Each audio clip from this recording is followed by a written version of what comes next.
Hey everyone, welcome to Infinity Harry.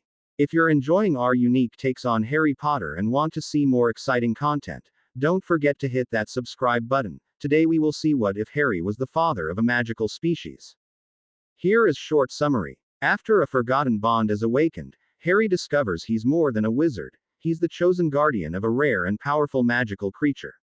As dark forces rise, the creature's loyalty could tip the balance between life and death, and Voldemort isn't ready for what's coming. But before we start, if you want more stuffs like this, then please support to subscribe this channel and share with your friends. Let's start the video. Every morning, after the grief and guilt, a surge of anger followed. It wasn't entirely his fault. If he had been told. If Dumbledore had told him about the prophecy, the real reason he needed to study occlumency. If he had just told him everything, he wouldn't have been tricked into believing Sirius was in trouble. Harry wondered if he would ever get over this anger toward Dumbledore. His trust in the headmaster of Hogwarts had been severely breached. And he desperately needed someone to trust. If you can't trust Dumbledore, who can you trust? Ron and Hermione's voices echoed in his head. Deep down Harry knew this was true, but sitting around with no one to talk to face made it very hard to let go of his resentment. Letters from his friends helped. Harry glanced at the pile of post on his desk. But sometimes he just needed to talk to someone. And when he needed someone the most, he always seemed to be stuck here on Privet Drive. And it didn't help knowing why he had to stay here. Harry sighed and decided to go to the kitchen for some tea and toast. Quietly he made his way down the stairs. Dudley usually didn't rouse until noon. Even though Dudley was now terrified of Harry and what might happen if he did anything to his smaller cousin, Harry still preferred Dudley asleep. At the bottom of the steps Harry heard his aunt in the kitchen. He walked down the hall and into the kitchen. He cleared his throat. "Morning," he said quietly, testing her mood. Petunia stared at him for a moment. "Morning. What do you want for breakfast?" she asked finally. "Just tea and toast, please." He slid onto a chair at the kitchen table. She continued to stare at him for a moment, then turned away. Harry hated these moments. His mother's blood was the reason he had to be here. He reminded himself. She put a shield of love around him when she died to save his life. Now her sister was protecting him too, reluctantly and bitterly, as Dumbledore had said. The air was so tense. It was even worse when his Uncle Vernon was there. His aunt placed a cup of tea in front of him along with a stack of toast. Harry reached for the marmalade. "Thanks," he muttered. His aunt continued her cleaning of the kitchen without speaking. She pulled a chair over to the cupboard to put something away in the upper cabinet. Harry watched her stretch to put the item in the back, then she closed the cupboard door. Suddenly her shoe slipped on the highly polished chair. She flailed her arms trying to regain her balance. A slight screech came from her as she fell. But Aunt Petunia never hit the floor. With reactions honed from playing Quidditch, Harry caught her easily and set her gently on the floor. He looked down at her scared face. "Thank you," she gasped, still gripping his arms. It was then Harry really noticed. He was looking down on his aunt. He must have grown quite a bit. "No problem." He kept his face passive. He knew any second his aunt would get her composure back. No reason to believe she would treat him any different. As if in answer to that, though, she hastily let go of him and turned away to the sink. Harry sat back down. Maybe he should be grateful for the thank you and let it go at that, he thought. But a surge of bitterness, of tiredness over her treatment of him compelled him to ask. "What was my mother like? When you knew her?" Aunt Petunia's shoulders stiffened. "I don't want to talk about it," she answered stiffly. "You must have liked her sometime, before Hogwarts. I mean, she was your sister. You couldn't have hated her all your life." Harry continued as if she hadn't answered. "I didn't hate her," she stammered and glanced around like someone would hear them. "I am not talking about this. There's nobody here but us. Dudley won't be up till noon. And I do want to talk about it," Harry said firmly. Then Harry added more gently, "Look, I have only this summer and next to be here. Can't you tell me anything?" His aunt didn't say anything. She bustled around getting a cup of tea with her back to him. He waited. At last she quietly sat down beside him with her cup. Harry was surprised to see streaks of tears on her face. "We were very close before she got that accursed letter. Aunt Petunia said so quietly Harry could barely hear her. I'm only 3 years older than her. Her voice choked. I don't know what I can tell you. We were just two little girls playing together until, she trailed off, not wanting to repeat herself. What was her favorite color? Harry asked quickly. What did she dream about doing? Lily. She wanted to be a ballerina. She loved to dance. Aunt Petunia almost laughed. Or I should say spin. It wasn't really dancing. She liked blue and green. She hated her red hair. It was a brighter red when she was younger. It got darker. She stopped as more tears rolled down her face. Did you know my father too? Harry wanted to hear everything. He couldn't believe Aunt Petunia was talking to him. A slight smile twitched at Aunt Petunia's lips. The summer after Lily and James graduated, he was always hanging around our parents' house. Him and all his friends. You met Lupin and Sirius. Harry's jaw dropped when his aunt smiled, even if briefly. Yes, and another boy, Peter, I think his name was. He didn't come around as often as the others. She saw Harry's face darken with the mention of the name and she looked at him questioningly. He betrayed my parents to Voldemort. Harry growled softly. He told him where they were hiding. Oh, Aunt Petunia sat back, a look of relief in her face. I never could believe Sirius had betrayed them. They were too much like brothers, him and James. I don't understand why you started ignoring her. You said your parents didn't mind her being a witch. He knew this was a touchy subject, but he wanted to know. For a long time Aunt Petunia didn't answer. Her jaw was clenched. You aren't the only person to lose their parents because of Voldemort. She finally managed to utter. What? Harry's mouth dropped open. Your and my mom's parents were killed by Voldemort. He felt a knot twist in his stomach. How? When? Petunia had gone very pale. It was the spring after Lily had graduated. She became engaged to James and his parents wanted to give them an engagement party.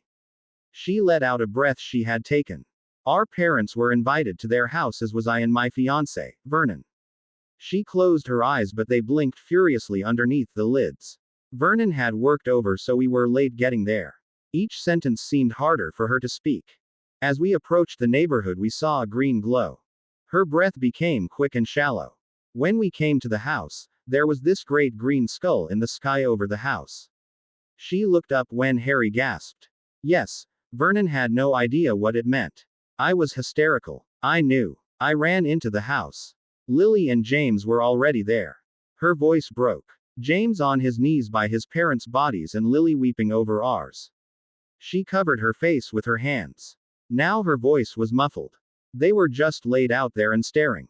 I didn't know. Harry said softly. Nobody told me. Why weren't my parents killed too? They arrived after it happened.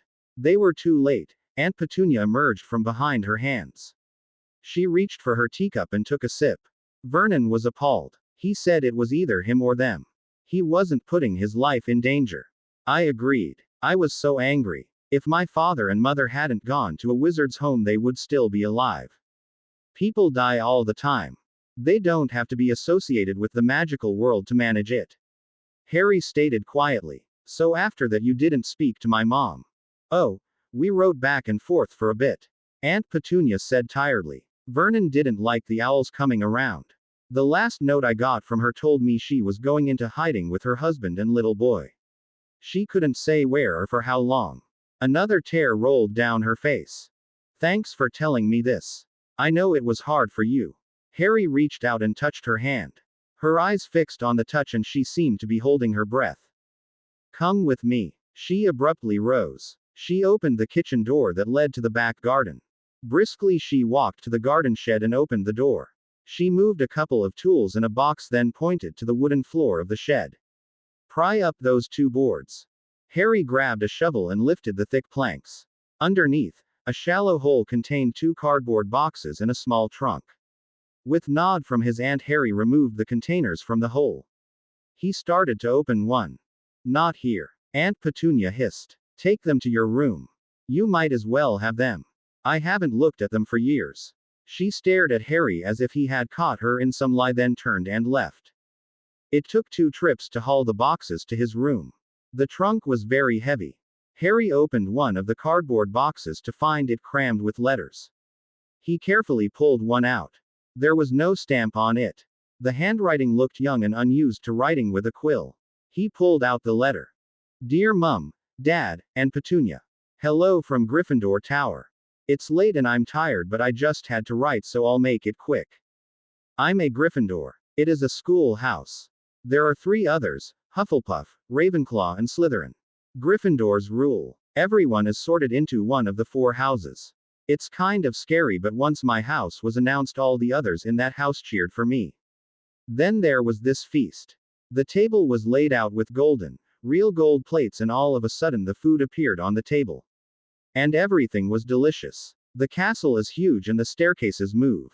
Mary, a girl in my dorm, said I could use her owl to send a letter. I guess that's something you will have to get used to, owls coming and going. Maybe I should get a post owl. Lots of kids have pets. I better send this off and put out the candle. I'll write more later. Love ya all. Lily. Harry reread the letter many times. His mom's first owl post letter from Hogwarts. It was like being there with his mother, at Hogwarts for the first time. A lump came to his throat, but Harry eagerly grabbed the next letter. Dear Dad, Mum, and Petunia. I had my first day of classes. The hard part is finding the rooms. Things move around in the castle. And the people in pictures move into each other frames, so it's kind of confusing. My favorite class is Charms, taught by a dear little wizard, Professor Flitwick.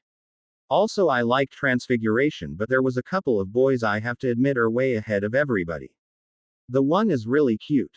Sirius Black. It's too bad the pair are a couple of, as Granddad would say, puffed up Pop and Jay.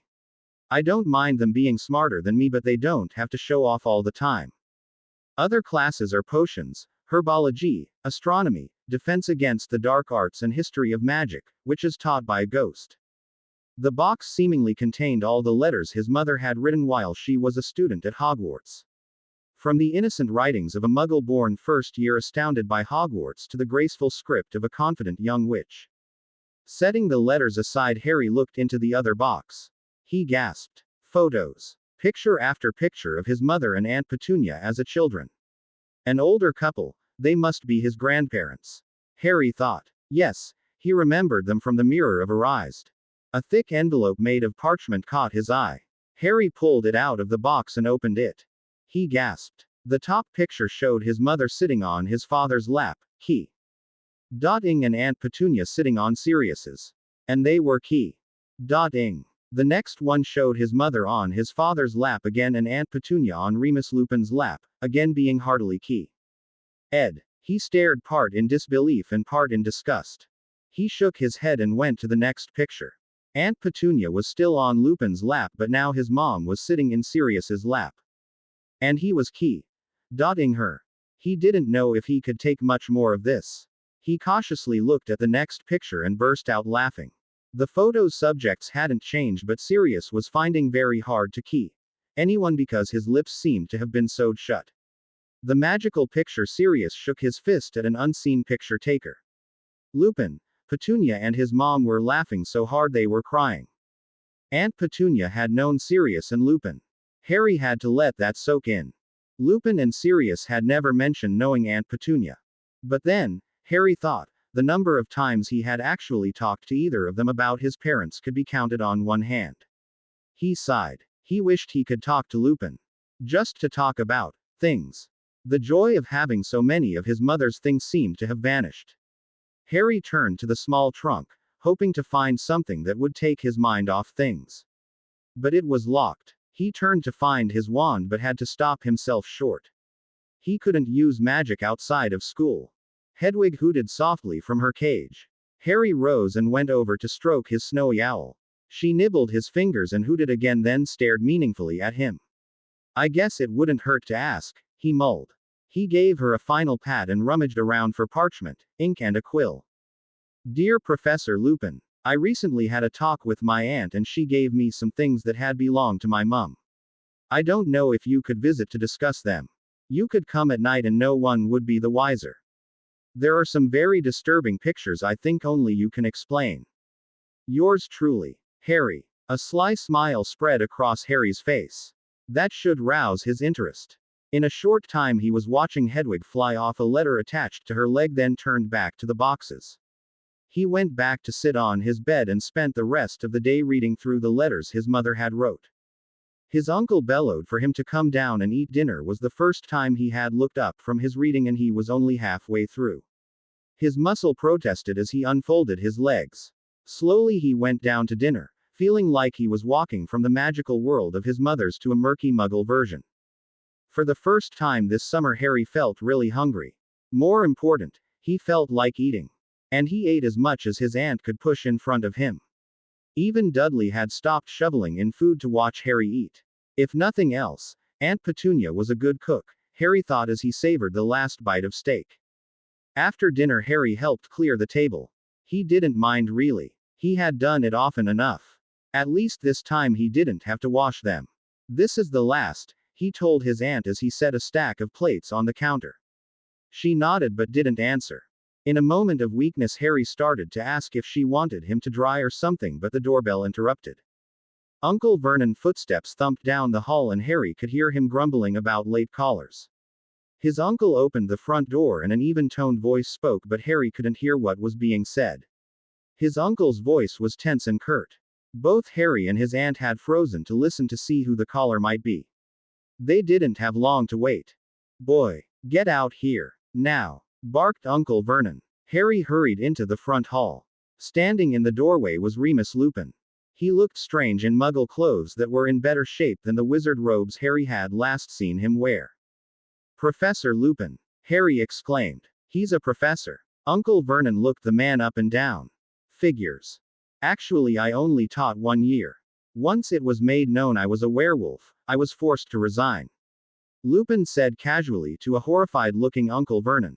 "Call me Remus, Harry," he added as he shook Harry's hand and patted him on the shoulder.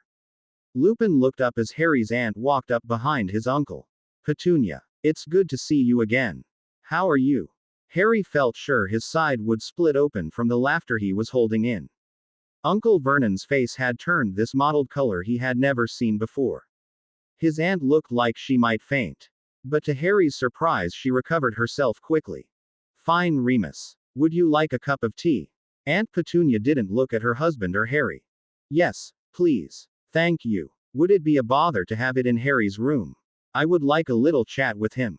"Not at all." She turned and bustled off to the kitchen. "So, Harry, how are you?" Remus gazed up and down at him.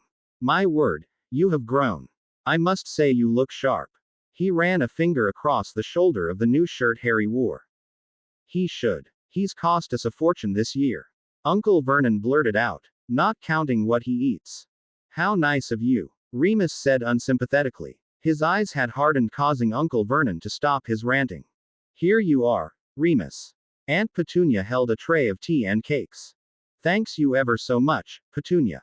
Here, let me." No, I can manage." He took the tray from her. "Harry, if you would lead the way." Taking 2 steps at once Harry bounded up the stairs. When he was able to shut the door behind Lupin, he finally blurted out, "I can't believe you came through the front door. My uncle's worst nightmare." He laughed. "I wasn't going to sneak in like a thief in the night, Harry." Lupin put the tray on the desk. "Wow, letters from Lily." He gazed at the mess on the bed. "Yay, they're great." Harry gathered the piles up to make room so he could sit on the bed. He watched Lupin pour tea and sit down on the chair by the desk. "You said you had some photos that upset you, Harry." Remus seemed to have turned into a professor again from the sound of his voice. "May I see them?" Harry wasn't going to let go of his little joke so soon. "In a moment." His face sobered as he said, "It's been hard this summer." "Yay, I know." Remus looked down and sighed. "Even harder for you, I imagine." A flare of anger surged into Harry. Can you really know how hard it is being here?" He tried hard not to shout at Lupin. "Every year I have come back here with a load of pain and no one to talk to. Absolutely no one." His eyes blazed. "Letters really aren't the same as talking when you need to talk and don't say they are." To his horror his eyes filled with tears and his throat closed so he couldn't even swallow. He turned away to get control of himself. "I'm really sorry, Harry, I truly am." Remus's voice choked and looked at Harry with tears in his eyes. I'm here now. Harry sighed and slumped down on the bed. I do appreciate you coming. I didn't really expect you to. The hard thing is, needing to talk is not a thing you can turn off and on, you know. I know. I sometimes feel like I need to be with people, but when I am, then I want to be alone. Remus paused before sipping his tea again. What? That's exactly how I feel. Harry looked at him incredulously. You knew him a lot longer than I did, he said softly. The length of time you know someone has nothing to do about how you feel about them. Remus said quietly. And Sirius was a link to your parents. For both of us. Tears started to roll down the man's cheeks. He quickly wiped them away and cleared his throat. To tell you the truth, the man looked guilty. I really didn't want to talk to you, then quickly he added. No, Harry, I don't blame you for what happened. It's not that at all. He sighed and ran his hand through his hair. I just didn't want to get too close to the pain. I can understand that. Harry looked relieved and nodded. Hermione tried to get me to talk before we left Hogwarts, but I just didn't feel up to it yet. He looked down at the floor. Sometimes I get so angry with Professor Dumbledore. If he had just told me about things, his teeth clenched. Ah, Remus sighed. You aren't the only one. Sirius, Arthur and I, all, tried to convince Albus to tell you what was going on. I tell you this though, no one is more angry with Albus than Albus. Remus gazed at Harry until he looked up and met his eyes. What you saw in Snape's pensive only makes your father human. And Dumbledore is human too and therefore makes mistakes. It's a hard wall to run into all in 1 year. Yeah, I guess they are human. Harry glanced at an envelope laid off to the side of his pillow. He picked it up and removed the photos from it. He gazed with a stony face down at the pictures. Of all the things that has happened, I think these photos are the most disturbing. He held stack up with the backs toward Remus. The man brow furrowed and he moved to sit beside Harry. Shielding the picture of Remus Key. Dotting his aunt with his hand, Harry slowly gave it to Remus. I know you are a werewolf, but really Remus, how could you do this? Oh, my God, Remus gasped. Harry, where did you get this? Tears started coming to his eyes again, but this time he was laughing. This. I almost gagged when I saw these. Harry handed him the one with Sirius Key. Dotting his aunt. Then the one with Sirius's lips sewn shut. The next moment the pair was laughing so hard they were leaning against each other gasping for breath. Oh, my ribs hurt. Remus gasped. I had forgotten about the camera James had received as a graduation gift. These were taken the summer afterwards we graduated from Hogwarts. He managed to laugh. He put an arm around Harry's shoulder and patted his back. Thank you, Harry, I needed this. I need to remember the fun we had, not the tears. I should have come here sooner. Tell me about this day. Harry wiped his tears of laughter and sobered. I can't believe my aunt would be a part of it. Well, it was a great summer's day. James had his new camera and we were all getting pretty silly. Remus snorted again as he looked at the one with Sirius Key. Dotting Harry's mom. Sirius crossed the line a bit. James said he needed another picture of that because he had moved the camera. Then he hexed him just before the picture snapped. He continued to smile at the memory. Petunia was all right before her parents died. Although I never did like her fiancé. Remus jerked his head toward the first floor to mean Harry's uncle. I even told her once she could do better. He sighed. She was sort of jealous of Lily. Lily was pretty, she wasn't. Lily was smart. Petunia struggled to make the same grades. Then the letter from Hogwarts made Lily special and wonderful in her parents' eyes. It's strange my mom was magical and her own sister wasn't. You think it would kind of run in families. Harry had gotten up to pour himself some tea. I was told, for Muggles, it had to do with the moment of their birth, the stars and planet alignment, that sort of thing. Remus stated. But if you ask me, it's just a roll of the dice. He put the pictures back in the envelope. Well, perhaps I should go and let you get some sleep. He saw Harry stifle a yawn. No, don't go yet. Harry yawned again. I almost forgot. He grabbed up the small trunk from beside his desk. Could you open this for me? He placed the heavy trunk on the bed. Remus looked at it suspiciously. He examined at the keyhole, then looked intently at the decorative markings on the metal strapping. This was Lily's. He asked as he continued to inspect the trunk. I think so. It was with the other two boxes that my aunt had hidden. Harry wondered at the man's distrustful of the box. Why do you think it could be someone else's? Well, no, not really. Remus looked up and grinned ruefully. You see, your mother was the best in our year in charms.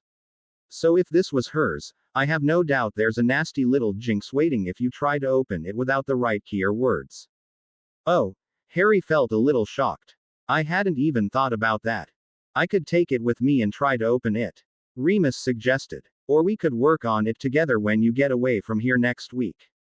The man said casually. Next week. Harry coughed the tea he had sipped out.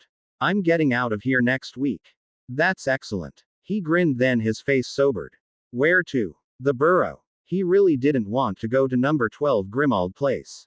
I know. It's not easy there. Remus patted Harry's shoulder. Let's wait and work on the trunk together. Give us something to do beside mope. All right, Harry said doubtfully. It will be headquarters, won't it? It's the safest place for you besides Hogwarts. Remus sighed. It's a lot brighter than it was. Molly's got Ron and Ginny cleaning even more furiously than last summer. And painting. I know I'll never get the smell of paint out of my nose. Hermione isn't there? Harry asked as he went with Remus down the stairs. Not yet. I think she went on holiday with her folks. Remus grinned and gave him a sly look. You can't have her all to yourself, Harry. Her parents missed last Christmas with her so she could be with you. Hermione is just a friend, Remus. Harry looked at him firmly when they had reached the front door.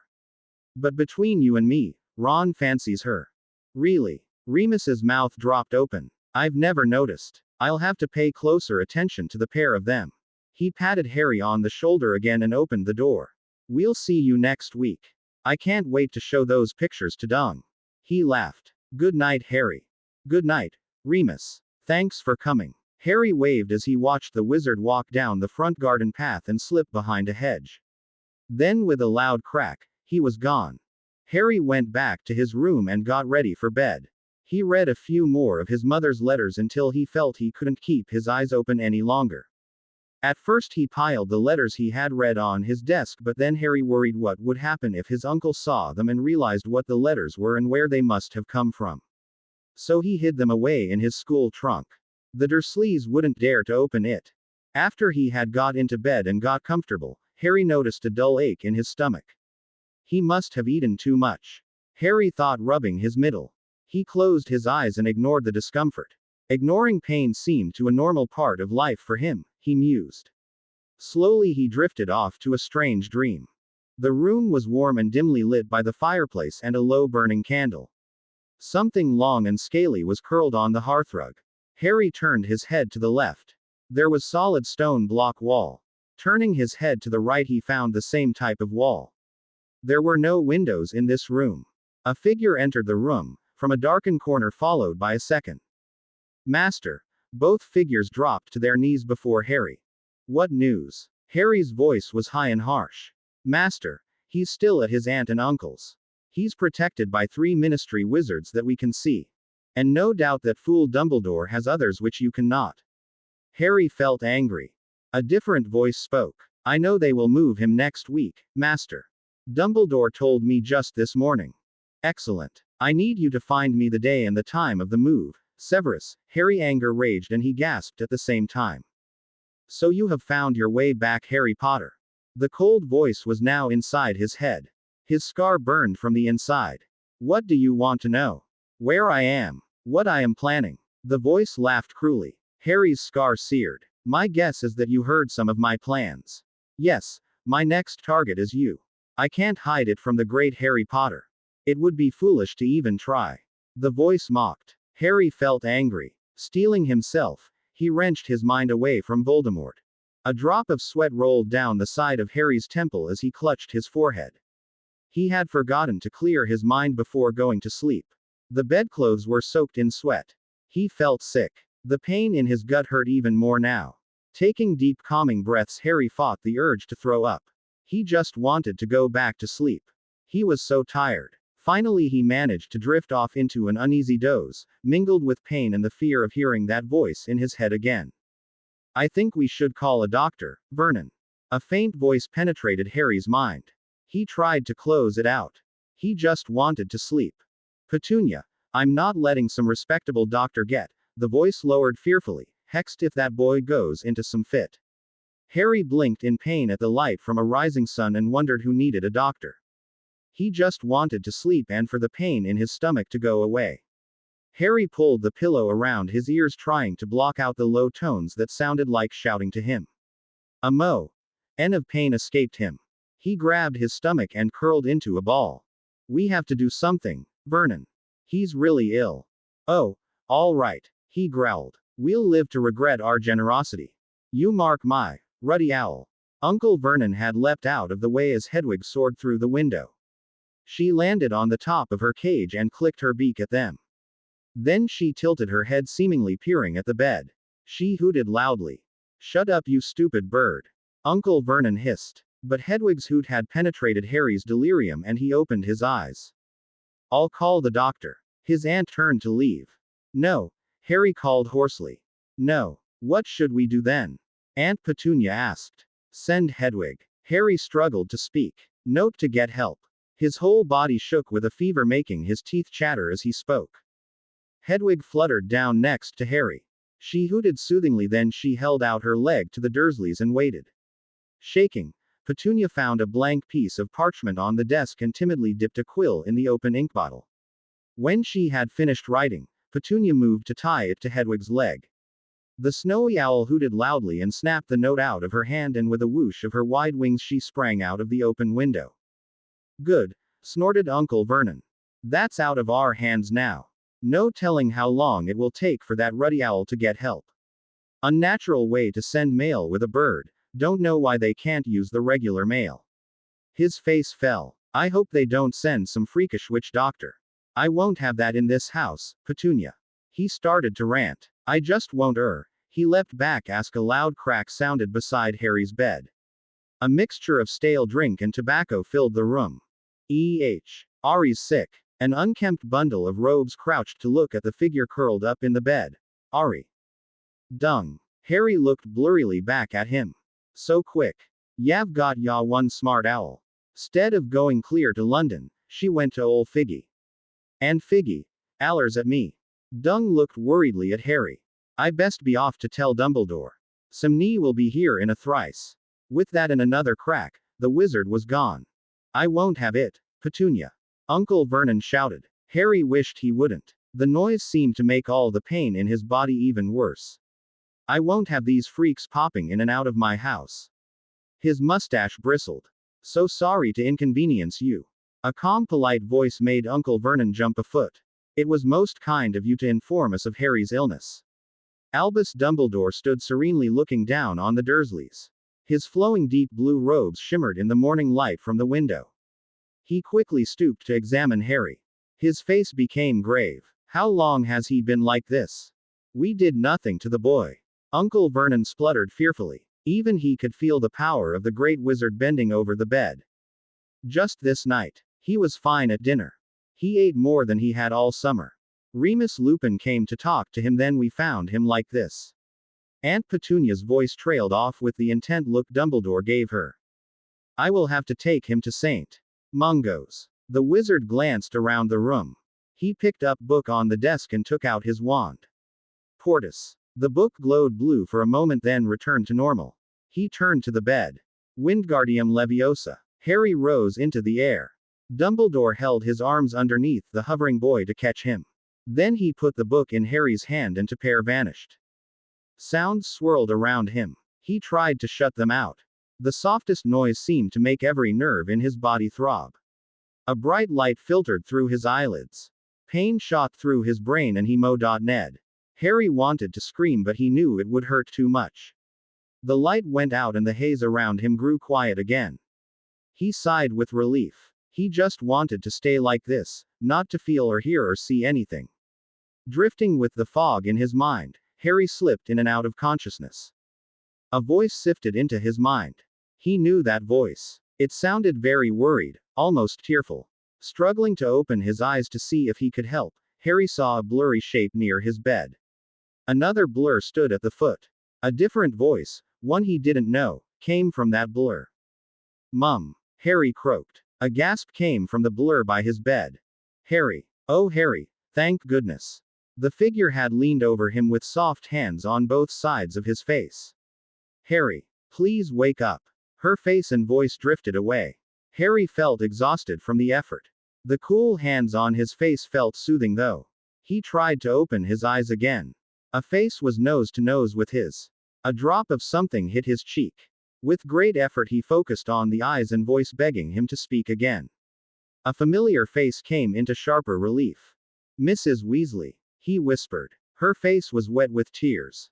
"Yes. Oh, Harry, thank God. You'll be okay." She kissed his cheek. "You can rest now. The others will be so glad to hear you are awake." Mrs. Weasley pressed her cheek against his and kissed him again. Harry had dropped off to sleep before she gave him a second kiss. Over the next 3 days Harry began to connect with the voices around his bed. Different shadowy blurs sat at the bedside chair at different times of the day. The chair never stood empty. Each blur seemed to have an urgent need to speak to him for some reason, forcing Harry to open his eyes and pull him away from the confusion in his mind. On the 4th night, Harry opened his eyes. He felt completely awake. The room was dark. No light came from the narrow window high in the brick wall. Shifting in his bed, Harry felt his whole body protest at being asked to move. In the chair next to his bed, a red-haired, slightly balding man sat sleeping.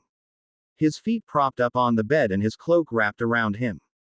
"Mr. Weasley." Harry's throat hurt but his voice sounded stronger. The man started and dropped his feet to the floor with thud. "Harry, how do you feel?" Mr. Weasley looked intently into his face. Weak. Where am I?" Harry gingerly looked around. "Street. Mungos. We've been so worried. But you are going to be just fine now." Mr. Weasley patted him on his shoulder. "I feel like I've fallen off my broom at 50 feet. Harry sighed. "It's a wonder you feel that good." Mr. Weasley sounded serious. "I'm thirsty," Harry whispered. He felt a straw pressed against his lips and he beeped a cool liquid into his parched mouth. It tasted fruity but not too sweet to irritate his dry mouth. He nodded that he had enough. "How long have I been here?" Harry looked around at all the blurry flowers and boxes of candy on every free horizontal space in the room. He didn't have his glasses on. Mr. Weasley hesitated. "You've been very ill, Harry. Please, Mr. Weasley, don't hide things. Not like last year." Harry sighed tiredly. "You're right, Harry." Mr. Weasley nodded. "You've been here at St. Mungo's for 3 weeks. 3 weeks. Harry gasped. "What was wrong with me? What did I have?" "It seems your mother's old letters harbored a nasty strain of scrofungulus. Most wizards get some form of scrofungulus as babies, so when they come across the more lethal kind it does very little harm to them," Mr. Weasley said. Harry sat bolt upright in alarm. "My mom's letters. You didn't have to." He couldn't say it. "Calm down, Harry." Mr. Weasley put his hand on Harry's shoulder to get him to lie back down. "The letters are fine. They have been decontaminated." Harry eased back to the bed and sighed with relief. He yawned loudly. "Time to rest some more, Harry." Mr. Weasley held up a goblet. "I promised Healer Davis I would make sure you drank this." He helped hold the goblet steady as Harry drank the potion. "Well done. That wasn't too bad, was it?" The man smiled fondly at the boy drifting off to sleep. He reached out and brushed the fringe of black hair out of Harry's eyes and whispered, "Welcome back, Harry." Even though Harry had been told he was out of the woods, the bedside chair was never empty. At first he wondered about this, but then he remembered he was Voldemort's next target. He was being guarded, again. As if confirming this, he had gotten a glimpse of Kingsley Shacklebolt standing outside the room when the healer opened the door once.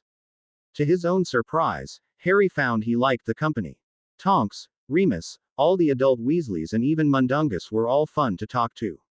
Although he missed Ron and Hermione, they couldn't visit until the healers gave the okay. Slowly Harry felt his strength coming back to him. With time to reflect on many things, Harry realized he had missed his own birthday, his 16th birthday. No big deal, he thought. His birthdays never were. Some of his thinking found him dwelling on many of the memories Snape had brought to the surface of his mind with the occlumency lessons. Severus Snape, the potion teacher at Hogwarts, was Harry's least favorite teacher.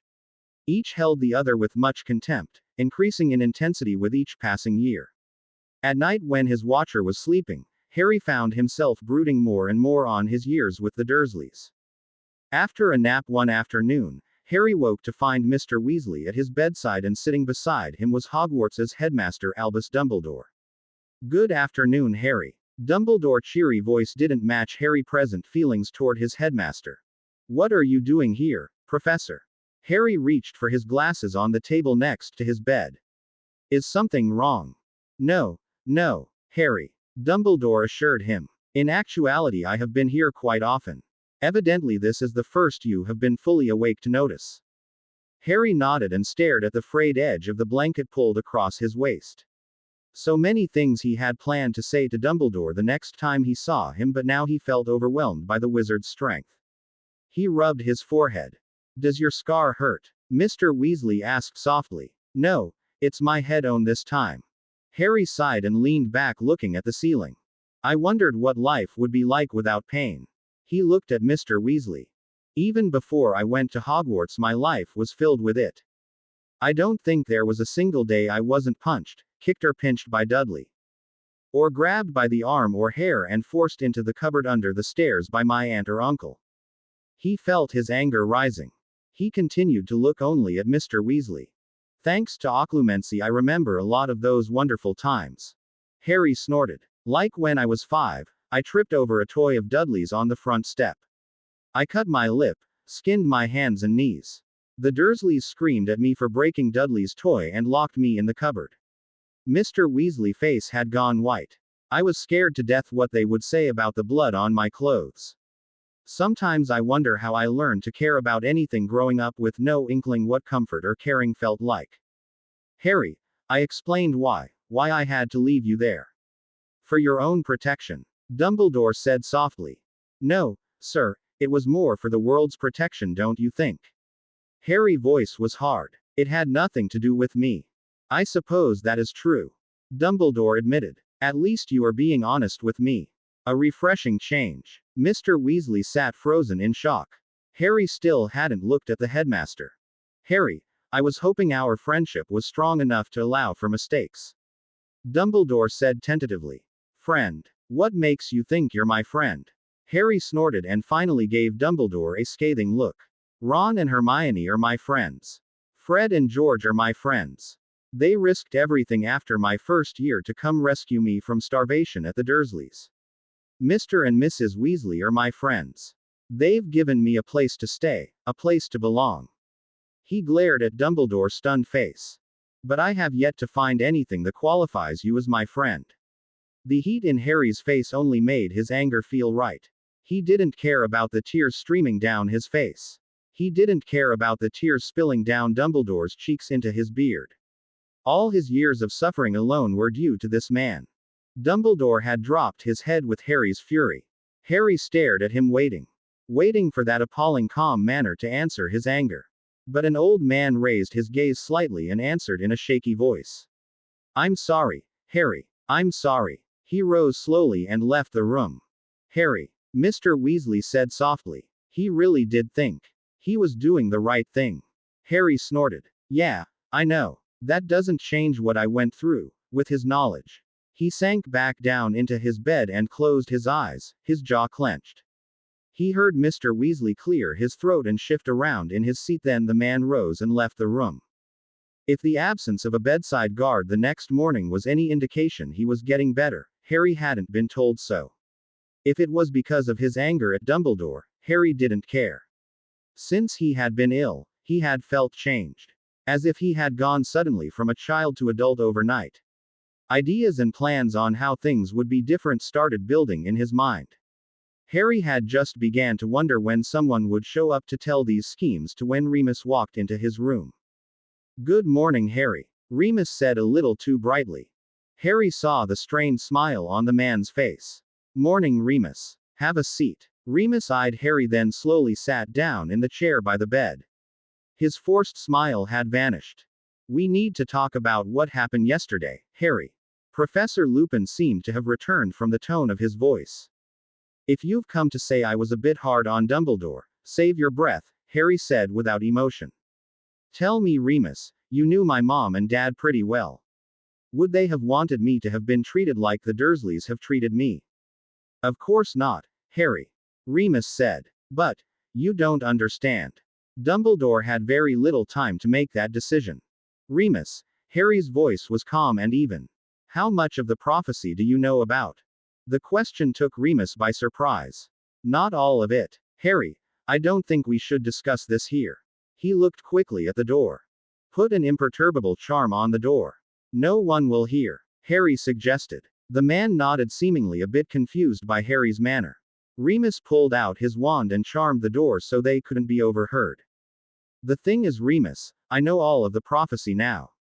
And while I think it wise not to shout it to the world, keeping it a secret has already gotten someone killed. Harry's manner was very businesslike but gentle, almost an echo of Professor Lupin's manner. I wasn't told not to tell anyone. And I haven't told Ron or Hermione, yet. But I realize now I can't keep it from them. Not when they are so close to me. Harry gave his head a little shake, then looked into Remus's stunned face. Do you want to know? I'm asking because I feel the need for your advice sometimes, and unless you know the whole picture, any ideas from you would be flawed. Harry sat with his knees up and his elbow resting on them, his fingers laced together, tapping on his chin. The man gazed at Harry for a long moment. Yes, I think it's best if I do know, said Remus, nodding. Softly, in a short 15 seconds, Harry repeated the prophecy to him. Oh, Harry, Remus sighed. I was afraid it was something like that. It does kind of figure that way, doesn't it? Harry agreed. But tell me, what use could Voldemort make of it? Other than coming after me, which had been his goal from the beginning. I think that is quite enough to be going on with, Remus said gravely. Think about it, will you? It's something I really need to know, said Harry. Okay. Remus looked puzzled. Then he jumped up. I almost forgot. You have other visitors today. He grinned and strode to the door. The door had barely opened an inch and two figures pushed through. It's about time. A tall red-haired teenage boy pushed past Lupin, followed closely by a girl with bushy brown hair.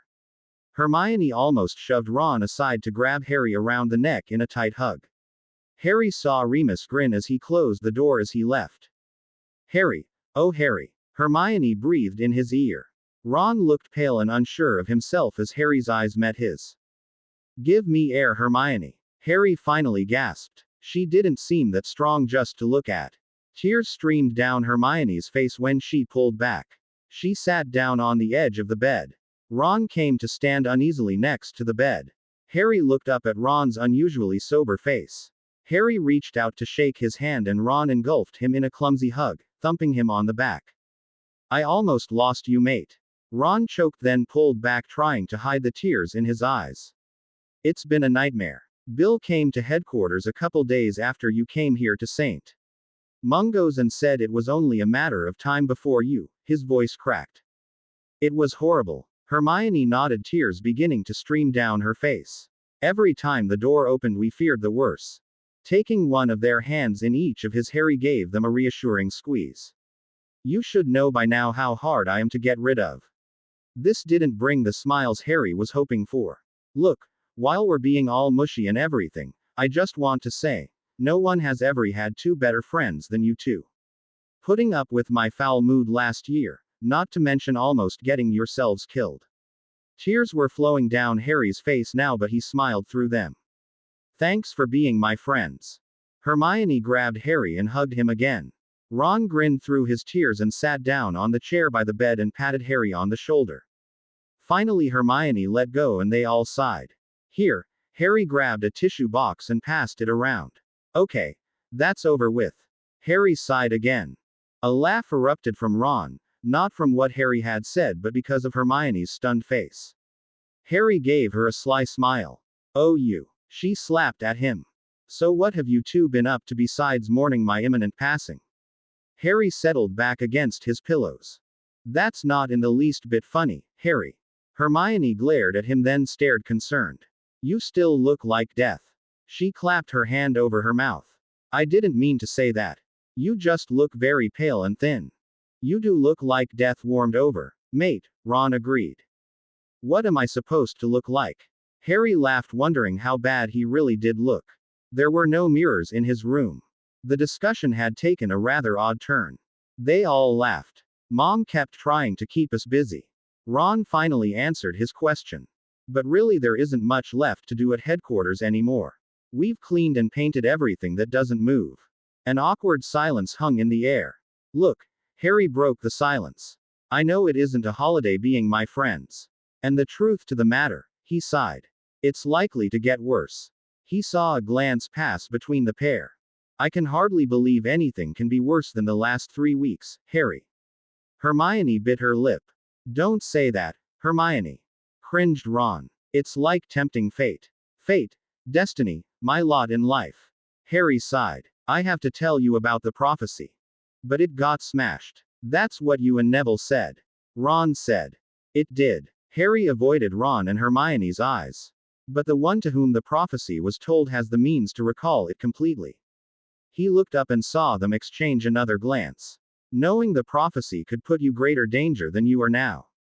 But then again, being my friends isn't the safest place in the world, for that matter. Who heard it? Dumbledore. It was Dumbledore, wasn't it?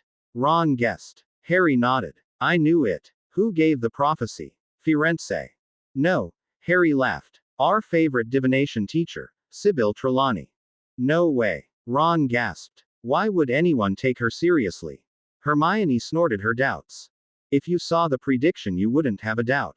Harry said quietly. As I told Remus, keeping the prophecy a secret has already caused 1 death, so considering this, I think you two should know what is in the prophecy.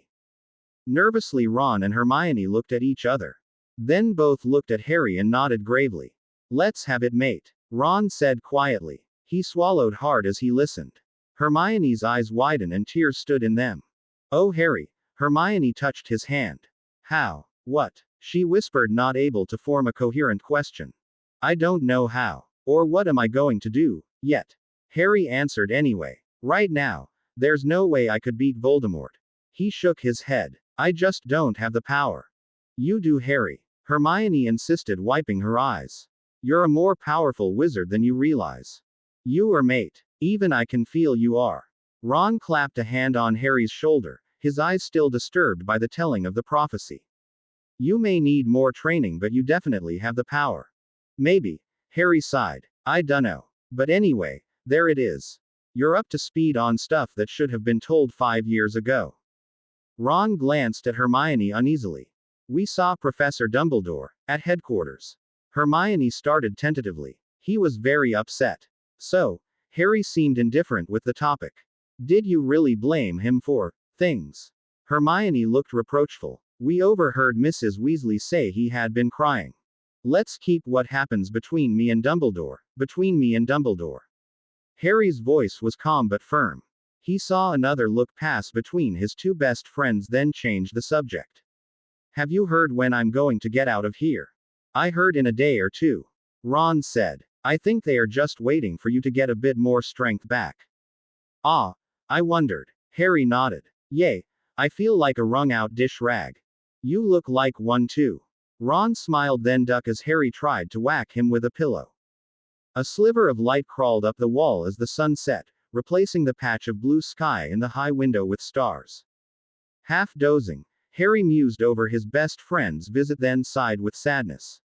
Choosing to be his friends was their own decision, but the fact remained, they would be prime targets for revenge and for Voldemort to use as bait for him. Harry worried on how he could keep them safe. An image flashed in his mind, of all his friends dead and gone before he could defeat Voldemort. Pushing the thought out of his mind, he rubbed his forehead. His scar ached. The door opening brought Harry out of his gloomy thoughts. Mr. Weasley poked his head into his room. Just dropping in to see how you are doing before I go to headquarters. Mr. Weasley smiled as he took the seat by the bed. I'm fine. I wish they would let me out of here. Harry shifted. It's getting boring. That I know well, laughed Mr. Weasley. I just spoke with Healer Davis and he said you could go home tomorrow. Well, home, to headquarters. I'm not wild about going back there. Harry frowned. But it beats the Dursleys. No doubt. Mr. Weasley said. Harry, about the Dursleys. Professor Dumbledore felt. I'm wondering he really does feel. Harry interrupted with a grim face. I know you have my best interest at heart, Mr. Weasley, but I really don't want to talk about Dumbledore. It's between the two of us. The man surveyed the dark-haired teenager in the bed and sighed. Very well, Harry. But, if you do need to talk about anything, Molly and I are here for you, said Mr. Weasley. Harry smiled at him. Thanks. That means a lot to me, Mr. Weasley. By the time the healers had given Harry the once-over the next morning and his release, it was past noon. Afterwards Harry put on the muggle clothes Mr. Weasley had brought. He was just lacing up his trainers when Tonks entered, followed by Mad-Eye Moody, Remus with Mr. Weasley behind them. We've knocked like a million times, Tonks complained. She had pink hair today. Oh, you forgot to remove the charm on the door, Harry said to Remus. But I did remove it. Remus stared at the door. Oh, I know, the healers put a silencing charm on the door because you were very sensitive to sound and they didn't want you disturbed by people knocking. I suppose you four are my guard for the trip to headquarters. Harry eyed them resignedly. Yes, we thought it best to be prepared. Mr. Weasley said. Ready. Harry nodded. The group proceeded out of the ward. The journey was uneventful until they turned onto Grimmauld Place. They had just gone past the first two buildings when a growling from in between the two shabby houses seemed to echo around them. Then a kitten came streaking out, followed by a large dirty white dog. A little black fluffy ball ran up Harry's pant leg. Before the dog could follow, Moody had transfigured it into a white rabbit. Harry reached down and detached the frightened kitten from his leg. It's okay, he soothed, petting the fuzzy coat. Two big blue eyes still held a panicked look.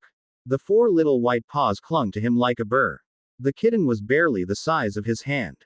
Grinning, he looked up to find Moody scowling at the small creature. Best leave it here, Potter, Moody said gruffly. We can't take it into headquarters with us. We can't leave just it here. Harry growled back. Harry, it could be a spy, said Mr. Weasley, glancing around as he spoke. We can't take the chance, Harry, Lupin sighed. It's something Voldemort would do. I'm not leaving it to fend for itself, Harry said stubbornly. I'm not keen about leaving the kitten either, Harry. But they are right, it could be a spy. Tonks looked sadly at the kitten. I can't believe all you are afraid of a little kitten. Harry held the kitten to his face. Do you believe that? They're afraid of you. The kitten squirmed, clutching Harry around the hand. The faces around him didn't smile.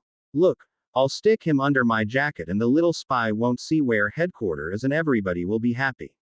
The expressions didn't change. If this is a spy, wouldn't you rather know than set it free and never know for sure? Harry said. You've got a good point there, boy. Moody grumbled. It can come in, but keep its eyes covered. Moody clunked off and Harry followed. The group stopped before number 11 to watch a woman approaching from the opposite direction.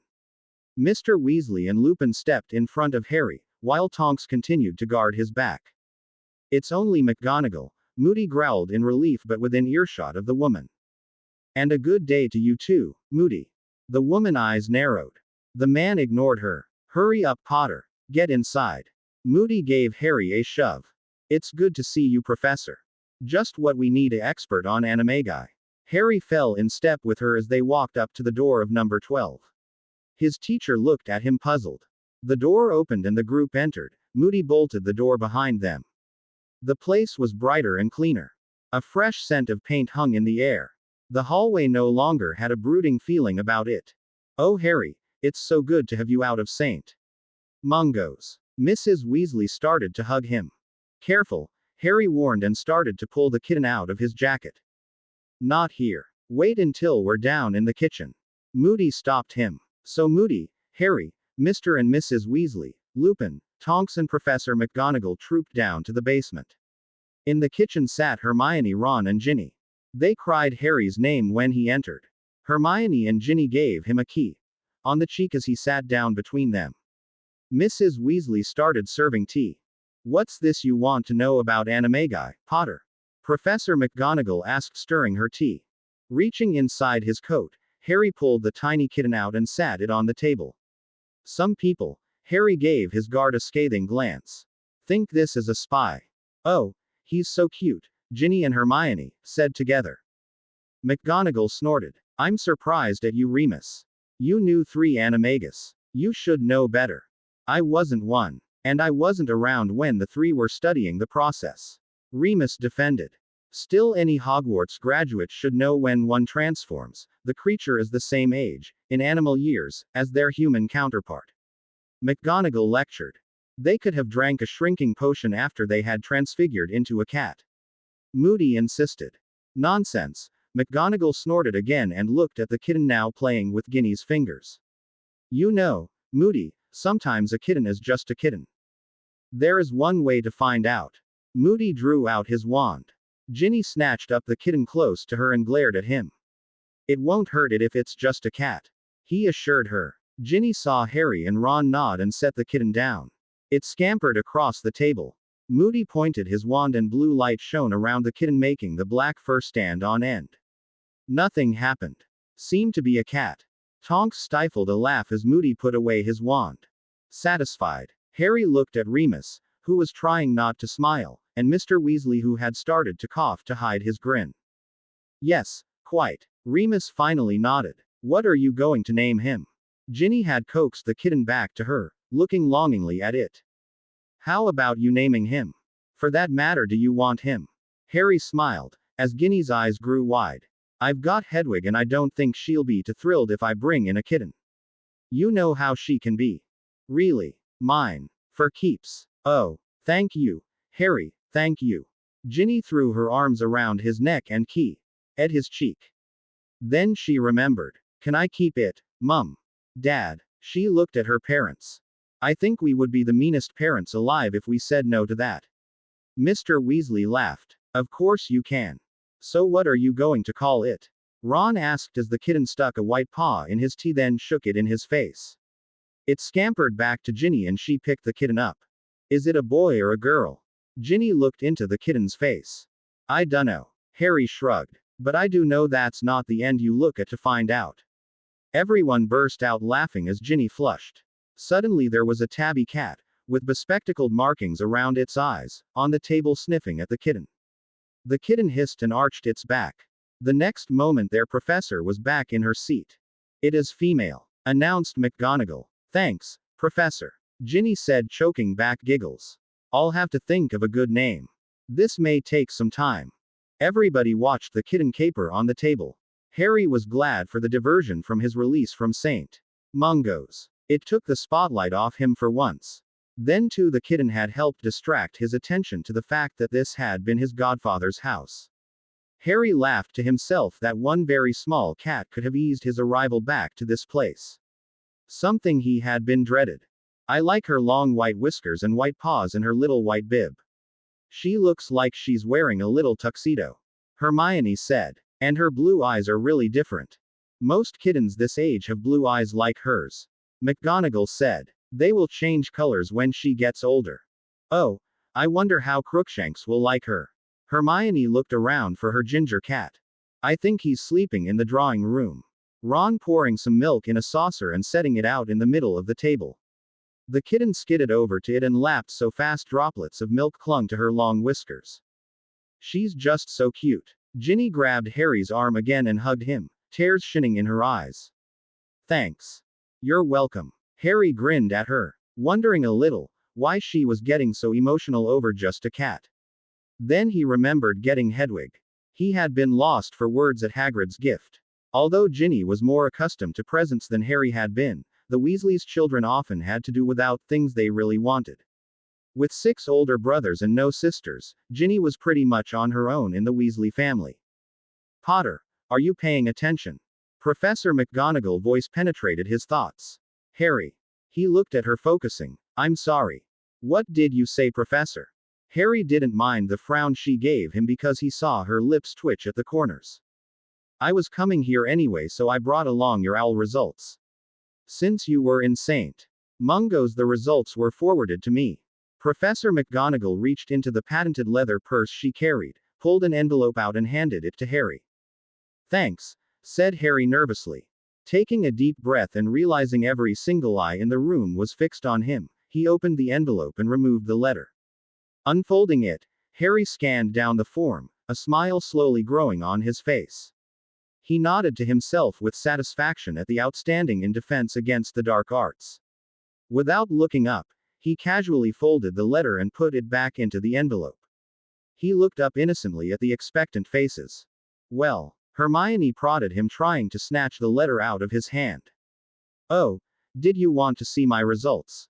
Harry feigned surprise. With his hand held back out of Hermione's reach, Harry hadn't counted on being ganged up on. Ron grabbed it out of his hand and promptly opened it and started to read it out loud. Hey, Harry laughed. E in Transfiguration, E in Charms, O in Defense against the Dark Arts, Ron snorted with approval. O in Potions. Great. Now we can suffer together in Newt's Potions. E in Herbology, O in Care of Magical Creatures. A in Astronomy, A in History of Magic, and A in Divination. 9 owls. Good job. Ron thumped Harry on the back. You beat me by 1. I missed out in divination. Harry grabbed the letter back.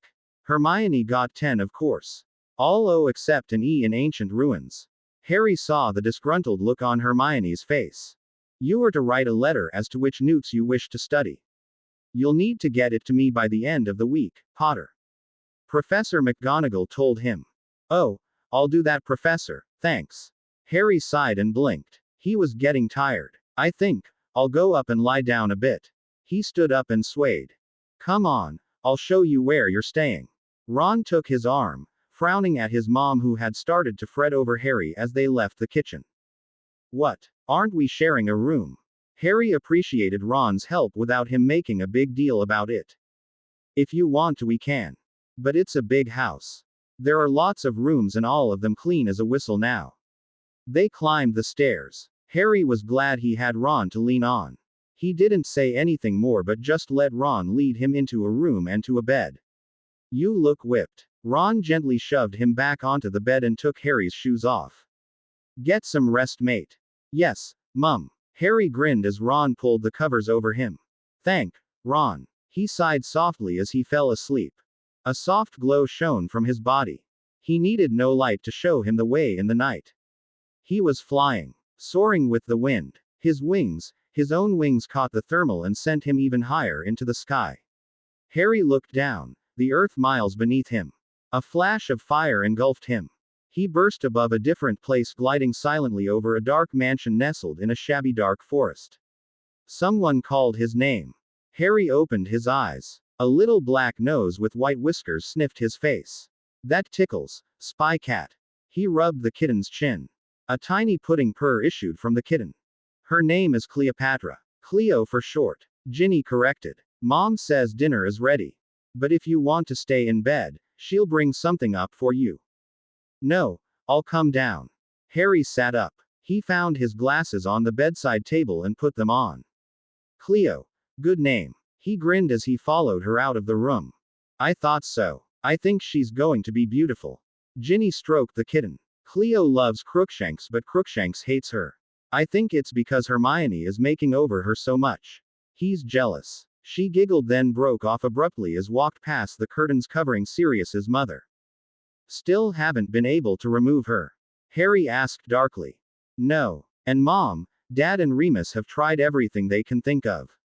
Even Professor Dumbledore has tried a couple times to remove it. Ginny said the headmaster's name without the hesitation others were using around Harry. It was Ginny's way, thought Harry as he fought back a smile. The youngest Weasley had surprised a lot of people last year.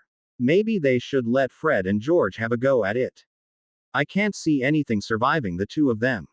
Ginny paused at the kitchen door, the kitten swaying on her shoulder. You know, I suggested that very thing but got laughed at for it. People underestimate those two. Especially now they have the joke shop. Think they are all fun and games and can't know anything useful. Harry pushed the door open and a deafening, "Happy birthday," issued from the people inside. All the Weasleys, Lupin, Tonks, May-Eye Moody, Kingsley Shacklebolt and even Mundungus stood around the decorated kitchen table. Ginny gave Harry a push further inside as they all sang happy birthday to him. It took all the control Harry had not to tear up. This was the first time he had heard that song sang to him. George Weasley pushed his way to Harry and snapped an elastic band under his chin to hold a cone-shaped hat on his head. "Now you are ready to party," he said with an evil grin on his face. "But it isn't my birthday." Harry knew better than to mess with something one of the twins had forced onto him. "Well, yeah, we did have a party when it really was your birthday, but you were a real wet blanket, mate," Fred said. "You didn't laugh at any of our jokes." "Quite depressing." George nodded. "Come to think of it, Harry isn't really much different when he's conscious." Fred mulled. "Oh, shut it," Harry laughed. If for no other reason, Harry liked Fred and George for treating him like he was no one special. Their mother looked angry at their jokes, but Harry felt it made him even more part of the Weasley family, being teased by Fred and George. On the middle of the table sat a huge birthday cake with a large 16 in the center. All around the number was tiny golden snitches made of icing. Before Harry could thank all of them for going to so much trouble, a furry black ball landed in the middle of the cake. "Ginny!" Mrs. Weasley groaned. The kitten scrambled to get out of the cake. Ginny quickly picked up the iced cat. "I'm so sorry. I didn't know she was going to do jump." She looked at the kitten sticky with frosting. Ginny started to giggle. "Could someone?" Holding the kitten up. "I'll do it," several voices answered. "Scourgify." The kitten was clean in an instant. But two of the cleaning charms seemed to have missed the kitten and hit Ginny in the face. She sputtered and spit out soap. "Oops, Ginny, it really was an accident." George flinched at the look his sister gave him. "Yay, Ginny, I'd never do something so ordinary." Fred looked insulted. "Well, I guess we can eat around the kitten imprint." Mrs. Weasley looked annoyed at the damaged cake. Everybody filled their plates with food and grabbed a butterbeer. "So, George, what happens when I take off this hat?" Harry said casually, picking at the food on his plate. "Harry, you don't want to know," answered George, pausing before taking a swig from his bottle of butterbeer. "Yes, Harry, much better if you don't have a clue," agreed Fred, nodding.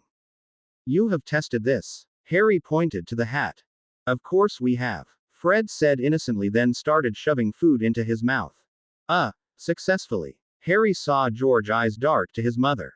"Success is such a relatively term," George said airily. "Success can be measured in so many different ways." Harry sighed, but he couldn't keep the twitch of a smile from his lips. "Am I going to have any hair left?" "Well, that could be the question." George looked up in the as if thinking. "But many more possibilities comes to my mind." "Your thinking is much too linear, my dear Harry." Harry didn't like the sound of this. Losing his hair sounded innocent enough. He knew it would grow back overnight. Or at least it did once, when his aunt had cut it. He eyed the pair, giving him, "I dare you to take it off," looks. "Maybe I'll wait until later," Harry said and started to eat. "Chicken!" the twins chorused. A burst of laughter came from the corner of the kitchen. Ginny, Hermione and Ron were looking down at something on the floor. Harry moved over to see. He laughed too. Sitting in a corner, Crookshanks was trying desperately to escape the clutches of Cleo. She gripped him around his thick neck and was vigorously washing his squashed-in face. "Just like a woman," snorted Charlie, always wanting to wash something. The guys laughed and the girls rolled their eyes. Ginny picked up her kitten, grinning with happiness. "Presents." Ron called to Harry. "Time to unwrap your gifts, mate." Blushing, Harry went over to the table, which suddenly had a pile of brightly wrapped gifts on it. He took the top box. It was narrow and long. Harry read the card that was with it, Mr. and Mrs. Weasley's gift. He looked up and smiled at them. He tore off the paper and lifted the lid. A long flat metal arrow lay in the box. At one end was a hole. Harry looked up, puzzled. "It's for our clock at home, Harry," Mr. Weasley told him. "If you have no objections." Harry couldn't speak. He blinked furiously and shook his head. Swallowing hard, Harry wiped his face quickly. After a minute, Harry gazed at all the Weasleys and said, "I would consider it a great honor to be included in the Weasley family." He reached over to shake Mr. Weasley's hand, then to Mrs. Weasley's delight, Harry bent and kissed her on the cheek. "Thank you. Mine next." Ron shoved a box in Harry's hands. Their eyes met. Harry silently thanked Ron for the diversion. "Wow. Thanks, Ron. I needed new Quidditch gloves." Harry tried them on. Excellent. He continued to unwrap gifts from the group. From Fred and George, he received a large box of all their Weasley's Wizardweez's products. Hermione gave him a large box of chocolate frogs. Hagrid had sent a polished perch for Hedwig. Harry could tell the gamekeeper had made it himself out of branches and twine. Charlie and Bill Weasley, Moody, Tonks, Kingsley Shacklebolt and Mundungus pushed a box in front of Harry. "We all went in together to get you this." Bill indicated the group. "Thanks." Harry grinned. He unwrapped the box and opened it. An earthy scent of leather filled the kitchen. "Oh, wow." Harry pulled out a pair of fine leather riding boots. The brown leather was supple and soft. "These are great." "Those aren't just any old boots, Potter." Moody poked at one of the boots.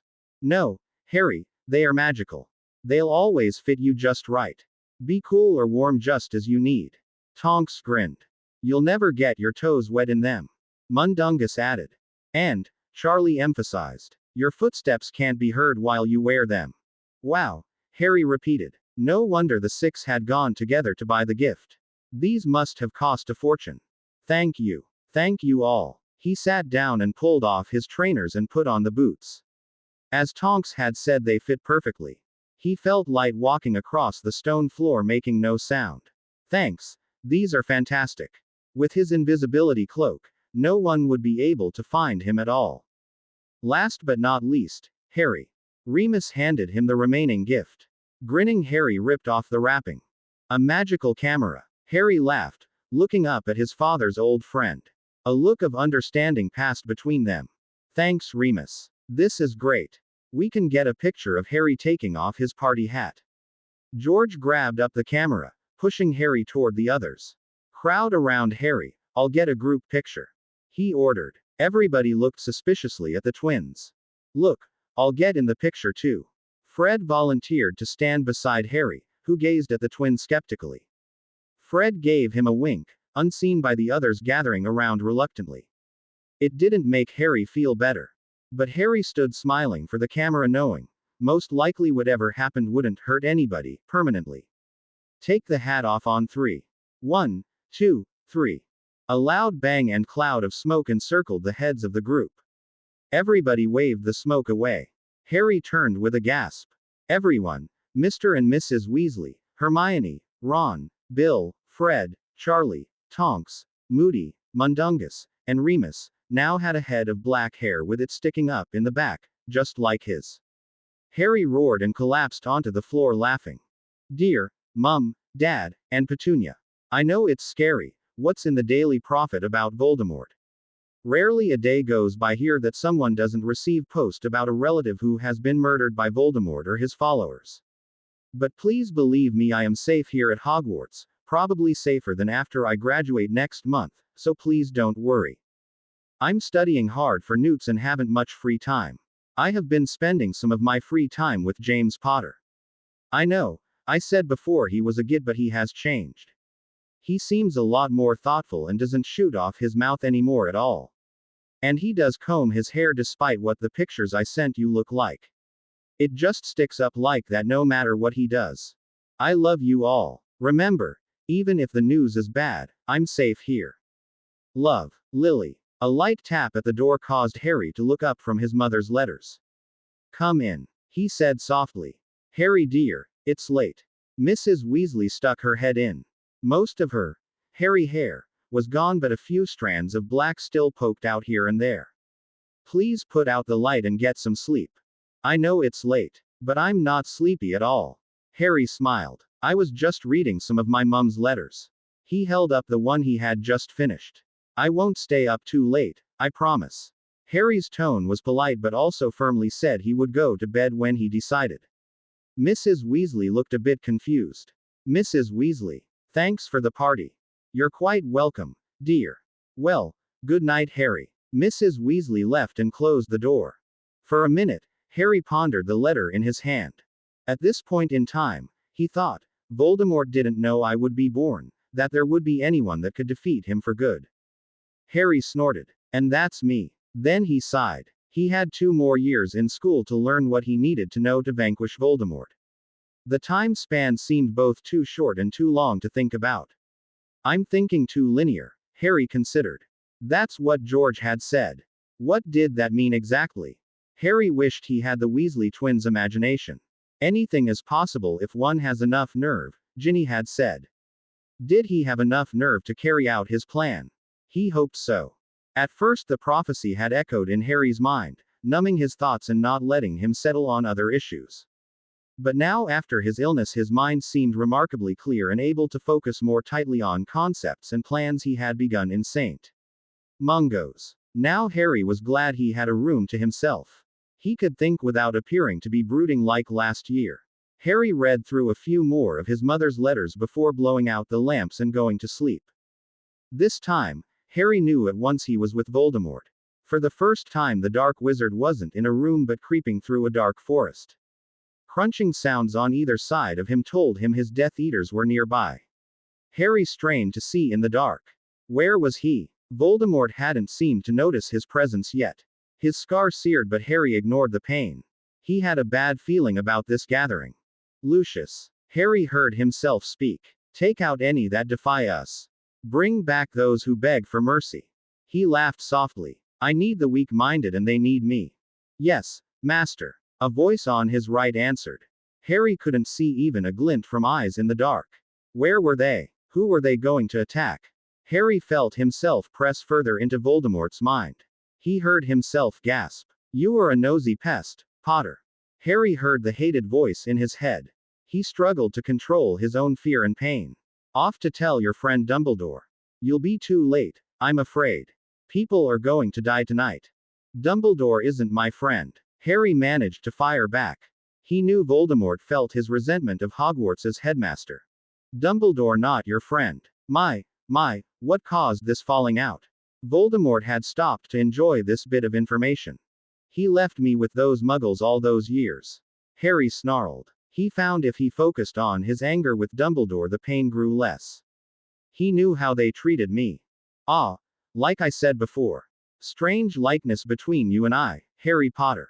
Voldemort's voice sounded almost gentle and thoughtful. Raised by muggles. Where are we? Harry pressed. A flash of a village entered Harry's mind. He knew he had seen it without Voldemort wanting him to and without his knowledge. It wasn't Hogsmeade. Where? He knew this place. Harry frantically searched his memory. Harry suddenly knew. Ottery Street. Catchpole. Near the Burrow. Harry wrenched his mind away from Voldemort and fell out of bed with a thud. His door burst open and several hands helped him sit up. Harry, Harry. He heard Remus and Mrs. Weasley's voice calling him. He kept his eyes close. He knew if he opened them he would be sick. They are attacking. Harry gasped. Ottery Street. Catchpole. Voldemort himself. Death Eaters, lots of them. He managed to blurt out. Are you sure? Remus said. You saw it. Yes, I saw into his mind. He didn't really want me to see, but I managed. Harry drew breath. They planned to take hostages. And kill. He grasped Remus's hand tightly. Can they be stopped? Harry felt he could willingly endure twice the pain he felt with these contacts if he could stop just one death. We'll try. Remus squeezed Harry's hand and ran out of the room. Mrs. Weasley had gone out to make some tea for him. Sweat dripped from Harry's forehead. Ron and Mr. Weasley helped Harry back onto his bed. Mrs. Weasley hurried back in and put a teacup into Harry's hands. Drink all of this, Harry. It will calm you. Harry drank the potion down. Remus has informed Dumbledore. I'm sure they'll send out the Aurors. This information was good, but it did nothing to relieve the dread in the room. The potion started working and Harry felt his heart quit pounding. He managed to take several deep breaths and chanced to open his eyes. A lamp had been lit and he blinked, squinting at the Weasleys. George and Fred came in looking tousled-haired. Really, Harry? Didn't you get enough attention at your party? Fred yawned. His hair still had many black streaks mingled in the red. Boys, that's enough. Mr. Weasley stopped the jesting and told them what Harry had just seen.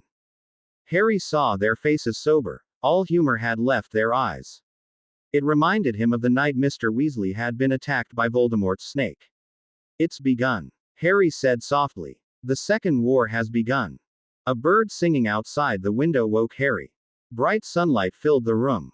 Oddly, Harry felt rested. He listened for movement of the others but heard nothing. He slid from his bed and got dressed.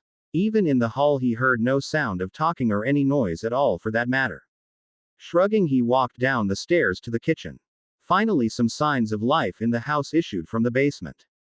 Pushing the door open, Harry went inside. "Oh, Harry, how are you?" Mrs. Weasley asked anxiously. "What do you want for breakfast?"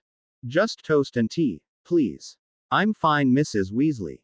Harry glanced around at the crowd of people in the kitchen, some nursing small wounds and all looking very tired. George and Bill Weasley, Kingsley Shacklebolt, Tonks, and many that Harry did not know by name. There was one other he did know though. Across the table wearing burnished gold robes sat Albus Dumbledore. "Did you stop him?" Harry looked at Remus sitting at the table, his arm bandaged. But Harry didn't look at the old man across the table. He knew Dumbledore was looking right at him, hoping to catch his eyes. "Yes, and no," Remus said tiredly. "4 muggles died and 1 wizard. Miles Zellers, he was an Auror. But I don't think Voldemort got to do what he had planned to do." Harry sat down next to Remus. "Are you all right?" glancing at the man's arm. "Oh, I'm fine, Harry." Remus smiled at Harry's concern. "Harry, could you tell us everything you heard last night?" "That can wait until after he eats, for heaven's sakes, Remus." Mrs. Weasley set a teacup and plate of toast in front of Harry. "That's okay, Mrs. Weasley, I can talk and eat toast at the same time." He took a sip of tea. "I don't know what more I can tell you, though." Harry stared at this toast, concentrating. "Malfoy was there. I heard Voldemort call him by name. Yes, the Death Eaters caught last June have all been released from Azkaban," Dumbledore told him. But Harry didn't look up from his toast. "Harry, would you please look at me?" Dumbledore asked politely. Focusing on his resentment of the old man, Harry raised his head and gazed disdainfully at Dumbledore. He had to control his shock. Gone was any trace of twinkle in those blue eyes. Gone was the kind and tolerant face, alarmingly replaced by a harsher, older and more careworn Dumbledore than Harry remembered back in June. He felt a little ashamed but maintained his scathing look at the man. "Harry, when are you going to let go of this anger for me?" Dumbledore's voice was tired. "Good question, Headmaster." Harry sighed then frowned. "Although, it has proved useful." "What do you mean?" Dumbledore's eyes grew intense and worried. Harry rubbed his chin thinking. "Your name did come up in my chat with Voldemort." "What do you mean, chat?" Dumbledore looked alarmed. "I mean he talked, I listened." "I talked, he listened." He shrugged, and it seemed to Harry that the worried look in Dumbledore's eyes had changed to fear. There was dead silence in the room. Nobody seemed to be breathing. "What did you mean your anger for me was useful?" Dumbledore slowly asked. "When your name came up, if I focused on my anger and there was a lot less pain in my scar." Harry said as if it was no big deal and sipped his tea. He could see a shudder move around the room. Dumbledore's hand shook as reached for his teacup. "Where are Ron and Hermione?" Harry looked around. "They went with Fred and George and Arthur to the store for some supplies," Remus said stiffly. He looked like he wanted to say more but couldn't form the words. "Harry, I think it is best if I start giving you occlumency lessons myself," Dumbledore said quietly. "No thank you, Headmaster. I had enough of that last year," Harry answered just as quietly. "I must insist, Harry. You have to stop these contacts," Dumbledore said firmly. "With all due respect, Headmaster. This isn't Hogwarts. I don't have to do what you say here," Harry said stubbornly. If it was possible, the silence deepened in the room. Nobody had ever spoken to Dumbledore like that. "And actually, I have been practicing this summer, at the Dursleys. It's easy to clear your mind when you have absolutely nobody to talk to for distractions." "You're wrong, Harry. For the present, I am your legal guardian here in the wizarding world," Dumbledore told him. "What do you mean for the present? Going to dump me off on someone else again?"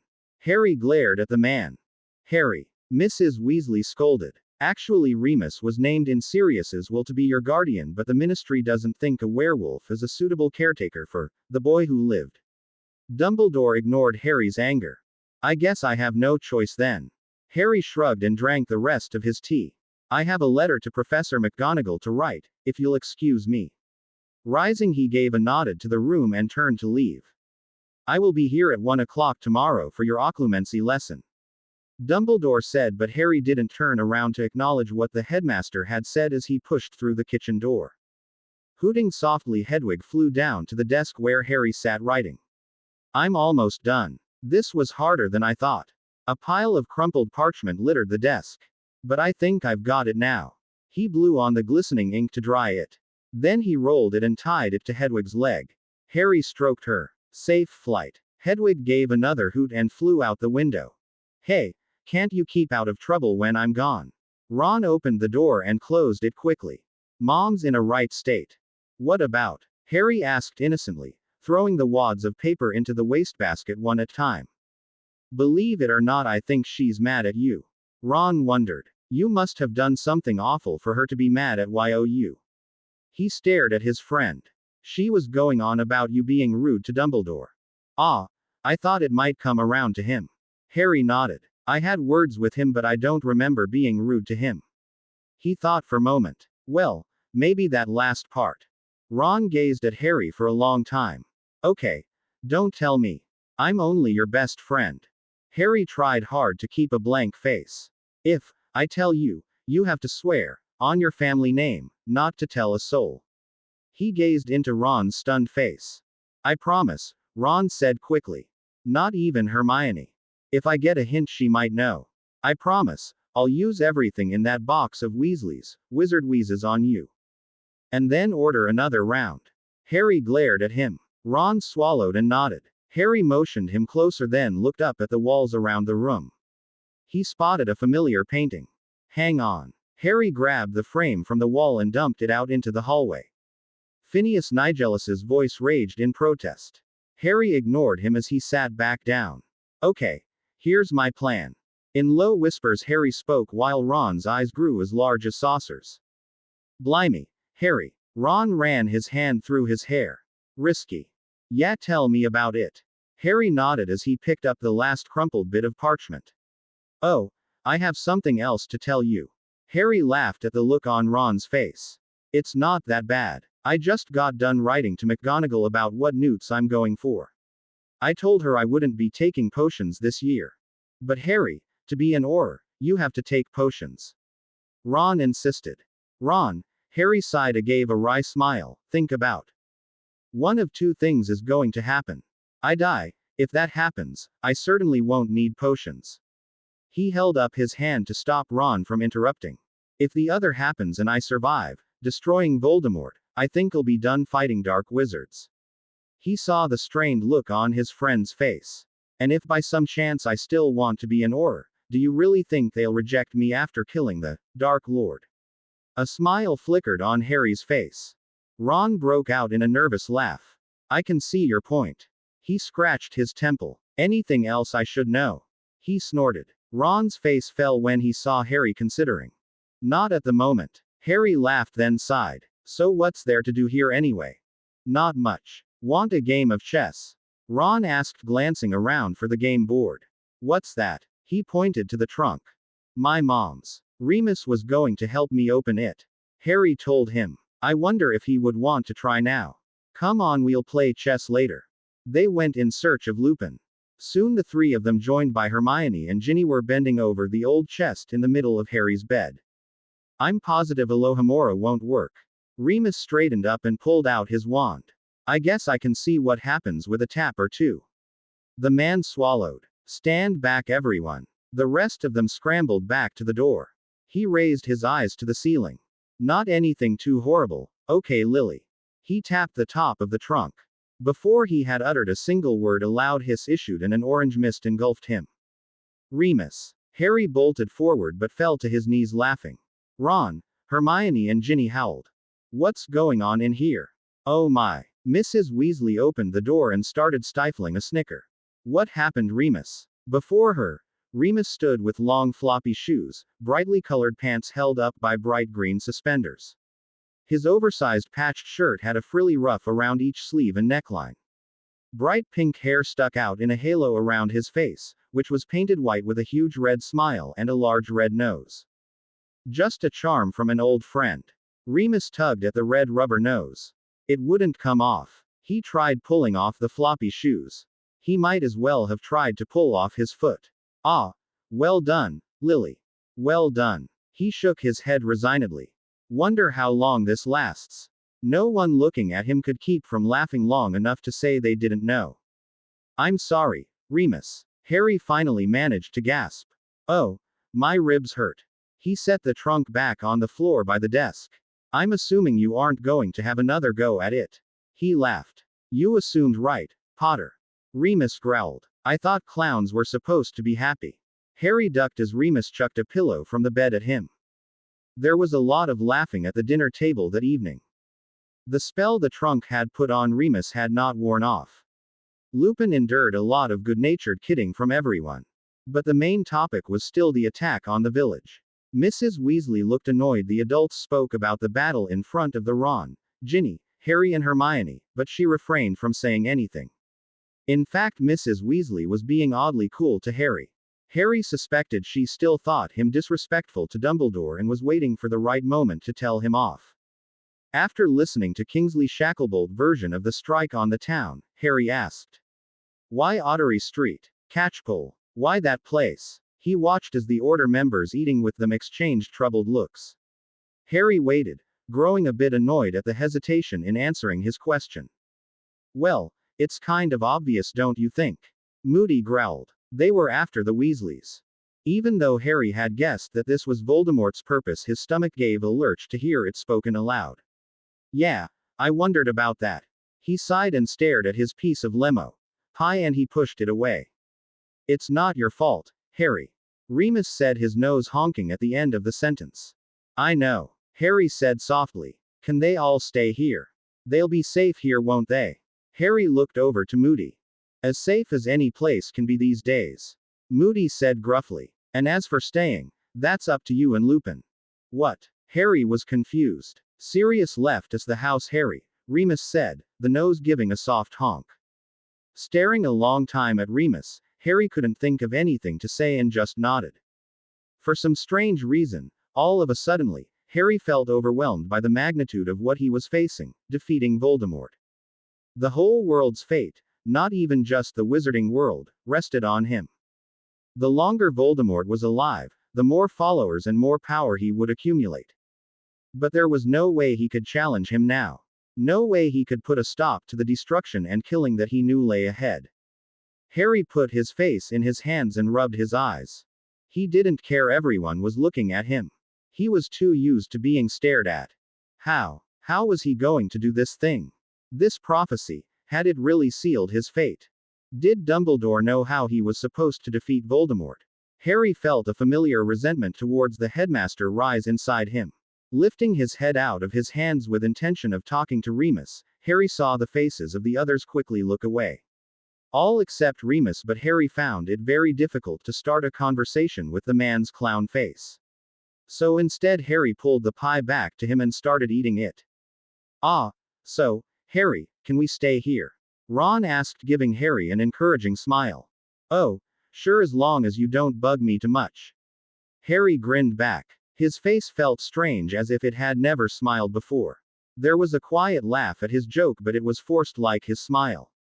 An awkward silence hovered over the kitchen but was broken when someone rang the doorbell. Sirius's mother started screaming her curses.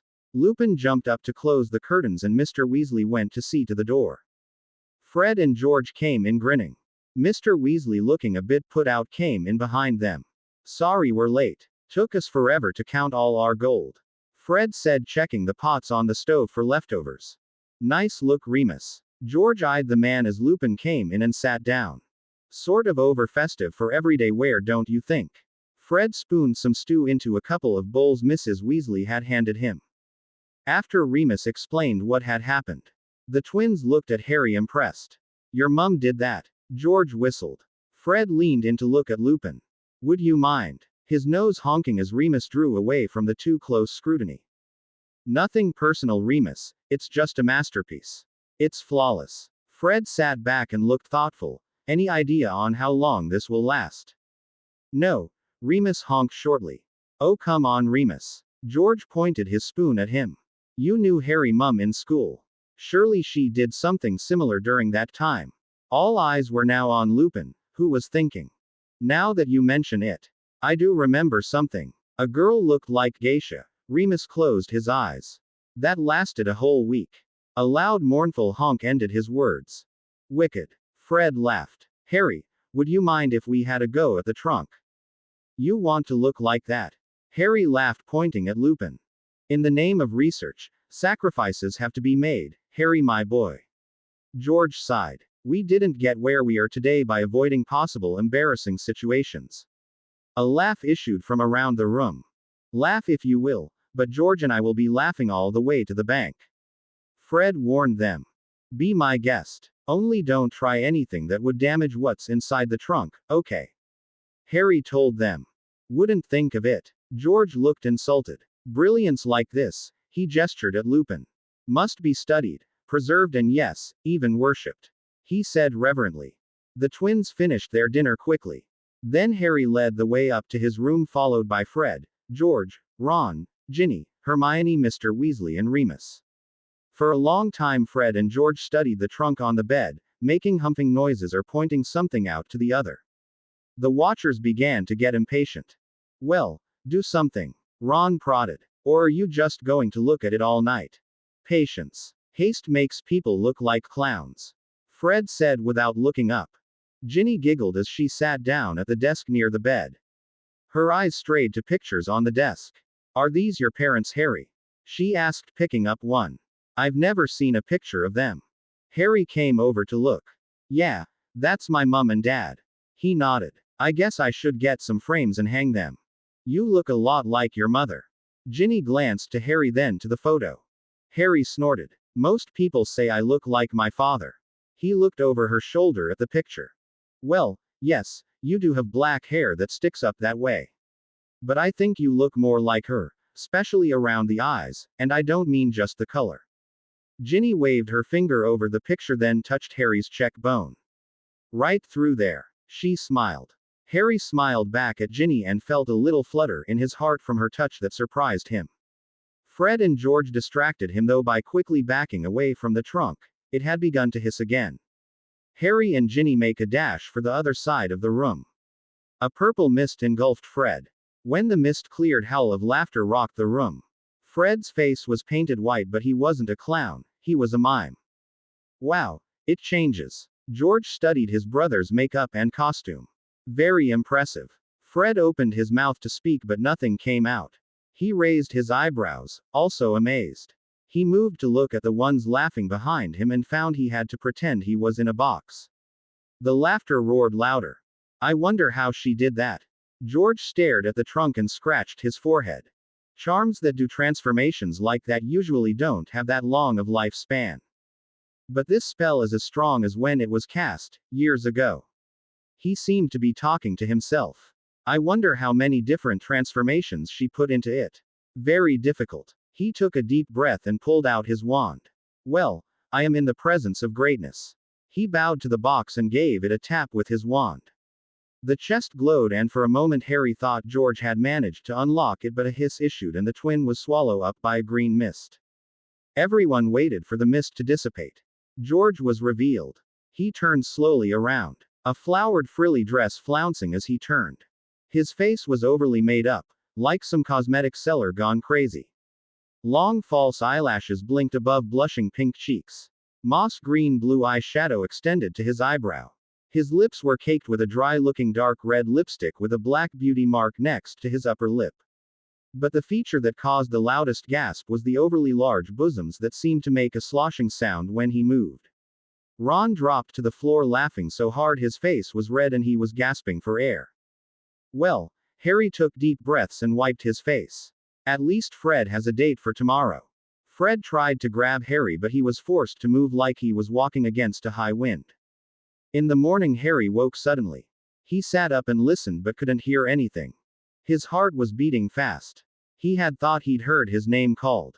Probably dreaming, he thought. After a quick shower he went down to the kitchen. Nobody was up. It must be early, he thought. He cooked a quick breakfast then left to explore his house.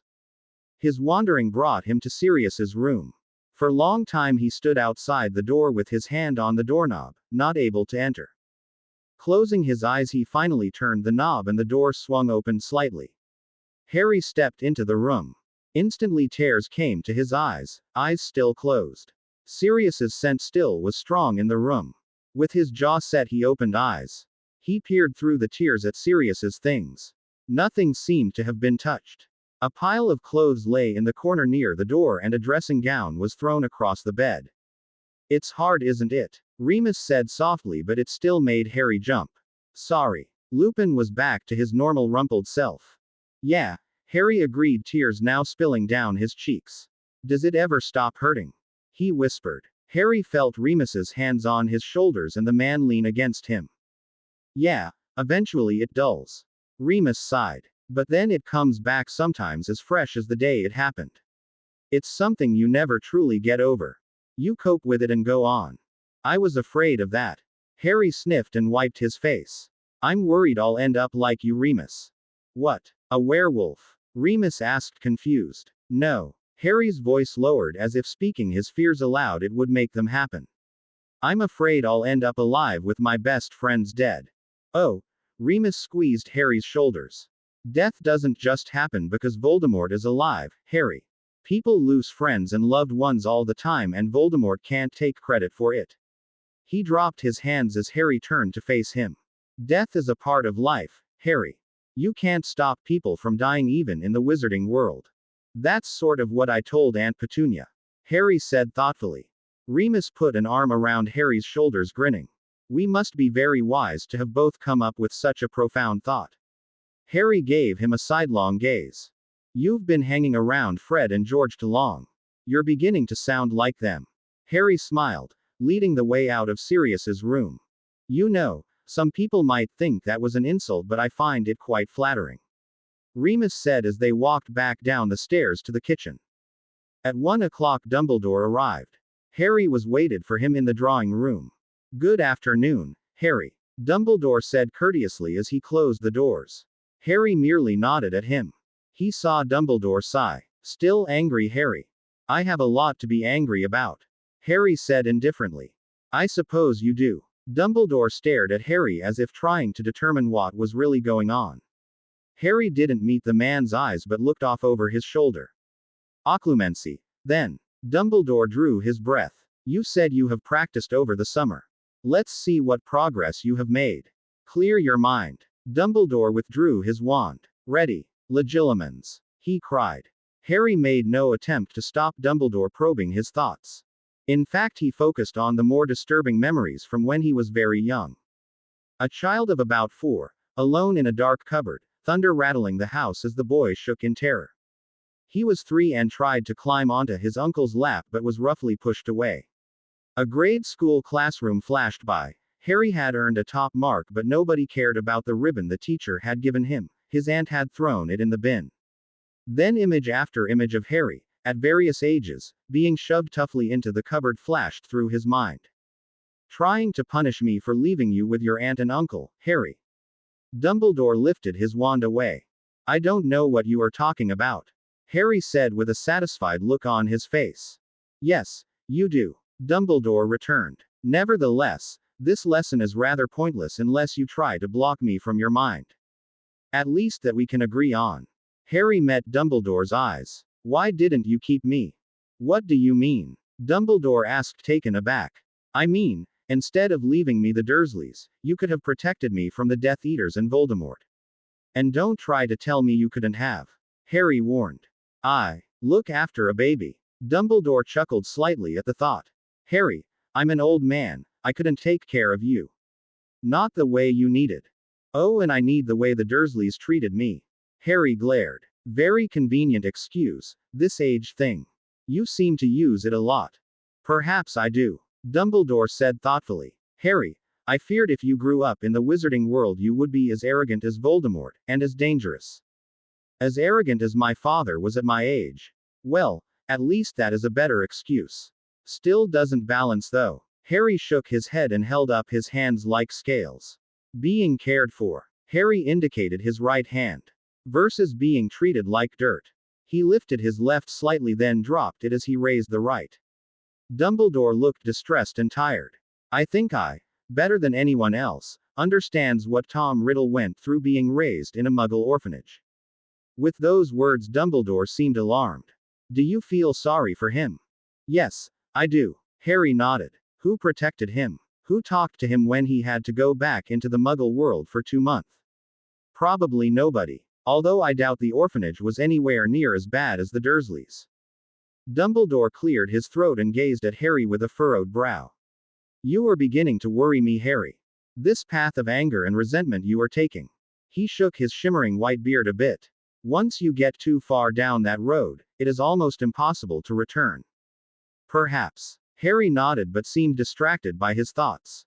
Tell me, unless it's a big secret, how am I supposed to defeat Voldemort? We never quite got around to that. This power the Dark Lord knows not. I think even you know what that power is. But how to defeat Voldemort, I'm afraid it not something anyone can tell you how to do. Dumbledore sighed. So, I have to figure that out on my own. You're a big help. Harry snorted. I think it will be sometime before you are faced with that challenge. Dumbledore assured him. As he gets more followers and stronger.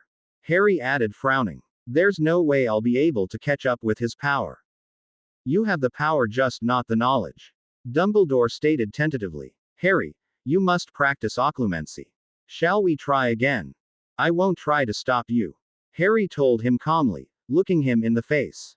Dumbledore looked irritated. Harry, we have to get through this wall you've put up between us. His annoyance was replaced with uncertainty. I can't change the past. I don't know what else to do. The growing anger on Harry's face alarmed Dumbledore. Last June you said you knew how I felt. Harry seethed and glared at him. If you really knew then, how freaking hard is it to figure out what I need from you, now? Harry started shouting. Because, if I have to tell you, it comes from me, not you. Nodding slightly, Dumbledore's eyes were misty. I see. He sighed, looking very bewildered. I really haven't a clue, Harry. Then get one. Harry snarled and wrenched open the door and stormed out of the drawing room. Here are the rune dictionaries you wanted, Harry. Hermione came into Ron's bedroom, where he and Harry were playing a game of chess before going to bed. Dinner that evening had been a quiet and subdued meal. Mrs. Weasley kept looking at Harry and opening her mouth like she was going to say what was on her mind, but then would stop and pick at the food on her plate. Remus had left on order of the Phoenix business, so no one was there to diffuse the tension. Thanks, Hermione. Harry looked at the books and sighed. Looks complicated. Not really. Hermione adjusted the belt to her dressing gown. But I really don't see why you want them. I didn't see any runes on that trunk. Well, I thought if I came across something we haven't noticed, it couldn't hurt to check. Ron's knight taking his bishop distracted Harry. I suppose not. Hermione sat down to watch the match. Crookshanks jumped up onto her lap, purring. Ron said you aren't going to take potions. Why not? At this moment Ginny came in with Cleo. Crookshanks streaked out of the room. Chicken cat. She laughed. He'll get over it. Soon. I hope. Hermione sighed. You in trouble? Ginny grinned at Harry. What? Harry looked puzzled. Mom's muttering to herself and I know she's just waiting for Dad to get home. Ginny nodded knowingly. Ron rolled his eyes. Oh no. Double teaming you. That's almost as bad as a howler. What did I do? Harry asked, worried. Come on, Harry. Ginny cocked her head. Everyone knows you yelled at Dumbledore again. I'll say this once. Harry's voice was calm and not the bit least angry. I don't want to discuss Dumbledore. Silence hung in the room for a long moment. Right, Ron finally said, and he turned back to the chess game without looking at Harry. So why aren't you taking potions, Harry? Hermione asked again. I'll tell you later, Hermione. Harry gave the smallest of glance toward Ginny and saw a flare of anger in her face. I wish you three would stop treating me like I'm 5. Ginny glared at them with her hands on her hips. I'm not a little girl, you know. Harry sat back and gazed thoughtfully at her. She wore no dressing gown, and even though her nightdress covered everything, it curved softly in all the right spots. No, you certainly aren't a little girl. He gave her a sly smile. She went pink. Potter, would you stop leering at my sister and move? Ron gave him an impatient look. I'm not leering. Harry moved a knight. I'm appreciating. Looked like leering to me. Check. Ron snorted. No, Weasley, that's the way you look at Hermione. Harry shot back and moved his king. He glanced at the girls, both whose faces were flushed but neither face was as red as Ron's. I have never leered at Hermione. Ron protested. He moved his queen. Oh, I must have been mistaken. Check. Harry grinned. Would this be the first time he beat Ron? But Ron's attention snapped back to the game board and in 5 moves he checkmated Harry. I thought I had you distracted enough. Harry laughed. The 2 girls still stared as if Ron and Harry had suddenly sprouted 2 heads. You guys. Hermione rolled her eyes. So Harry, the question was, why aren't you taking potions? It has to do with the you-know-what. Ron said softly. I heard that. Ginny glared at him. What's the you-know-what? Nobody said anything. Ron and Hermione turned to Harry who was staring at the chessboard. I think we have to tell her, Ron. Harry looked into his friend's eyes. She's too close not to know. Ron met his gaze and gave a slight nod. Sit down, Ginny. He gestured to the empty chair. He told her about the prophecy. To Harry's surprise, Ginny didn't seem horrified or shocked. He gave her a questioning look. Ginny shrugged. I figured that out long ago. I mean, why else would you know who have tried to kill you as a baby if you weren't going to be a threat to him in the future? She shrugged again. I don't understand why it's such a big secret. What use could he make of it? I asked Remus to check into it. He hasn't said he found an answer yet. Harry studied Ginny for a moment. It does figure, doesn't it? He said thoughtfully and rubbed his forehead. But to answer your question, Hermione, Harry told her the same thing he had told Ron but in a more diplomatic way. Even though his words were softer, she looked rattled by the answer. I see. Hermione managed finally. She seemed at a loss for words but was saved from replying by Mrs. Weasley coming in. Bedtime. Ginny, you shouldn't be running around without a dressing gown. She glared at her daughter. Oh, Mom. It's too hot to wear a dressing gown. Ginny rolled her eyes. As she turned, she kept a steadying hand around the kitten on her shoulder. Good night, all. And Harry couldn't help noticing the gentle sway of her hips as she left with Hermione. Not leering, Ron grinned at him. Harry blushed and grinned as he stood up. Like I said, just appreciating the view. He saw a startled look on Mrs. Weasley's face. Good night. Ron snickered as he left. Harry didn't really feel like sleeping, so he decided to read through more of his mother's letters. The box must have been magically enhanced, for it held more letters than a normal carton of the same size. He pulled a thick envelope out of one end. It was addressed to Petunia Dursley. Harry frowned, then opened the letter.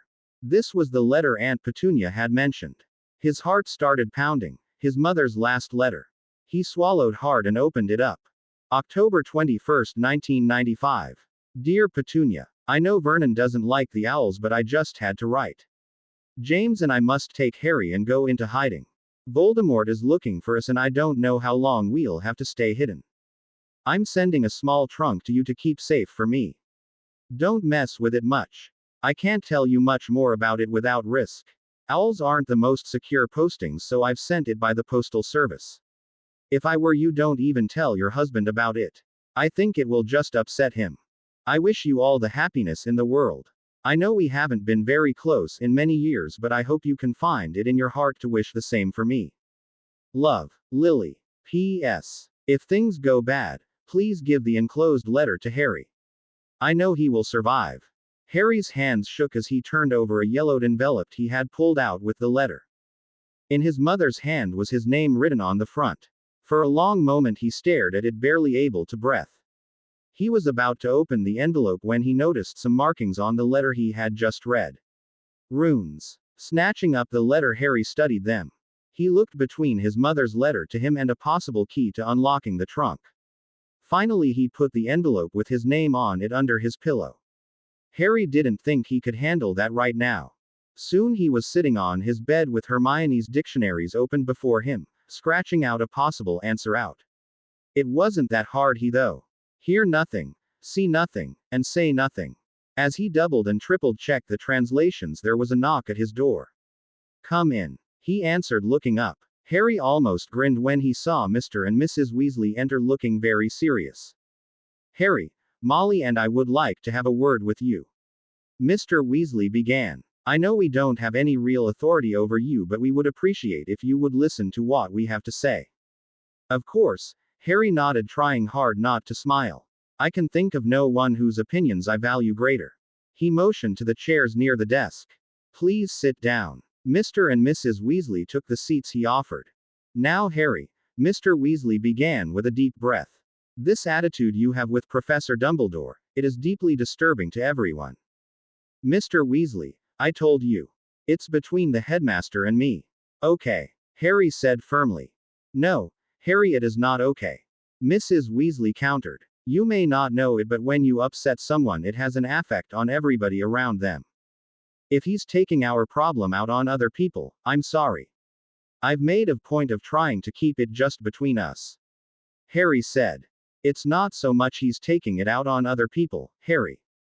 Mr. Weasley explained. Dumbledore's energy and strength radiate to others, and when that is depressed, there is a direct effect on people around him. Harry, it isn't like you to hold a grudge like this. Mrs. Weasley chided. I just don't understand why you are acting this way. I appreciate your concern. And I am sorry if it is bothering other people. Harry said earnestly. But anger isn't something I can turn on and off like wand light. No, I don't suppose you can. Mr. Weasley nodded. But Harry, please, holding on to this resentment is not healthy for anyone. And despite your anger at Professor Dumbledore, he can be trusted and he does have your best interests at heart. I will think about this. Harry nodded soberly, then he couldn't help break into a grin. I've never had a heart-to-heart talk before. Well, unless you count the time Uncle Vernon came into my cupboard and said I could move into Dudley's spare room. What do you mean your cupboard? Mrs. Weasley asked, frowning. Where I slept, before I got my Hogwarts letter. Harry looked puzzled. But I thought you knew that. I knew you were put in it for punishment, but I never knew. Mrs. Weasley looked angry. I never knew you had to sleep in there. Yep, spiders and all. Harry shrugged, looking down at the parchment with his translations on it.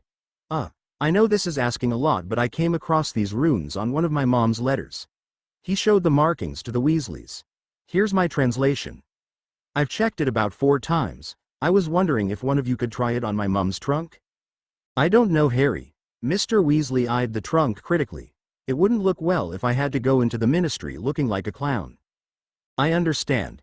Harry looked disappointed. Well, I don't have to worry what I look like. Mrs. Weasley smiled kindly at Harry and pulled out her wand. If you want to wait until Hermione looks at the translation, I'll understand. Harry offered her a way out.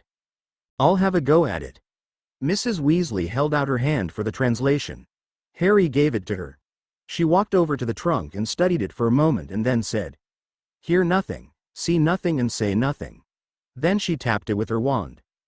The trunk glowed golden for a long time, but again there came a hiss followed by a red mist, which surrounded Mrs. Weasley. Molly? Mr. Weasley gasped weakly, waiting for the vapor to clear. As his wife turned around, his jaw dropped. Harry gaped. No longer the frumpy mother of 7 children. Molly Weasley looked as if she had stepped off the cover of some high-fashion magazine. She was absolutely gorgeous. Wind whipped his feathers. He was racing with the west wind. The need to outfly it was great. Danger flew behind him. A cry echoed from far below, barely heard in the rushing wind. Darkness replaced the flying dream. Harry slowly opened his eyes. This wasn't his bedroom. His scar burned, but not overwhelmingly. He listened. Everything was quiet and calm. Voldemort was sleeping.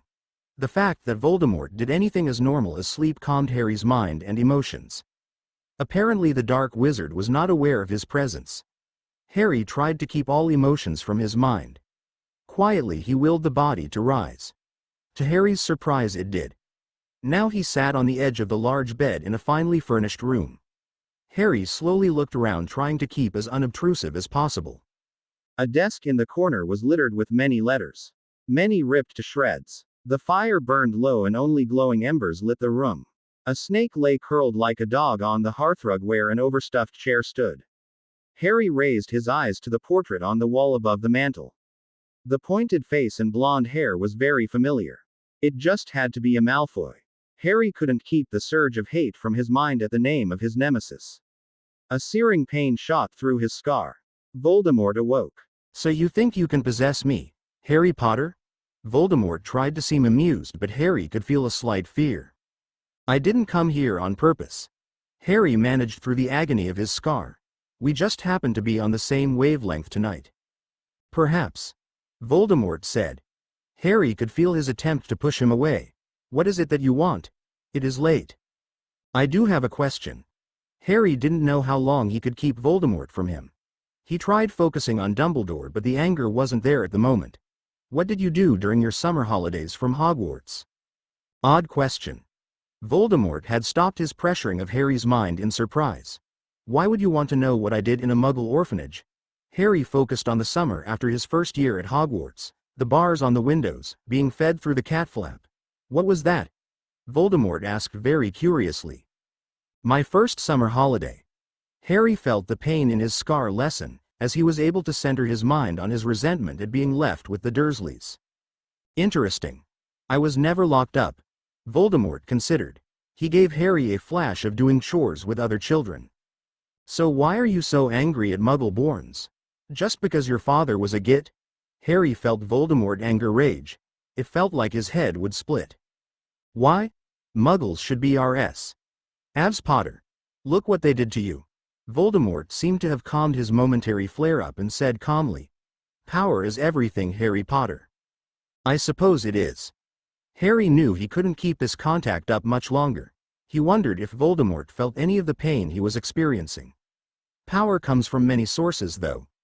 He again felt a surge of anger mingled with fear from the wizard, followed by Voldemort attempting to force his way into Harry's mind.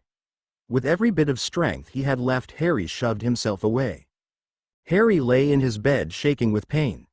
Sweat rolled down his forehead. Since nobody had come rushing into his room, Harry realized he must have kept quiet during this meeting with Voldemort. For a long time Harry lay waiting for the pain to fade and his body to quit shaking. Finally he managed to sit up and open his eyes. Hedwig's white feathers stood out in the dim light of the room. She hooted softly. Still feeling very shaky, Harry decided to go to the kitchen for some tea. Slowly he walked down the steps in the dark, feeling the way down with his hand on the rail. There was a light in the kitchen and someone sat at the table when he entered. Harry? What are you doing up? Remus asked softly. Just need some tea. Harry's voice was hoarse. Harry? Remus knew something was wrong the minute Harry stepped into the light of the candle. I'm all right. I just had a dream. Harry waved him away and slid onto a chair, still shaking. Remus looked at him closely, then hurriedly made him a cup of tea. Harry, what did you see? Remus asked intently, watching the teen. Rubbing his scar, Harry didn't answer for a while.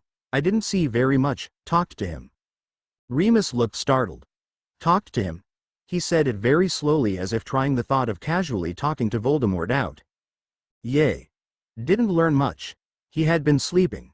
Harry sipped his tea. I never thought of him sleeping, he commented. Harry, you have to stop these contacts. They'll be the end of you. Remus sounded worried. If the pain wasn't so intense. Harry didn't seem to listen. I could manage it better.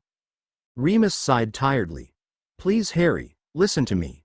You don't have the knowledge to keep control of the situation. There was a plea in his voice that made Harry look up, and he was surprised to see tears standing in Remus's eyes. I can't lose you too, he whispered.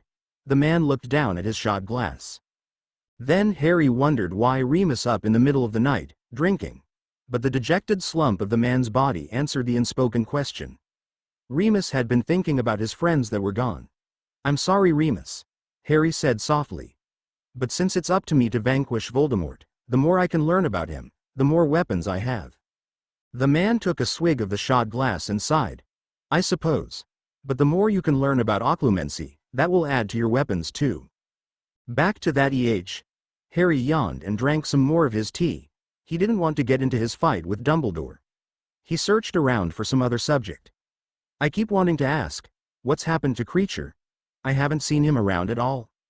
Well, since he is bound to the Black family house, he would have been bound to serve us, Remus started. What do you mean would have? Harry sat back. Instead of serving a werewolf and a half-blood, he decided to fulfill his dream. Remus snorted. He magically stuck his head next to the other elf heads and then decapitated himself. He made a slashing motion across his throat. Harry looked horrified. Remus nodded. Nasty mess. Took us weeks to clean it up. And the smell. The man shuddered. Full moon was the day afterwards, and the scent of blood stays in the memory of a werewolf longer than anything. Wow, Harry didn't know what to say. At least we don't have to worry about him, I guess. He finished his tea and stood up. Don't stay up too late, Remus. He patted the man on the back as he passed. Yes, Mum. Remus smiled as he watched the young man leave. I tell you, Ginny, it's just not right. Ron raged as Harry came down to breakfast that morning. Hermione sat beside him trying not to burst out laughing. Ginny looked annoyed at her brother. What's not right? Harry spooned out some porridge into a bowl, grabbed a spoon and sat down beside Ginny.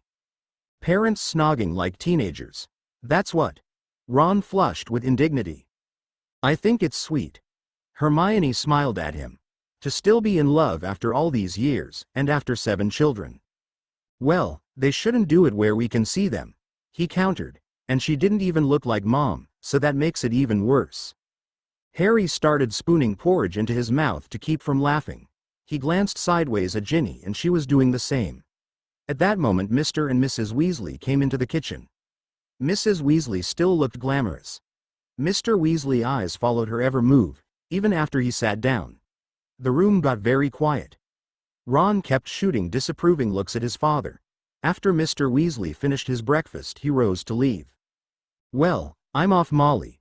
He put a hand on her back and nuzzled her neck. She giggled and pushed him away. You all have a good day, Mr. Weasley said, smiling as he pulled on his cloak. I'll let you out, Arthur. Mrs. Weasley almost giggled again and followed him out of the kitchen. Probably off to snog some more. Ron glared, and when the others burst out laughing, he flushed and said no more. I'm sure she saved these chairs just so we'd have something to do. Ron rubbed his nose with the end of his paintbrush, leaving a bit of seafoam green on the tip. Somehow he had managed, in the very short time they had been painting, to have his hands, arms and face splattered with paint. I thought so too, Ginny said behind Harry. She was much neater at painting than Ron, but still had several drips running down the handle of her brush to her hand. But I found out she just bought the chairs yesterday from a muggle shop. Maybe the order has new members, Hermione suggested. She was meticulous. No paint have ventured further than the bristles of her brush. But she was only a quarter of the way finished with her chair, so they need more seating. Why wouldn't they just conjure the chairs? Harry asked without looking up from his work. He was used to refinishing things. Painting quickly without drips, spills or other imperfections that would have caused the Dursleys to punish him. Not a speck of seafoam green touched him or his clothes, and he was nearly 2/3 done with his chair. I dunno. Think they'd tell us anything? Ron snorted. Harry was done in a short time, then helped the others finish. These are rather boring, aren't they? Harry looked at the chairs critically. Let's put some decoration on them. He walked over to a shelf with many paint cans and picked out some colors. That sounds like fun. What kind of decorations? Ginny asked, dumping her large paintbrush in a can of cleaner and picking up a smaller artist's brush. Well, should we make them all the same or different? Harry considered as he stirred the paints. Different but similar. Hermione grinned. This does sound like fun. She looked annoyed at Ron as he grumbled. Yeah, loads of fun. Like painting all summer was loads of fun. He rolled his eyes. You should get out more, Hermione. You don't have to help. She glared at him. I didn't say I wouldn't help. Ron quickly shifted ground. I'll help, I really don't mind. He reached for a brush. Just tell me what to do.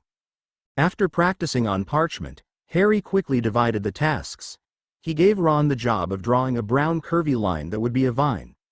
Ron didn't prove adept to do anything more complicated, and Harry constantly had to remind him not to put too much paint on his brush. Hermione and Ginny drew in the leaves while Harry painted several colorful blooms along the vine.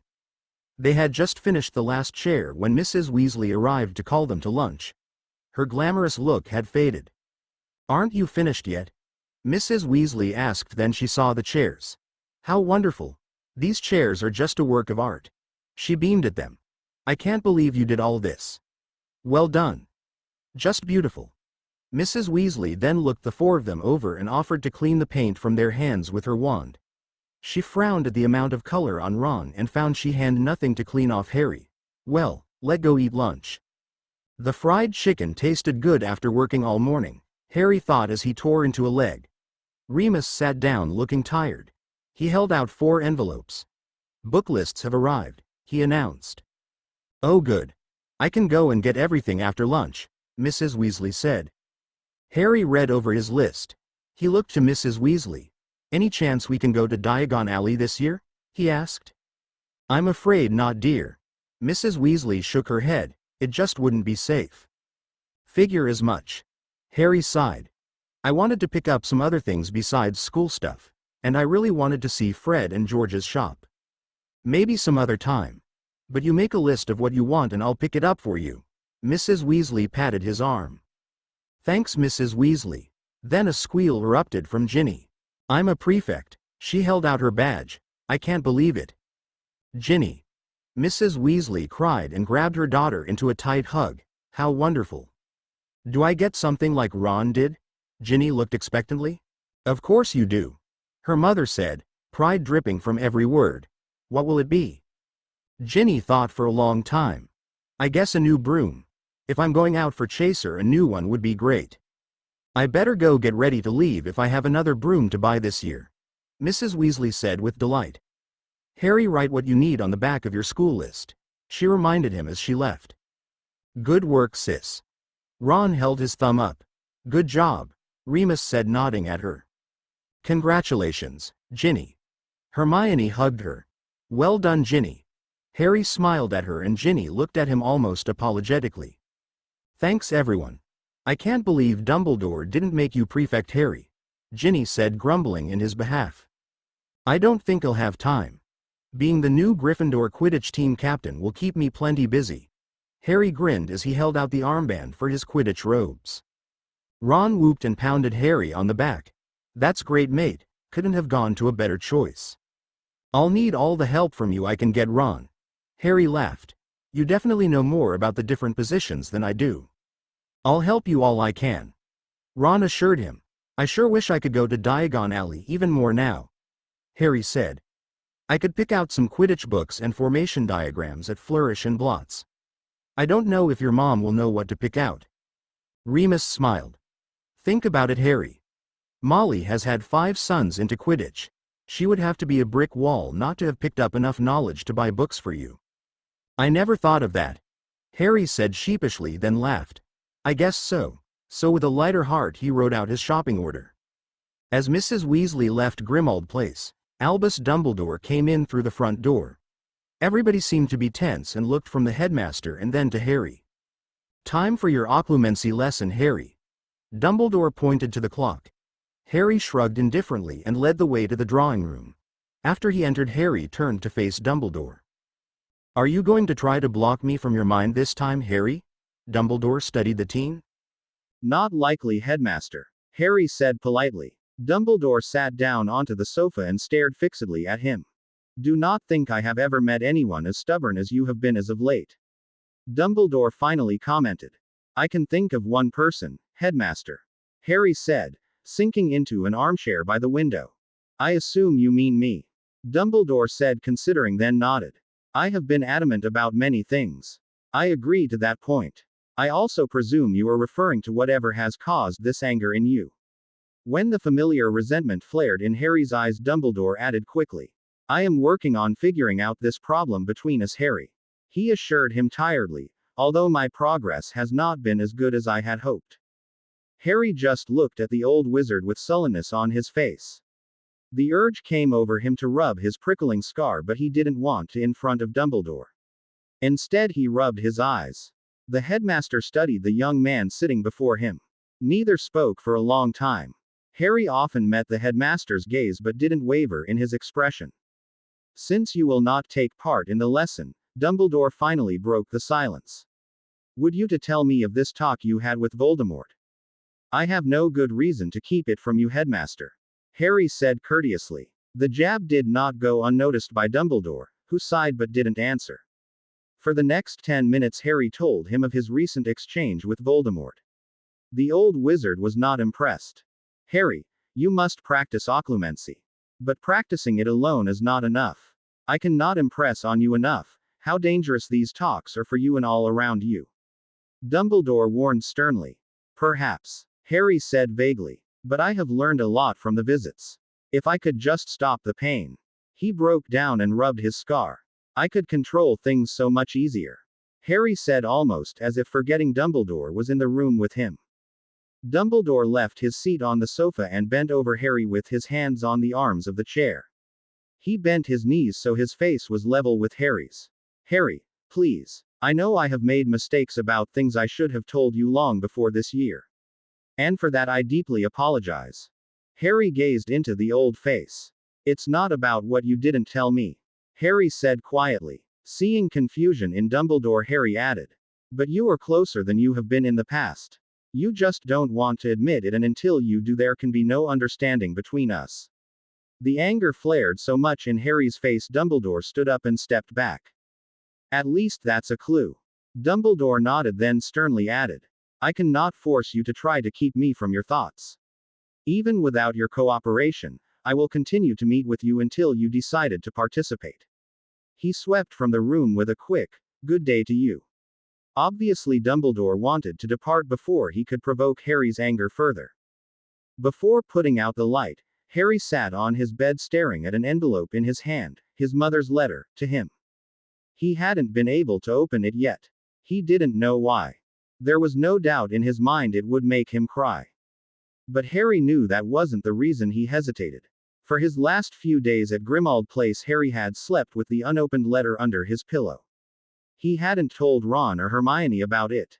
But sometimes when he was with them, Harry's thoughts shifted to the letter.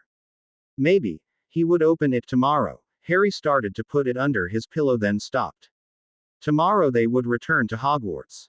There was a lot less privacy in the tower room than here. Slowly Harry turned the letter over and looked at the wax seal. He frowned. The L blending in with the letter P had an oddly snake-like appearance to it. He shook his head, berating himself for being paranoid. Breaking the seal, he pulled out 2 sheets of parchment. Tentatively Harry unfolded them to read. October 21, 1981. Dear Harry, my son, I'm writing this letter to you because things are not well in the world. And even though you sleep peacefully before me, I know someday you will not. How do I know this, you may ask? Your father would answer, I must have seer blood in me somewhere in the past. He can't accept something as mundane as Muggle intuition.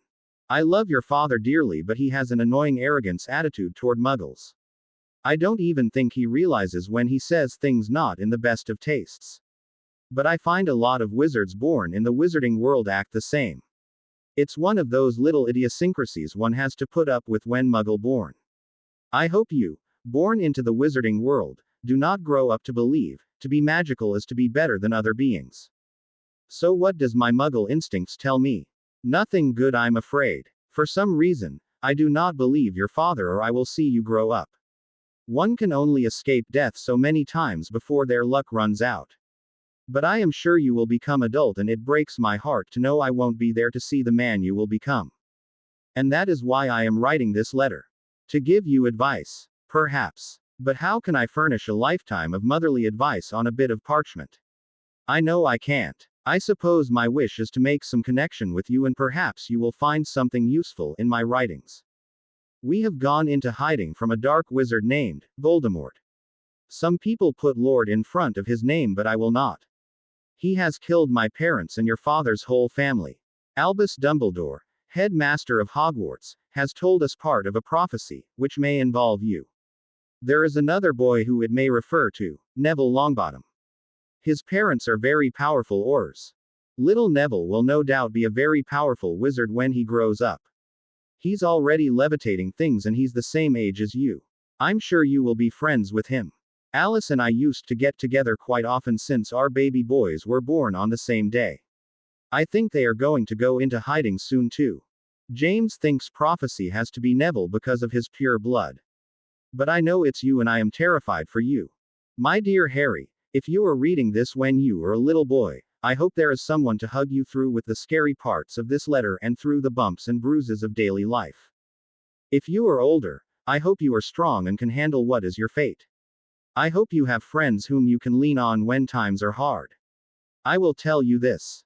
I have no doubt you will be able to accomplish what you need to do. I wish I could be there when you start Hogwarts or you have your first crush. I could help you figure out girls. Between you and me, your father was clueless on that account. I know your father would love to see you play Quidditch. But I know we'll never see these things in your life. So I have to imagine you doing and loving, not worrying too much about the future. It will come when it comes. So now for the advice part of this letter, and even though you had the nerve to say, Dad, before, Mum, as your first word, I'll give you a thought from your mother to you. If you someday have to journey where the darkness dwells, remember the light is always there, waiting to be called. Now, my son, I have to end this letter. It seems so short, but it took forever to write. I will always be with you. Love never ending. Mom. P.S. I almost signed it, Lily. Silly me. P.P.S. about the trunk. To open it, you will have to put some things together and think about my advice. It will help, and I didn't even mean it to, but it's funny how things work out like that. Love. Mum. Harry wiped his eyes and smiled slightly. What he had feared was nothing. Instead, his mother's words had comforted him, in a way. This was his mother. Not a girl attending school, but his mom talking to him. The little bits of humor she had put in helped ease the emotional tide his mother was riding, so apparent in parts of the letter. Harry took a deep breath and folded the letter. He got up and put in his trunk with the letter addressed to his aunt.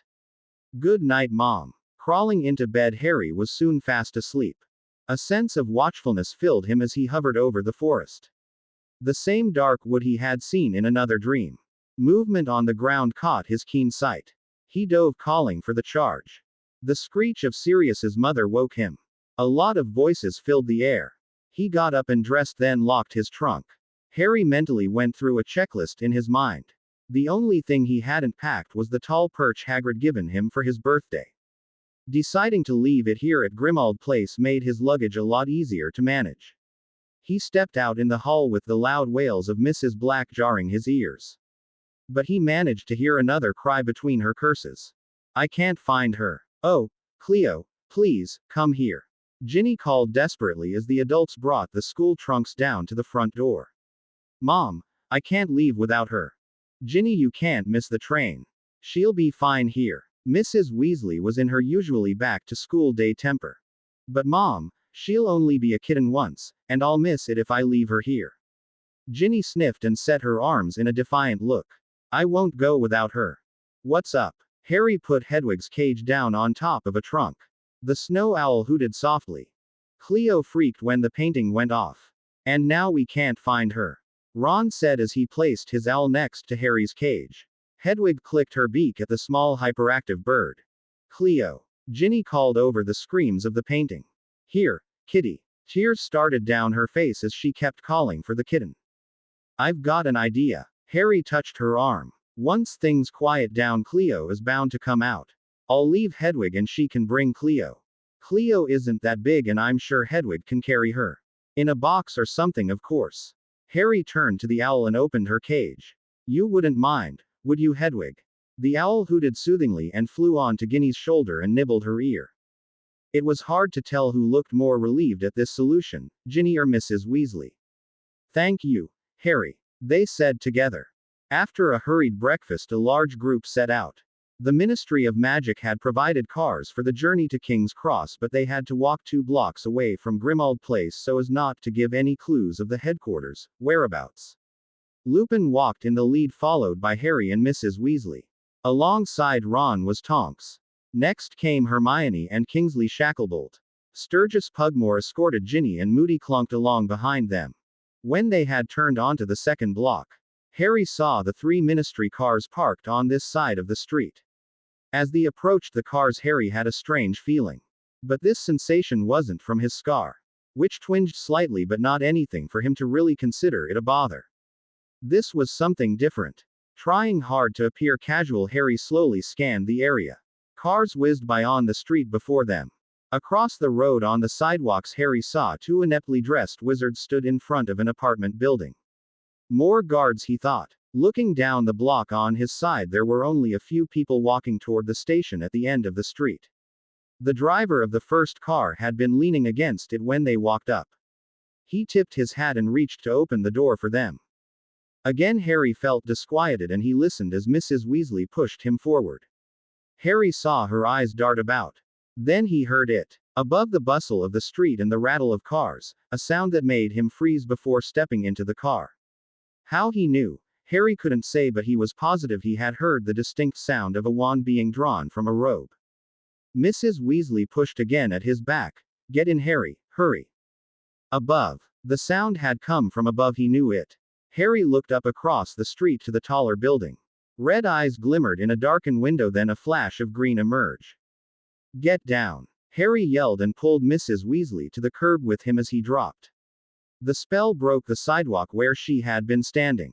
The air exploded with wizards apparating around them. Noise and confusion, both muggle and magical, hailed over Mrs. Weasley and Harry. Hands pulled Harry and Mrs. Weasley to their feet and shoved them into the ministry cars. Before they had even sat upright, the cars pulled away and into traffic. Are you all right, Mrs. Weasley? Harry saw her hands were scraped and she was shaking. I'm fine. Thanks to you. Mrs. Weasley gave him a weak smile. I was supposed to be protecting you. I've learned from you. Families protect each other. Harry grinned and Mrs. Weasley grabbed him for a hug. When they arrived at King's Cross, a host of wizards lined the street as they got out of the car. Mrs. Weasley hurried Harry through the station and onto platform 9 3/4. Only when they saw the colored steam engine puffing on the tracks did Mrs. Weasley breathe a sigh of relief. Thank goodness we made it. She still looked a little worried. I hope the others are all right. Harry looked toward the gateway. They didn't have long to wait. In 5 minutes Ron, Ginny and Hermione, along with their escorts, came through, all looking scared and troubled. Is anybody hurt? Harry asked, looking around at everyone. No, everybody is fine. Remus assured him, giving Harry an intent going over. What about you two? I'm fine. Mrs. Weasley cut her hands. Harry told him. Remus examined her hands and conjured bandages around them. That should hold you until we get back to headquarters. Thank you, Remus. Mrs. Weasley smiled. And thank you again, Harry. She hugged him and gave him a key. What did you see, boy? Moody asked gruffly. Both normal and magical eye looking at Harry. I felt something. Harry frowned, thinking. You should have told us if your scar was hurting. Moody growled impatiently. It wasn't my scar. Harry shook his head. I just felt like, I dunno, there was danger, when we walked up to those cars. Then I heard, he hesitated to say it because it sounded so unbelievable. I heard a wand being drawn. Moody still stared at him unblinkingly. You heard a wand drawn? Tonks echoed. With all the noise around us. I know it sounds weird. Harry said. Then I looked up to the building across the street and saw Voldemort and then a flash of green. You say your scar didn't hurt, even though Voldemort was that close? Remus asked. I felt a twinge but not anything to indicate he was nearby. Harry told him. Or even planning anything. Lupin didn't say anything but he looked worried. Then they all turned to someone hurrying toward them. Molly. Mr. Weasley called. He had just emerged through the barrier. His face was flushed and worried. Are you all right? I just got the news. We're all fine, Arthur. She reassured her husband with an embrace. Thanks to Harry. We both owe him our lives now.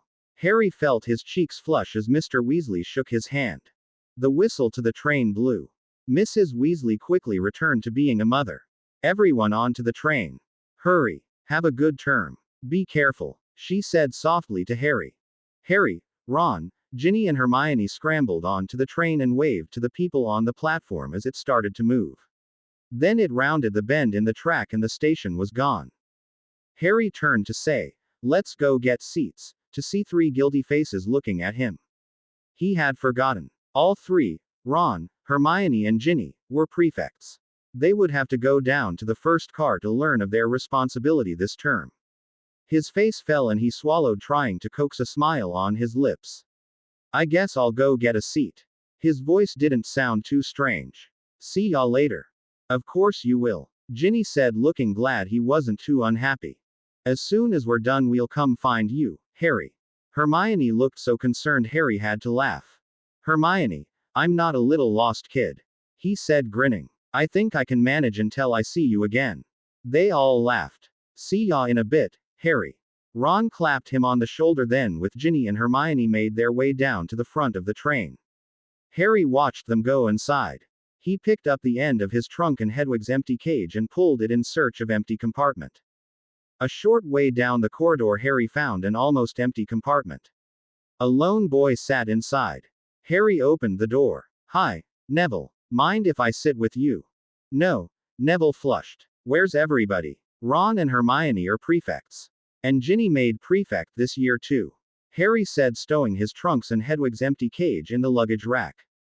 Wow. That's great for her, Neville said as Harry took the seat across from him. So how was your summer?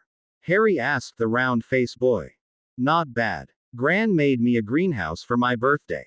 Neville smiled. It's great. Oh yeah, your birthday is the same as mine. Harry said almost to himself. How did you know that? Neville looked puzzled. I mean, it's in the summer, so we really don't celebrate it at school or anything that you would know. Harry looked a long time at Neville. My aunt gave me some things that belonged to my mom and there was a letter in it. Harry hesitated. He hadn't even told Ron and Hermione about the letter from his mom. And he had just read it last night. He looked at Neville, then decided. Hang on, I'll show you. Harry stood up and rummaged into his trunk and pulled out the letter to his aunt. Then he removed his mother's letter and handed it to Neville. My mum mentioned you. Harry smiled. Neville unfolded the two pieces of parchment and silently read the letter. Harry saw a tear leak down the round face. Wow, Harry. This is. He looked up, his eyes still misty. Priceless. Yay, it is. Harry agreed. He watched Neville reread it several times. For some reason he didn't mind sharing this with Neville. His parents were insane Mongos, insane, because of Voldemort's Death Eaters. Neville better than anyone would know the value of a mother's letter to her son. What's this trunk she's written about? Neville pointed to the letter. Harry told him of the interesting effects the trunk had put on the people who had tried to open it. Neville laughed at the image of Lupin as a clown and dropped the second page on the floor. Oops. He picked it up, stared at it for a moment. I thought this was blank at first. Neville looked closer at the edges. But look, Harry. Here on the border. He handed it back to Harry. Are those runes? Harry examined the markings. The lines seemed to go right off the edge of the page on each of the four borders. They kind of look like they might be. Harry shook his head. He had looked through Hermione's rune dictionary enough that he should be able to recognize at least one rune, but he couldn't. They look incomplete. The minute he said it, something clicked. Harry pulled out the letter addressed to his aunt. At the bottom were the runes he had translated. So close to the edge the ink looked clipped off. Harry fitted the edges of the parchment together.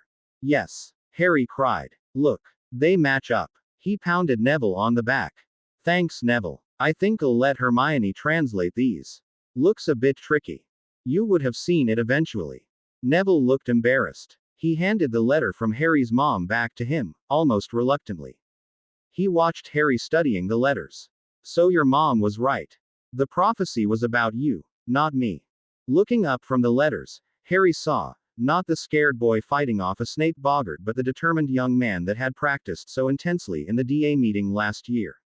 Harry nodded. Yeah, it's me. He grinned. You will be a powerful wizard, Neville. If my mum said so, you can count on it. So I expect you to guard my back. To his surprise, Neville's eyes smolder with a courage not seen there before. You can count on that too. Neville straightened his shoulders and nodded. Harry stuck out his hand. Neville grasped it with his and pumped, grinning. The sun shone through the dirty windows. The day reminded Harry of his very first trip to Hogwarts.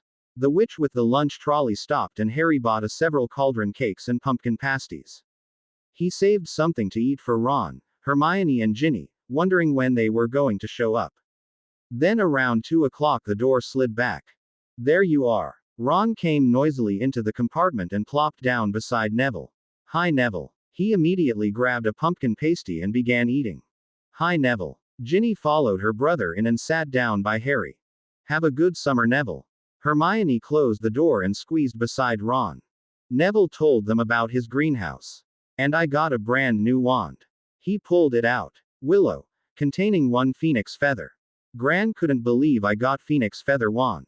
They usually go to really powerful wizards. Neville saw Harry raise an eyebrow and flushed. Harry, what were you talking about back at the station? Ginny asked. About hearing a wand drawn. Harry sighed. Then he explained again the sensation of danger, how above all the noise he had heard the wand being drawn. When I looked up, I saw red eyes and a green flash. You know the rest. You were attacked coming to the station. Neville's eyes looked stunned. You didn't tell me that. Not on purpose, Neville. I knew once these three showed up we'd be discussing it. Harry shrugged. I didn't really want to go through it twice. Strange your scar told you nothing. Hermione said thoughtfully.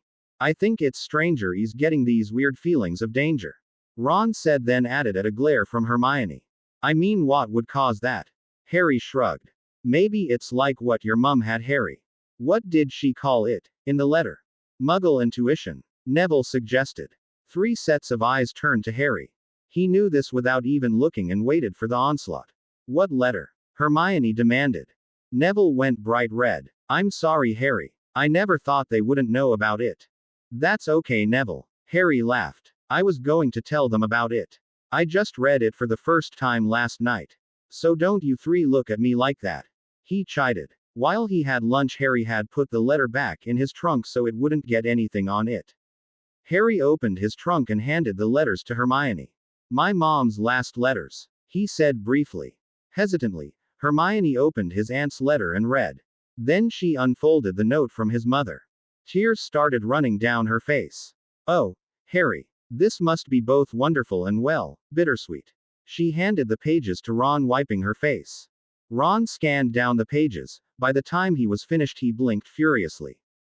Don't know what to say, Harry. He mumbled and handed them to Ginny. Harry felt Ginny lean against him, shaking. He looked down at her. She was crying.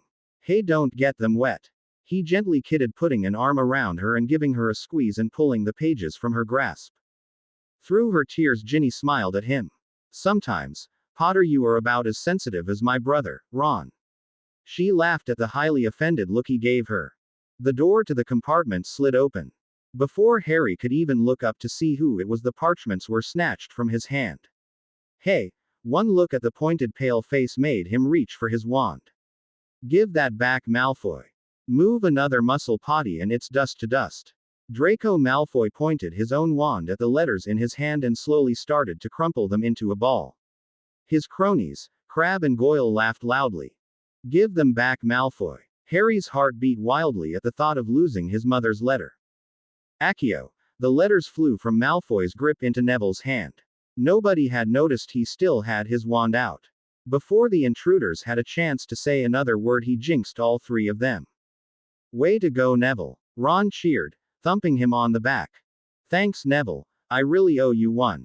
Harry grinned as Neville handed the pages to him. Just watching your back, mate.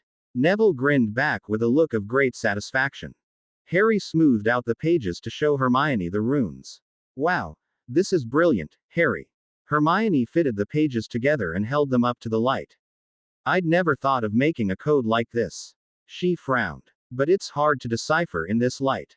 Why don't I wait until we're back at school to translate this? Do you mind? No. We wouldn't have time to try to open it anyway, with the feast and all. Harry carefully folded the letters and put them back in his trunk. This year is going to be great, Ron said. Being a prefect, I mean. Instead of looking after snotty first years, we get to help the teachers. Run errands, even into Hogsmeade during the week if they need something for class. Sound like fun? Harry agreed. Gonna let me use the prefect's bathroom this year? Sure, anytime. Ginny said, not looking up from the book she had taken out. I can't believe they didn't last year. We did. Hermione and Ron protested. Never said you didn't. Harry laughed. The sky grew dark outside the window. Stars flickered by as the train sped on. Soon they were pulling on their Hogwarts robes and the train started to slow. Stepping onto the station, Harry heard the familiar, first years this way. First years over here. All right, Hagrid. Harry called and waved. After the jarring beginning last year, this year seemed to be going normal. Not counting the attack, Harry reminded himself, feeling strange that he had put it out of his mind so quickly. All right, Harry. Hagrid waved as Harry followed the crowd to the carriages that would take them to the castle. The Thestrals stood in the shafts with their blank, vacant eyes. Harry was surprised he recognized the one he had ridden in June. He gave it a friendly pat and it tossed its bony head. He waited for Hermione, Ron and Ginny to catch up to him and Neville. They shared a carriage and it trundled off when the door closed. Soon it stopped at the steps of Castle. The great hall looked as splendid as it ever did. The thousands of candles flickered above the 4 long house tables set with golden plates. Harry felt this year had to be better than last. People actually spoke to him as he made his way to the Gryffindor table to find a seat. No whispered muttering as of the past year. Dean Thomas and Seamus Finnegan greeted them as they sat down. Heard about the attack. Can't believe it. You 4 all right? Seamus asked concerned. We're fine. Ron's mom got scraped up but she'll be okay. Harry nodded. Nervy of Voldemort if you ask me. People around him flinched at the sound of the name. His attention drifted to the staff table as students continued to file into the Great Hall. Harry searched for a new face. For a moment he stared at the headmaster. The power and sense of strength Dumbledore usually gave Harry seemed dulled by his resentment of the old wizard. Next to Dumbledore, Harry found what he had been looking for, the new defense against the dark arts teacher. Wearing muted dusty blue robes, a big powerfully built man sat with short cropped dark hair bristling out under his matching wizard hat, witch's top folded crisply to the right with the tip just above his ear. The wizard sat very straight and his wide shoulders seemed to crowd Professor Snape on his left. The expression on his square-jawed face was hard to read. But Harry could see his dark eyes scanning the great hall and studying the students. Hagrid slid into his seat at the end of the long table. The next moment the doors opened and Professor McGonagall led a line of scared-looking first years down the rows to stand in front of the staff table facing the students. She placed the sorting hat on the 3-legged stool in front of them. Everyone stared at it as a rip near the brim opened and the hat began to sing. In your mind I'll take a peek. To sort by deed and thought. For Gryffindor the brave I seek. And courage in the heart. Ravenclaw the wise to teach. With brains to solve mystery. Hufflepuff makes room for all who want to learn great wizardry. While Slytherin educates the cunning. With only pure blood ancestry to note. Long ago, and for a time, the dividing did no injure. But pride and power began to climb. And clever Ravenclaw knew. The time had come for one to say adieu. But gentle Hufflepuff would always believe, as friends tried and true, they would find a way for all to live together. Gryffindor who taught the brave said once to shrewd Slytherin, trust our friendship. That's all we need. The anger is nothing compared to deeds. Powerful Slytherin answered, true friends we'll always be. However much we disagree. Yet anger raged uncontrolled. So Slytherin moved out to save from harm and hurt. Hogwarts and all its wisdom. And stained still as the entry. By blood and strife unseen. Eroding from within. Stone, soul, and spirit. Nonetheless, I must sort each year. The house for all new student. But anger still flows among foe and friends alike. So this I must tell you. Before the midnight hour strikes. That now in these halls dwells the one who must see the Dark Lord forever fall. Greatly he has suffered for the want and death of love. But like the great blade of Gryffindor, that was tempered by the forge. The trials have made him stronger. Most powerful will he become. Keen, honed and dangerous. But a force not alone in battle. Against the rising tide of dark. But one on the edge of a blade. Long, narrow and sharp. So listen all ye Hogwarts students, ghosts and teachers. Be strong. Stand together.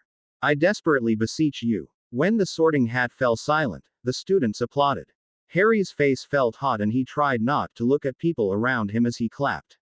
But Harry couldn't help but notice many faces turning, trying to catch a glimpse of him. Will I ever get a break? Harry muttered exasperatedly to Ron and Hermione. Sorting hat's getting a little cheeky if you ask me. Ron said in Harry's behalf. Nobody will know it's you. Hermione said softly, then cut herself off as Harry gave her a warning look to shut up. Professor McGonagall stared down all the last whispering and started to call the first years to the sorting stool. Anderson, John. A thin boy with red hair stumbled out of line to sit down on the stool. He placed the hat on his head. Gryffindor. The hat shouted. Everyone at the Gryffindor table clapped for the new member as he hurried to the table to take his seat. Harry's mind slipped out of focus as he thought about the Sorting Hat's song. Blood had been spilled in Hogwarts. He wondered about this. Harry wondered if Hermione knew anything about it. He glanced her way. She was looking at the staff table, obviously checking out the new teacher. Then a name was called that caused Harry's attention to snap back to the sorting. Evans, Mark. Harry looked around Ron to see the boy Dudley had beaten up one summer sitting on the stool. Gryffindor. The brown-haired boy sat down on the other side of Seamus Finnegan and Dean Thomas. Hey, Mark. Harry leaned around his classmates. Good going. Mark's mouth dropped open. Harry Potter. What? I thought you went to St. Brutus's. That's just what the Dursleys tell everyone. I'm in my 6th year here. Harry told him. Will wonders never cease? The first-year eyes were as big as saucers as he glanced around the Great Hall. The sorting continued and Ron tapped his fingers on the edge of the table expectantly. When finally the sorting hat called, Hufflepuff. For Zeller, Mary and she hurried to the Hufflepuff table. Professor McGonagall took the hat and stool away and Albus Dumbledore stood up. Let the feast begin, he said. Then the wizard sat back down and food appeared on the tables. After Harry had taken the edge off his hunger, he turned to Hermione. What's this about blood being spilled in the entry? Anything in Hogwarts? A history? He asked. No, nothing at all.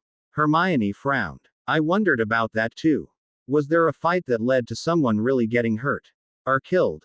Ron shrugged. Who else would know but the Sorting Hat?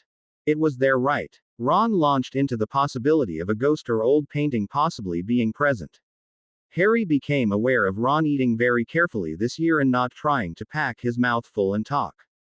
It was almost comical to watch him carefully chew bite-sized pieces with his mouth closed and wipe his mouth with his napkin instead of his sleeve.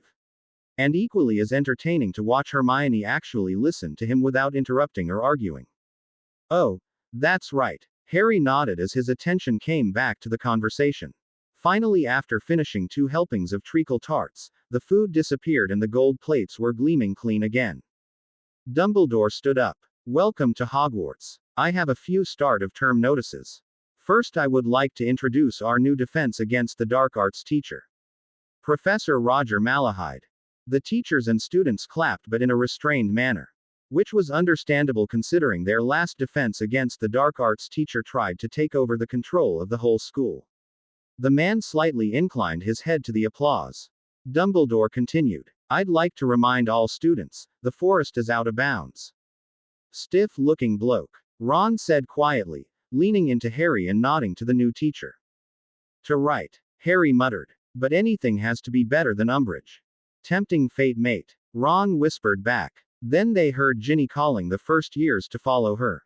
Harry, Ron and Hermione got up and left the table with the others filing out of the Great Hall.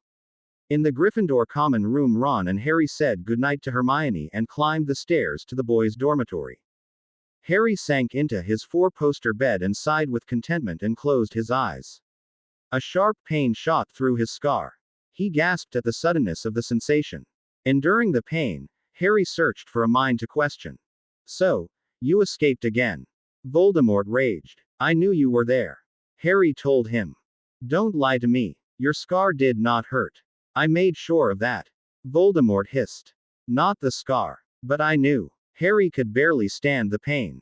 How did you block the pain to my scar? Tell me how you knew and I might tell you. Voldemort sneered. Muggle intuition, as my mum called it. Harry's eyes watered as the fire shot through his head. Voldemort pressed cruelly to enter into Harry's mind. Struggling, Harry fought to maintain a hold on his own thought. With all his strength, Harry thrust Voldemort away with a last desperate effort. The dorm room returned. Between the curtains of his 4-poster, Harry saw through bleary eyes a half-moon shining through the windows. Harry lay sweating and shivering. He took deep shuddering breaths to calm his mind. After his heart stopped beating wildly, Harry turned his pillow to find a cool spot for his forehead and slowly drifted off to sleep. Harry. Hermione looked startled when he sat down across from her at the Gryffindor table the next morning. Are you all right? Bit of a headache. Harry shrugged as he reached for some tea and toast. Is it your scar? Hermione asked. Harry heard Ron's mutter something. Oh, be quiet, Ron. Is it your scar, Harry? Yes, Hermione. It is my scar. Happy. Harry answered irritably. He rubbed his forehead, then saw Hermione and Ron still looking at him. Harry sighed. Okay. Somehow Voldemort was able to block the pain for a short time. Explains what happened when we got to the ministry cars. He sipped his tea and closed his eyes to the pounding in his head. Maybe you should go to Madame Pomfrey. Hermione suggested tentatively. I'll be all right. Harry nibbled some toast and took a long drink of tea. Professor McGonagall came down the table giving out course schedules. He felt a great sense of relief not to be taking potions. Not having to deal with Snape's sneering. Scanning down the list, Harry saw he had only 3 classes today. We'll get to see what the new defense teacher is like this afternoon. He commented. Then Harry frowned. At the bottom of his schedule was a note. 7 o'clock Tuesday and Thursday occlumency with Professor Dumbledore, Transfiguration Classroom. If Harry felt bad about his schedule, Ron looked overwhelmed. He ran his hand through his hair. Why did I take all these classes? I'll never be able to get through all of these. Not with that attitude. Hermione chided. You'll help me, won't you? Ron gave her a pathetic look. Harry had to turn away to keep them from seeing him smile. A whoosh was heard overhead and hundreds of owls flew in, dropping letters and packages in front the recipients. Harry watched for Hedwig, but no white owl appeared. Well, maybe tomorrow, Ginny. Harry saw her look sad and worried. Don't worry. Hedwig will get Cleo here. Ginny gave him the barest of smiles. We better go. Transfiguration is our first class. The 3 sixth years grabbed their book bags and hurried off to the 3rd floor. Newts are going to be different. I wonder how many 6th years are taking Transfiguration. Harry wondered as they entered the classroom and found seats. Well, I know Neville isn't taking it. He only got an acceptable owl. Hermione said. I'm not sure of anyone else. As if in answer to their question, students from Gryffindor and other houses began to file into the room. Ernie Macmillan, Padma Patil, Seamus Finnegan, Dean Thomas and Draco Malfoy took seats. Malfoy sat down in the empty seat to the right of Harry. He gave the 3 a sneering smirk. But Professor McGonagall entered and the room's attention focused on her. Welcome to Newt Transfiguration. Professor McGonagall set her books down on the desk and walked around in front to lean against it. This first semester you will begin conjuring spell. Which, as I told you last year, conjuring is much more difficult than vanishing spells. As you all know, it is much easier to take something apart than to try to it back together. There was scattered chuckling. You will start by trying to conjure a very simple black button. McGonagall took her wand out, indicating the students to do the same. Using a small circling motion over left palm, she produced a small black button. Like thus. Concentration is essential. A clear picture of what you want to conjure in your mind is a must. You may begin. So they began. It was harder. Even Hermione couldn't conjure anything more than a faint dark mark on the desktop. With his head still aching, Harry felt he might have joined the first years for all the power he had. Every time he cleared his mind to picture a button, the pain in his scar would get in the way. Oh no. Padma Patil had just put holes in her desk. How can you make something thin air, out of nothing? She sounded frustrated. But Miss Patil, the air is not nothing. It sustains life, does it not? Professor McGonagall corrected her. Harry stared at the Transfiguration teacher as if hypnotized by her words, his head suddenly cleared. Making something from something, he thought. A plain picture of a black button flashed into his mind. With a quick circle of his wand, a button materialized. Yes, Harry cried in triumph.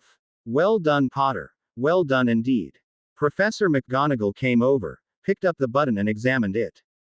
Perfect too. 20 points to Gryffindor. I might add, Mr. Potter, it has been many years since I've had any student capable of conjuring anything recognizable on the first day of class.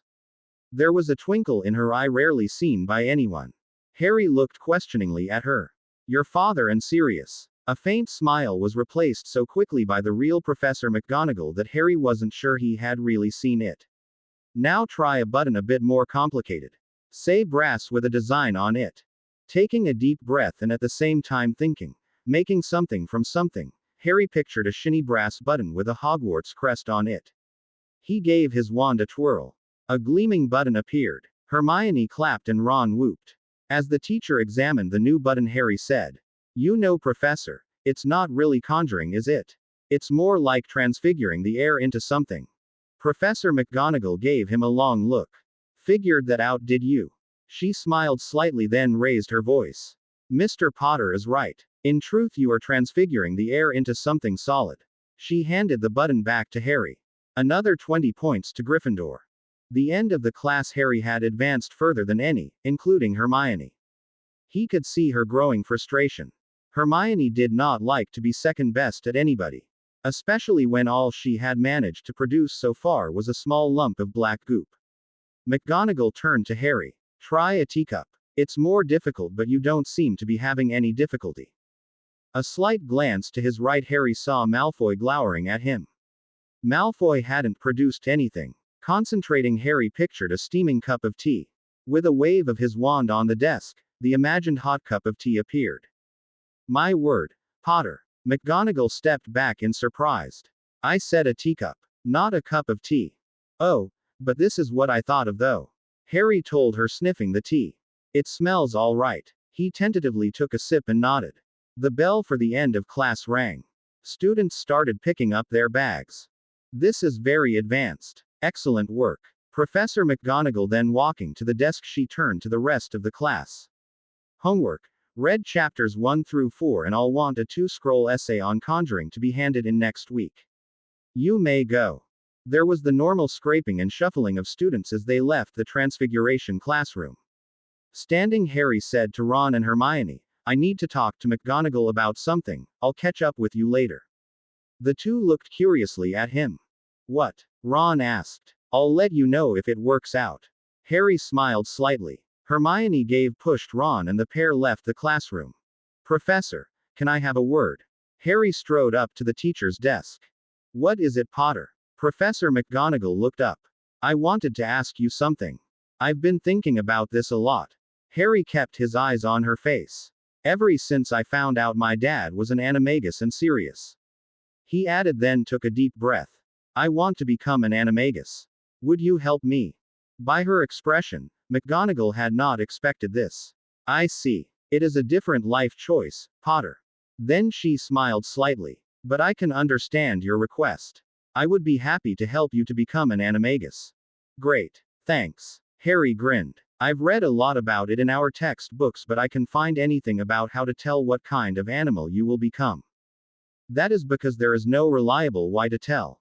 Professor McGonagall told him. One may influence it slightly. It's doubtful one would become an animal that one despises. Oh, that makes sense. So, how do I begin? I know there is paperwork to fill out. Harry said. Yes, I will get you the necessary forms. And we should meet twice a week for lessons on the procedure. McGonagall told him. If you want to follow me to my office, the forms are in my filing cabinet. They left the classroom and walked up the stairs to her office. She quickly found the paperwork for him. Once you have sent these in, the ministry will contact you to give you the go-ahead. Thanks again, Professor. Harry tucked the papers into his book bag. You're welcome. And Harry, he turned to look at her because she rarely used his first name. I am delighted you want to be an animagus. Harry grinned at her and nodded and headed off to catch up with Ron and Hermione in Charms. All of the students from Transfiguration had entered the Charms class, joined by a couple more students, one of who was Neville. He joined Harry, Ron and Hermione at the back of the class. Tiny little Professor Flitwick greeted the whole class enthusiastically. This first half of the year, you'll be learning basic healing charms. He squeaked. Even if you are not intending to make healing a career, healing charms are useful for the normal everyday bumps and bruises of life. And if any of you intend to have children someday, you will most certainly need a knowledge of healing. Learning healing spells required a bit of sacrifice on the part of the volunteer. One student purposely would make a small cut on their hand and the other students would try to heal the wound. Harry noticed Neville seemed to be doing extremely well compared to previous years. He wondered if it was a new wand entirely his own or something deeper. Most students managed to heal the small cut after a couple of attempts. Malfoy found no one wanted to work with him. Professor Flitwick. Malfoy called in the whiny voice Harry hated. I don't have anybody to heal. The charms teacher looked around and called to Harry. Would you please assist Mr. Malfoy, Mr. Potter? Harry sighed. He liked Flitwick and didn't want to cause a problem in his class. Okay, if you promise to keep an eye on him. Harry took the knife and nicked the back of hand with it. Heal away Malfoy. He gave the Slytherin such an indifferent bored look as he held out his cut hand. Malfoy was too confused to do anything nasty. When on his fourth attempt Malfoy finally mended the skin, Harry sighed scornfully. About time. Malfoy gave him a murderous look but didn't get a chance to retort. Very good. Everyone well done. Professor Flitwick clapped his hands and rubbed them together. For homework please read chapters 1 and 2. And diagram the healing charms discussed in those 2 chapters. The bell rang for the end of class and they filed out to the Great Hall for lunch. What did you have first period, Neville? Harry asked as he reached for his glass of pumpkin juice. Herbology. Neville said. And we're doing healing plants so it really connects well with the charms lesson. We don't have herbology until tomorrow. Ron commented after swallowing a bite of shepherd's pie. Wonder why the classes are split up like that. Well, you only needed an acceptable owl to study newt herbology. Hermione told him. So there probably a lot more people who qualified. Oh, I almost forgot. Ron turned to Harry. What did you want to see McGonagall for? For a bit Harry picked at his desert of apple pie then said. I asked for her help to become an animagus. He saw Ron's jaw drop. Why didn't you tell us? Hermione looked hurt. You never said a word. I hadn't made up my mind yet. Harry shrugged then at Hermione's stare, he confessed. Okay, I had made up my mind. I just didn't want to say anything until I had the nerve to ask McGonagall for help. Hermione seemed satisfied with that answer. What kind of animal do you think you'll be? Ron asked curiously. I could see you being a lion or something like that. Harry grinned. I really don't know. I'm pretty sure I won't be a dog like Sirius or a stag like my dad. He said thoughtfully, shaking his head. Then he gave Hermione an evil wink. I dunno, maybe a huge spider.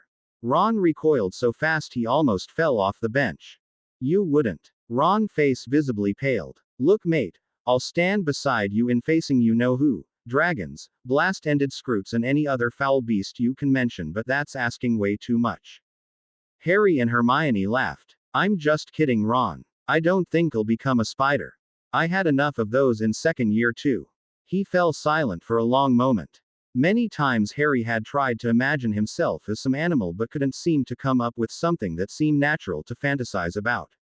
He hoped this wasn't a bad sign. After lunch they headed for the Defense Against the Dark Arts classroom. All of Gryffindor's 6th years were there along with everyone from the DA club that had been in 6th year. And like a piece of cellophane he couldn't get off his finger, Draco Malfoy slithered into view. But this time his thugs Crabbe and Goyle were standing on either side of him like bodyguards. What did you think of this Malahide?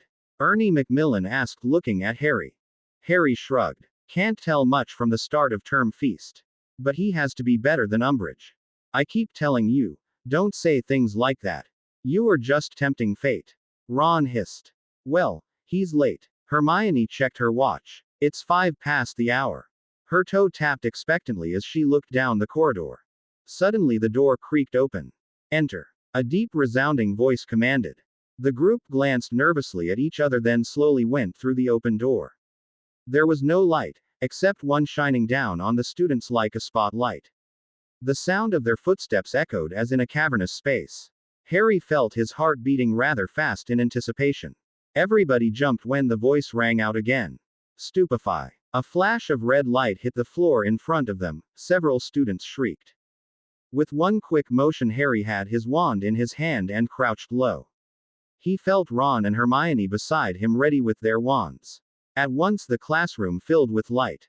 But it wasn't a classroom anymore. The class was standing in the middle of a large gymnasium. Striding into sight was Professor Malahide. His powerful frame wore a dark blue jumpsuit that reminded Harry of a ninja's but more flow-like robes with a tight black scarf around his head. All who have their wands in their hands, front and center. Professor Malahide barked, pointing to a place right of him. Harry, Ron, Hermione, Neville and a few of the DA members filed over to where he pointed. All those who don't. 10 points from your house. He turned and walked away, then after a dozen paces turned to face the students with his feet apart and his hands behind his back. I am Roger Malahide, your defense against the dark arts trainer. Malahide nodded. Yes, I said trainer. This is war and you must be prepared. You will call me sir, or Captain Malahide would ever answer. Is that understood? Yes, sir. The class answered together. Harry felt a strange chill go up his spine. This was too much like Umbridge. You will answer in a loud and clear voice. Understood. Malahide barked. Yes, sir. The class called louder. You will find suitable clothing for training. He pointed to the ends of the gym. Women on the right and men to the left. You have 5 minutes. Everybody seemed frozen in shock. Move it, he ordered. With the rest of the boys, Harry ran to the left side of the room. Behind a half wall they found lockers. Going down the line he found his one with his name on. Quickly he pulled off his robes and put on a robe fatigue similar to the ones Malahide wore, but these were khaki green. He found a leather holster for his wand. It strapped around his shoulder and rested so the pocket holding the wand was under his left arm. Taking a couple of practice pulls, Harry found he liked this holster. Come on, Harry, Ron said, giving his back a pat as he hurried by. Harry shoved his wand back into the slot and followed Ron to the middle of the gymnasium. All the boys had finished and milled around waiting. Malahide stood staring at them but not saying a word. Presently the girls started to emerge. Hermione hurried over to Harry and Ron, looking a bit worried. When Pavarti and Padma Patil finally emerged and joined the group, Malahide stepped toward them. Who can demonstrate a push-up? Malahide asked. For once, Hermione did not seem eager to volunteer. So Harry raised his hand. The trainer nodded. Harry dropped to the ground and stretched out and gave a couple of up and down pumps, then he looked up to Malahide. That's pathetic, Potter. Malahide growled. This is the correct way to do a push-up. He dropped from a standing position and held himself straight, seemingly with no effort. Notice my elbows are straight and my back as straight as if I were still standing. He bent his elbows. Your nose will touch the ground. And back up to the straight position. From there he sprang back to his feet. Try that, Potter. Harry did his best to copy Malahide, keeping as straight as he could. Could be better, Potter. Don't worry, you'll get lots of practice. Malahide motioned for him to rise and turn to the others. Those 10 points will be the last I deduct from your house. When you screw up in my course, I will tell you to drop. And you will do so and perform the number of push-ups I called for. Do you understand? Yes, sir. The class called out. I can't hear you. Malahide yelled. Yes, sir. They shouted louder. Soon Malahide had the whole class in military formation standing at attention. He paced in front of them, correcting their stance and straightening the line. In a half hour the whole class was marching outside. Luckily for Hogwarts students, the constant running up and down the castle's many staircases made them fairly fit, even after the summer holiday.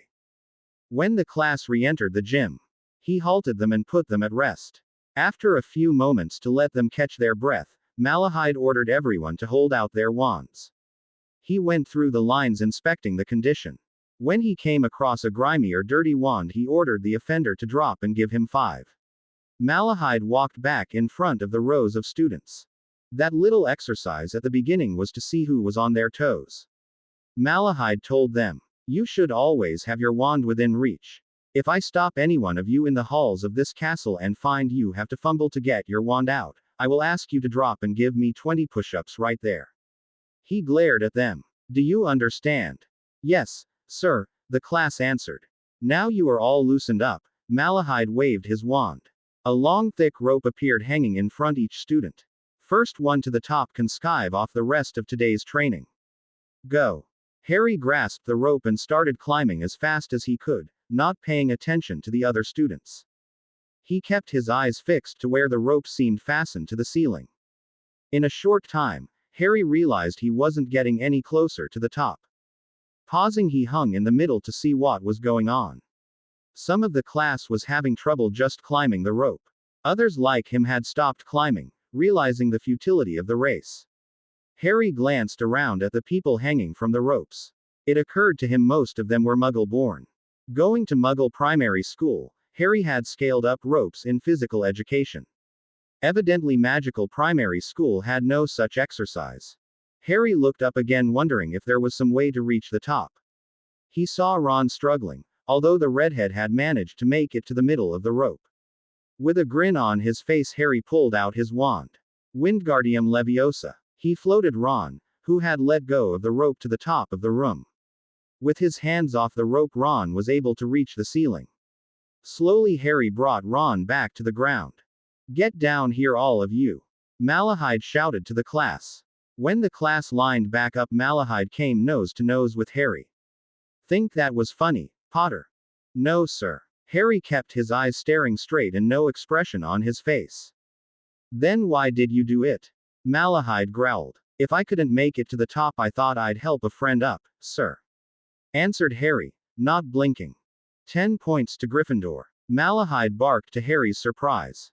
"Teamwork is essential. If you don't have teamwork, you don't have diddly." Malahide turned abruptly away from Harry and addressed the class. "The rope exercise is to improve your grip on your most important weapon, your wand. Loose your wand and you might as well keep your sorry little bums goodbye." He paced the lines again. "I see some of you have put on the harness. For those who didn't, drop and give 5. Malahide watched as about half the class, including Hermione and Ron, dropped to do 5 push-ups. Malahide slipped to the middle of the group and shouted at Malfoy. "I can count, Malfoy maggot. Since you can't, drop and you give me 10 and see if you can get it right this time." Glowering, Malfoy got down and started his push-ups. There was a snicker on Harry's right side. He knew it had come from Ron without looking. Malahide descended on Ron like a vulture. "You think that's funny, weasel brain? Drop and give me 5. Harry could see Ron's red face out of the corner of his eye as his friend dropped to do push-ups. Growing up with the Dursleys, Harry had learned very well how to keep a straight face through anything. For the next 10 minutes, the class practiced drawing their wands out. Malahide corrected their clumsiness and gave helpful tips on grips for different wand movements. Then the man had them split them into 3 groups. Harry tried not to look at the pale blonde at his left on his team. "We are going to have a little war game. Who can tell me why I split you into 3 groups instead of 2? So it will be more interesting," Pavarti Patil suggested when no one spoke up. "That's the stupidest answer I've ever heard. We are not here to have fun. Drop and give me 5. Malahide stared around for someone else to answer. The class stirred under his glare. A hand went up. "Potter." Malahide stepped in front of Harry. "You split us in 3 teams because in a real war there are never just 2 opponents, sir," Harry said quietly.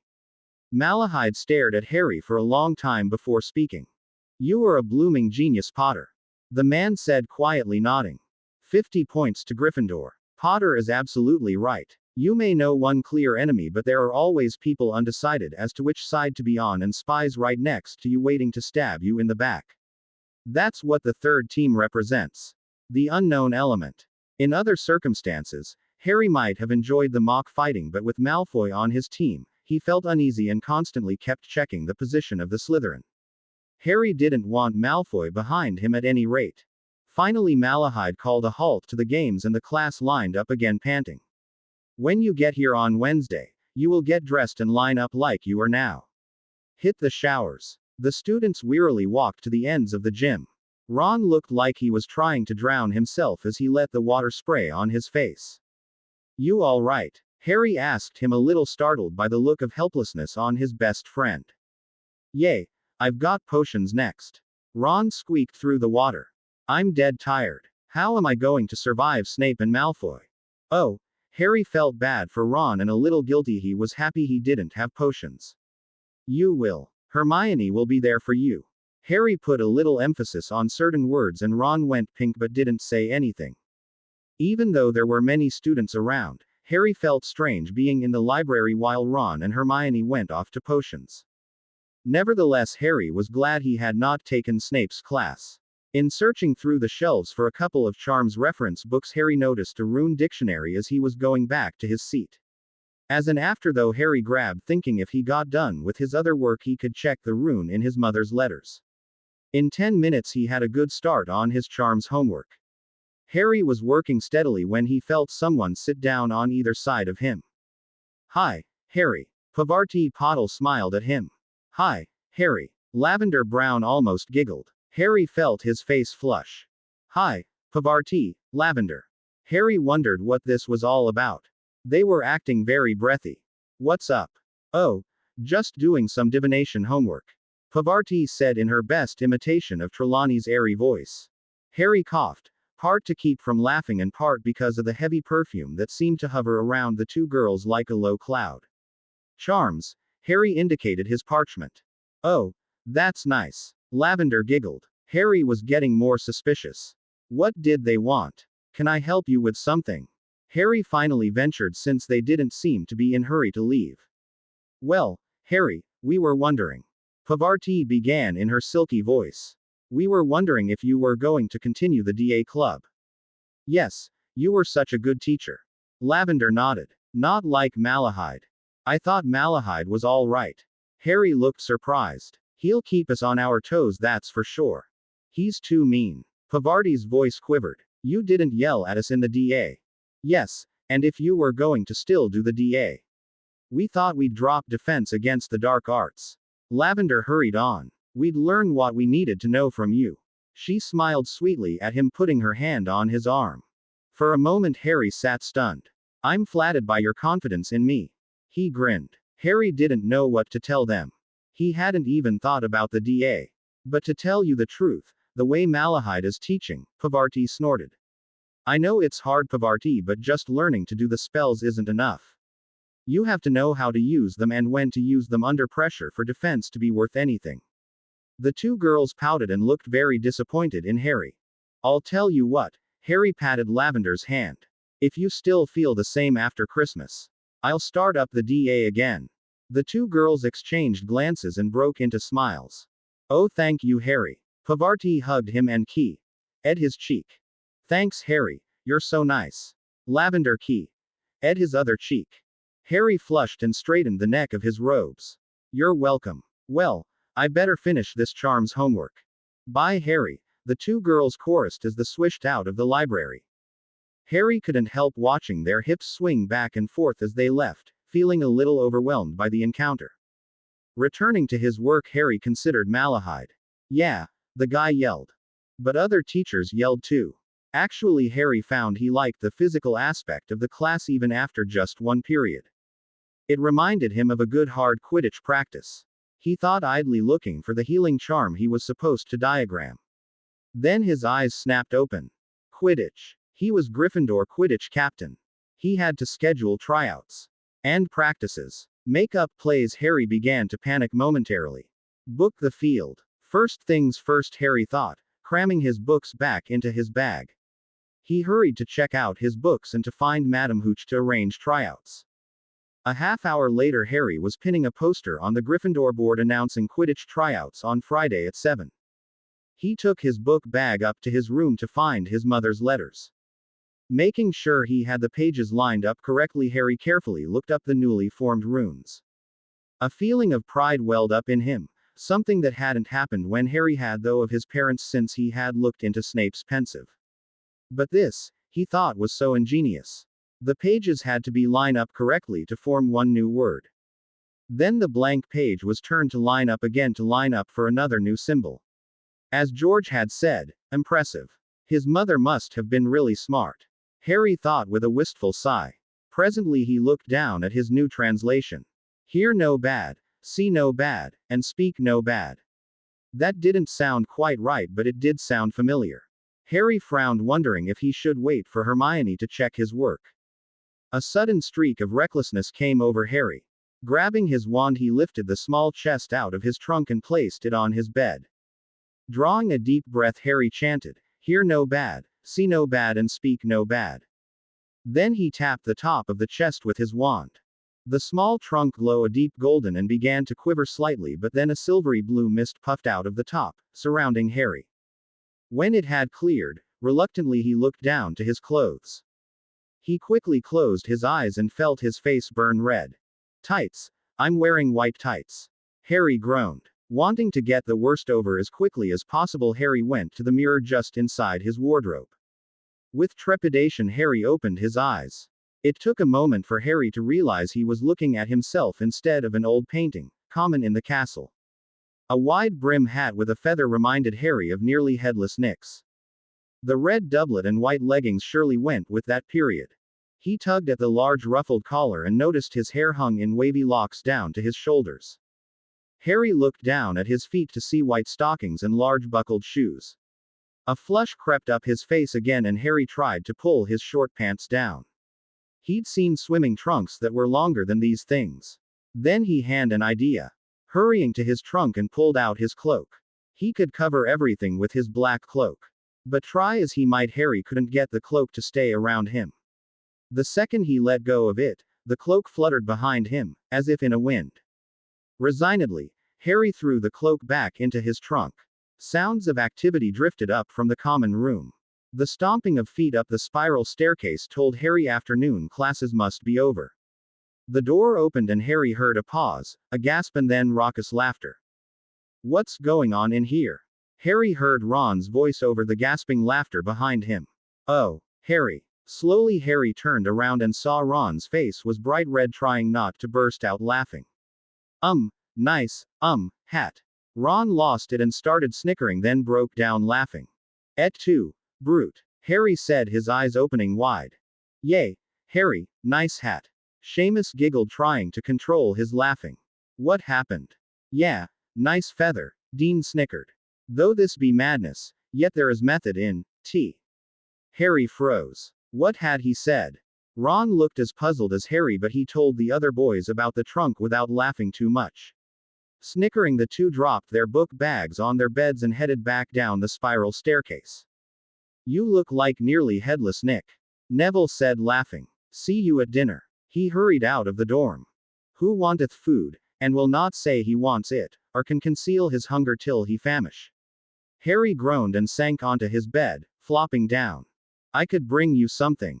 Ron offered with only a couple snickers. Delays have dangerous ends. Harry sighed again and stood up. We should get a picture. When Harry looked annoyed, Ron insisted. Oh, come on. Everyone else had their picture taken. Ron rummaged in Harry's trunk and took out the camera Lupin had given Harry for his birthday. Nice pose, Harry. Got it. He put the camera back. Ready for Hermione and Ginny.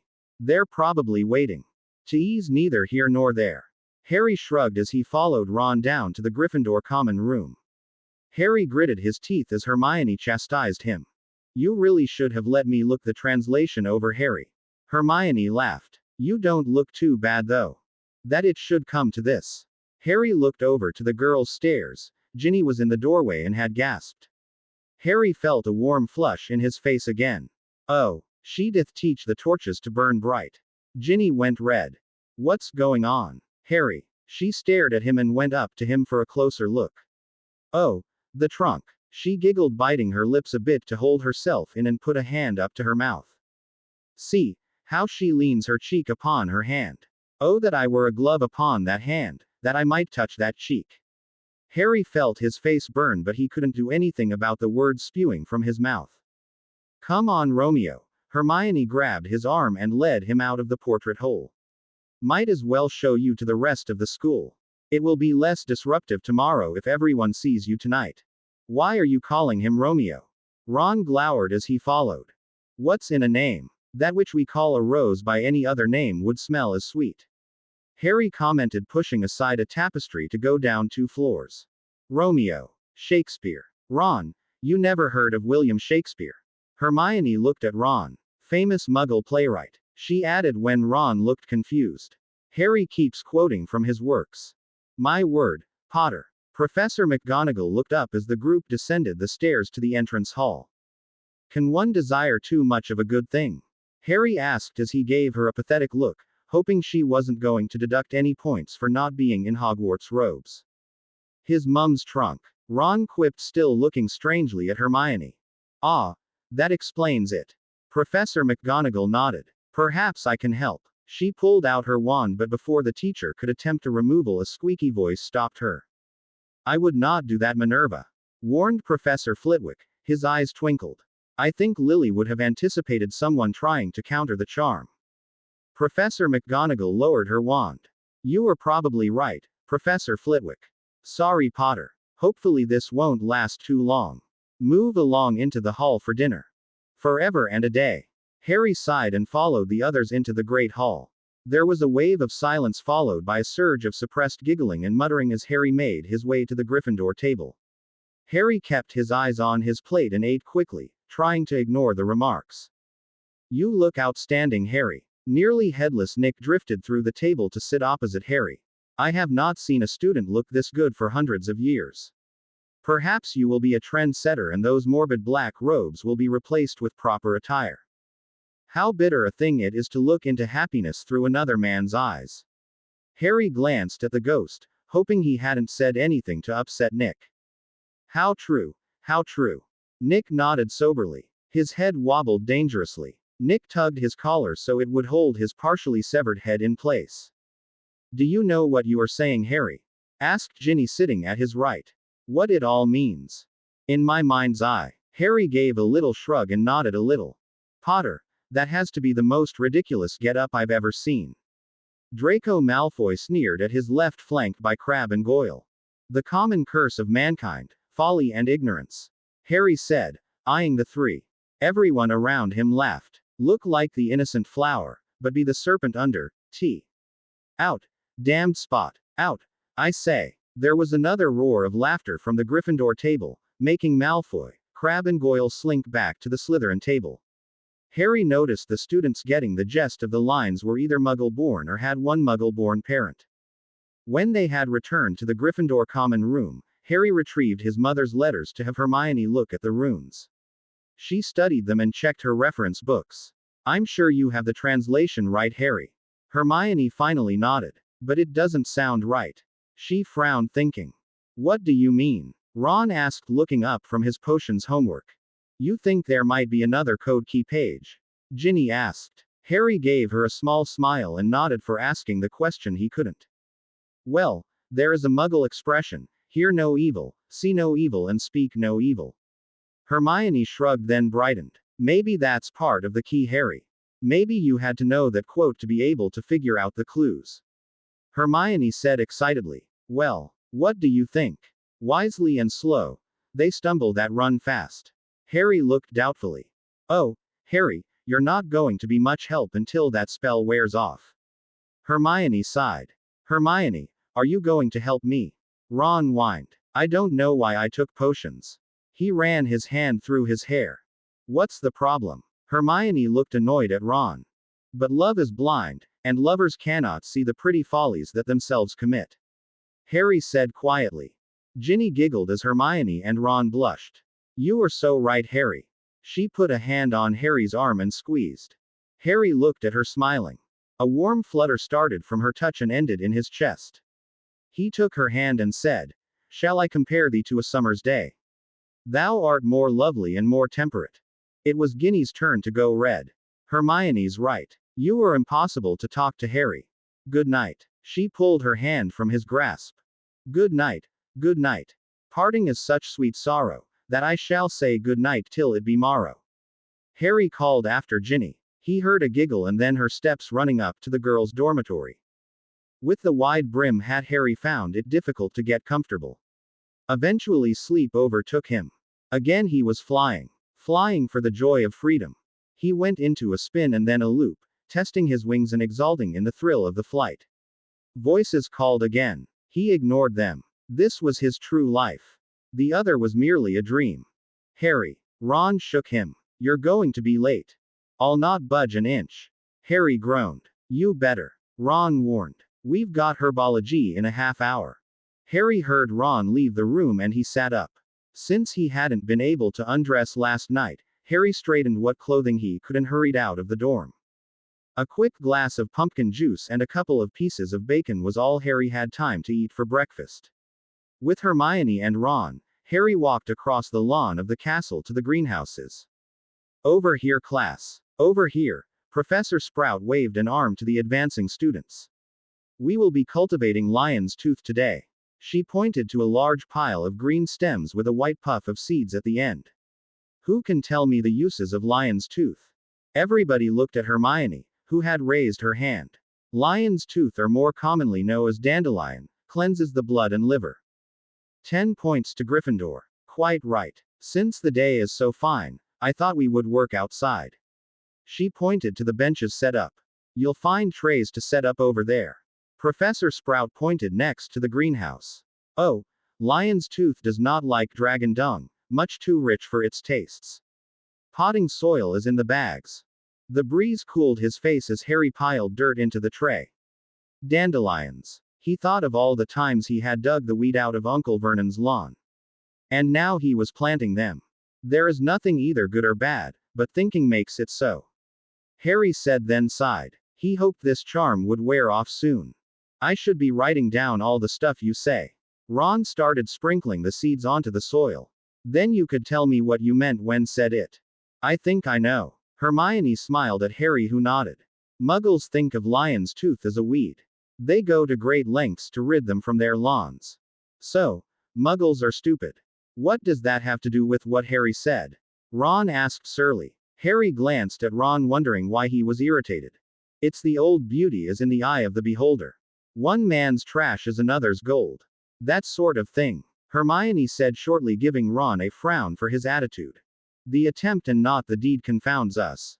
Harry observed while working on smoothing his dirt. He saw Hermione look confused. Ron stared at him for a moment, then went silently back to work. After herbology, Harry, Ron and Hermione headed off to Hagrid's cabin for care of magical creatures. The three slowed their approach when they saw several crates next to his hut. That doesn't look good, Ron muttered. Morning. Hagrid called, then looked at Harry, smiling. Heard about your mum's trunk.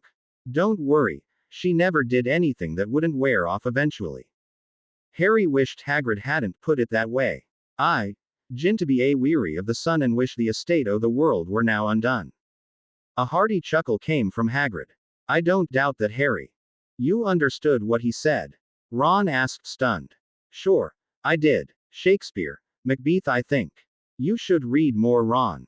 Hagrid cuffed him on the shoulder and Ron stumbled into Hermione. He grabbed her to keep from falling. Harry couldn't help but notice the eye contact Ron and Hermione gave each other before Ron reluctantly let go of her. Oops. Sorry, Ron. Gather round. Hagrid straightened and addressed the students. Who can tell me what these, He pointed to the crates and the class cautiously peered over the edge. Strange rat-like creatures cowered in the corners of the box. On the back of each creature was a growth resembling a sea anemone, its tentacles moved eerily. Anyone? Murtlap. Harry said, then gasped. He had said a normal word. Maybe the charm was wearing off. Hark. Do you hear the sea? He sighed. Evidently not yet. 20 points to Gryffindor. 2 right answers. Hagrid nodded, picked one up. It squirmed and tried to bite him. Not too friendly. Murtlaps live on the seashore. Don't never step on one at the beach. They'll eat your feet. He pointed to the growth. That thar lump can be used for all sorts of healing potions and when pickled can help ward off curses. Hagrid gripped the rodent and pulled out a knife. Lavender and Pavarti screeched. Calm down, you two. I'm not going to hurt it. What you're gonna learn today is how to remove this growth without hurting the Murtlap. Hagrid rested the animal on his large knee and gave a quick scrap with his knife. On the ground, the squirming feelers on the growth waved feebly. See very little harm to the Murtlap. Hagrid showed the class the back of the creature. Now, you'll want to use your dragonhide gloves, 'cause them teeth are sharp. And ya don't want to pick up them tentacles with bare hands.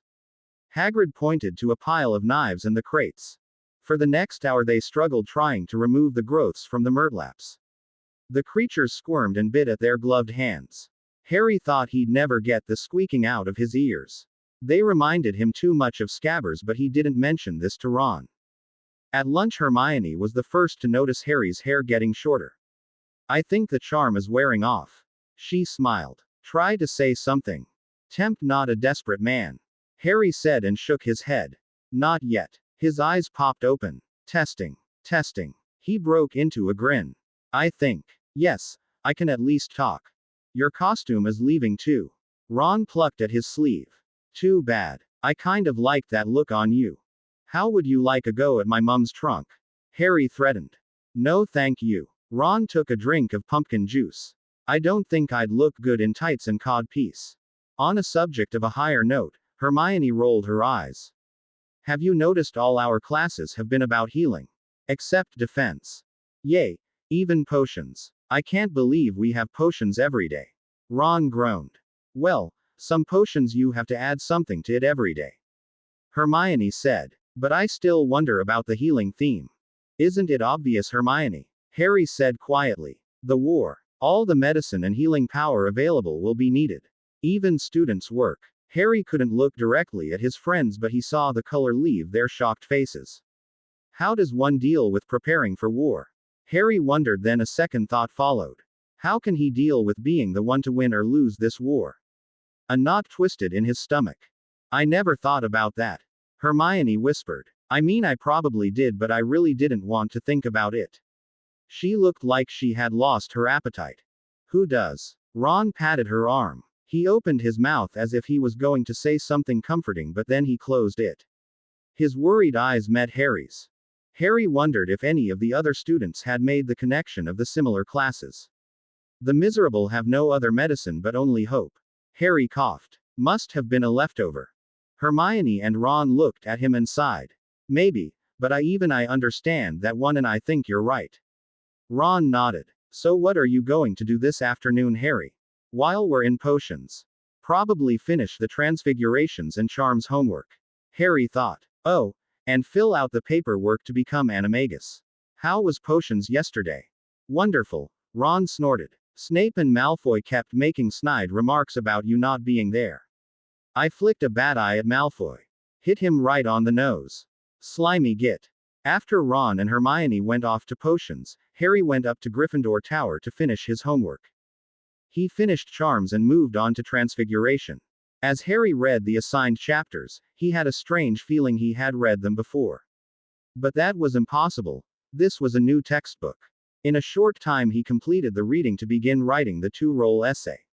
Normally Harry struggled to fill 1 roll of parchment, but as he continued his thoughts on conjuring he was shocked to find he had 3 rolls of parchment finished. He set it aside to let the ink dry. Looking into his book bag, Harry found the animagus forms. Carefully he filled in the normal things, name and birth date and background information. One section asked for the applicant to explain their desire to become an animagus. Harry found this extremely hard. How could he say, oh, my dad and godfather were unregistered animagi, but I wanted to do it by the book? So with an imagination learned from his divination homework, Harry came up with a plausible story to write down. Signing the bottom of the document, Harry froze. If under 17, form must be co-signed by parent or guardian. He tossed down his quill. Just great. He glared at the form. How was he going to get these signed? Dumbledore had said he was Harry's guardian in the wizarding world. Would he sign it? He sat staring at the offending parchment, then an idea popped into his mind. Taking a fresh sheet of parchment, Harry wrote a letter to the Dursleys he hoped he wouldn't have to send. Harry. Ginny was breathless as she entered the common room. Have you seen anything of Hedwig yet? No, sorry, Ginny. Harry looked up from the letter he had just put in his book bag. Ginny sighed in frustration. Don't worry, she'll bring Cleo. I'm just worried Cleo is so scared she won't come out. Ginny said, sitting down across from Harry. The portrait opened and Ron and Hermione scrambled into the common room. Snape is such a git. Ron growled and threw down his bag. Second day and I have detention.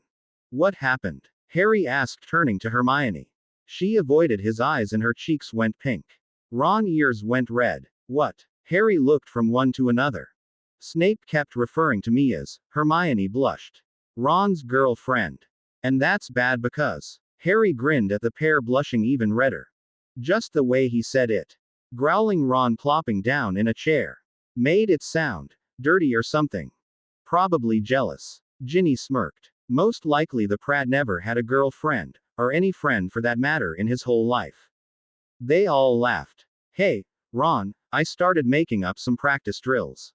See what you think of them and give me any ideas of improvement if you could. Harry dug through his bag and handed Ron several sheets of parchment. Sure, no problem. Ron looked over a couple of the exercises.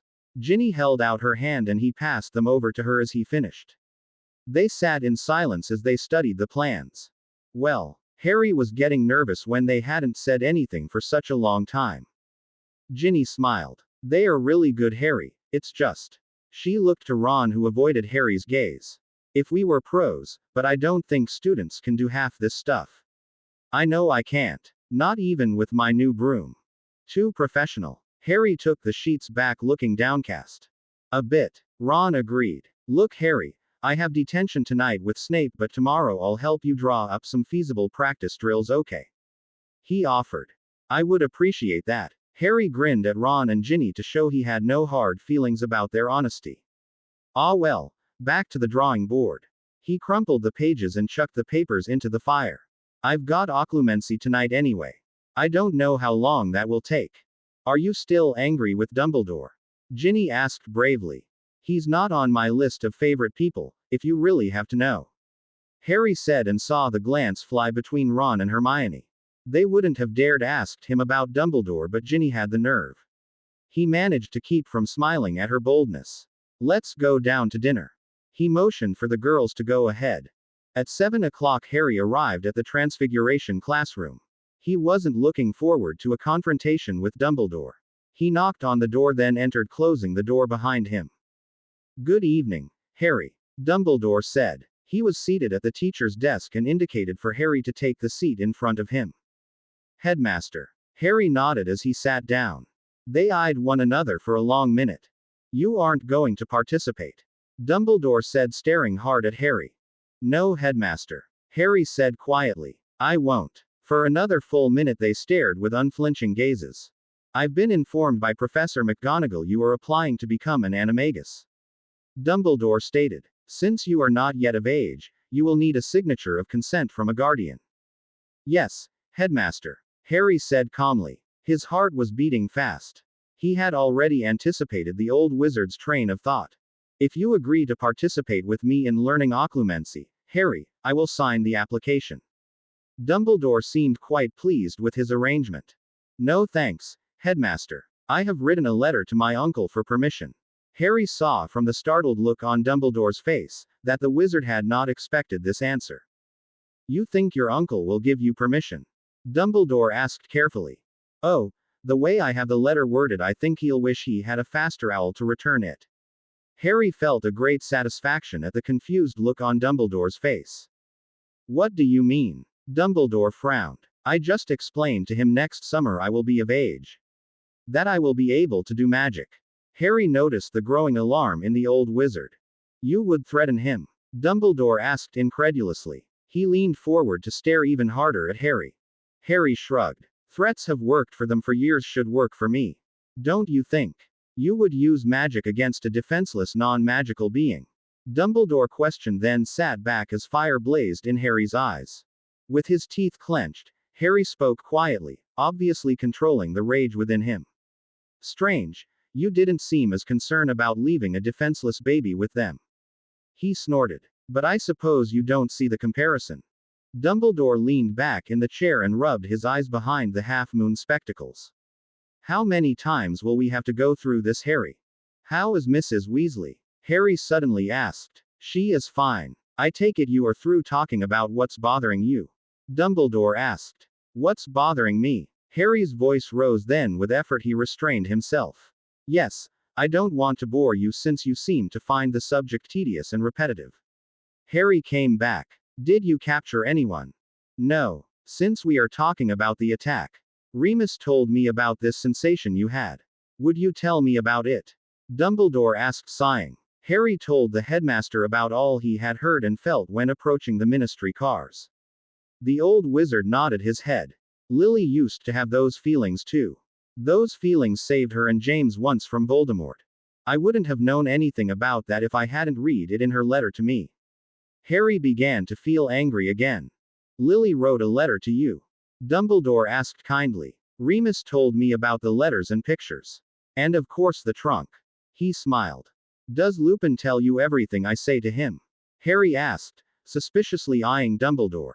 Remus is not my spy on you, Harry. He tells me things he thinks I should know. If you asked him not to tell me something, I am sure he wouldn't. Dumbledore assured him. Yeah, okay, Harry said. I asked him to check something out for me, about the prophecy. Did he tell you that?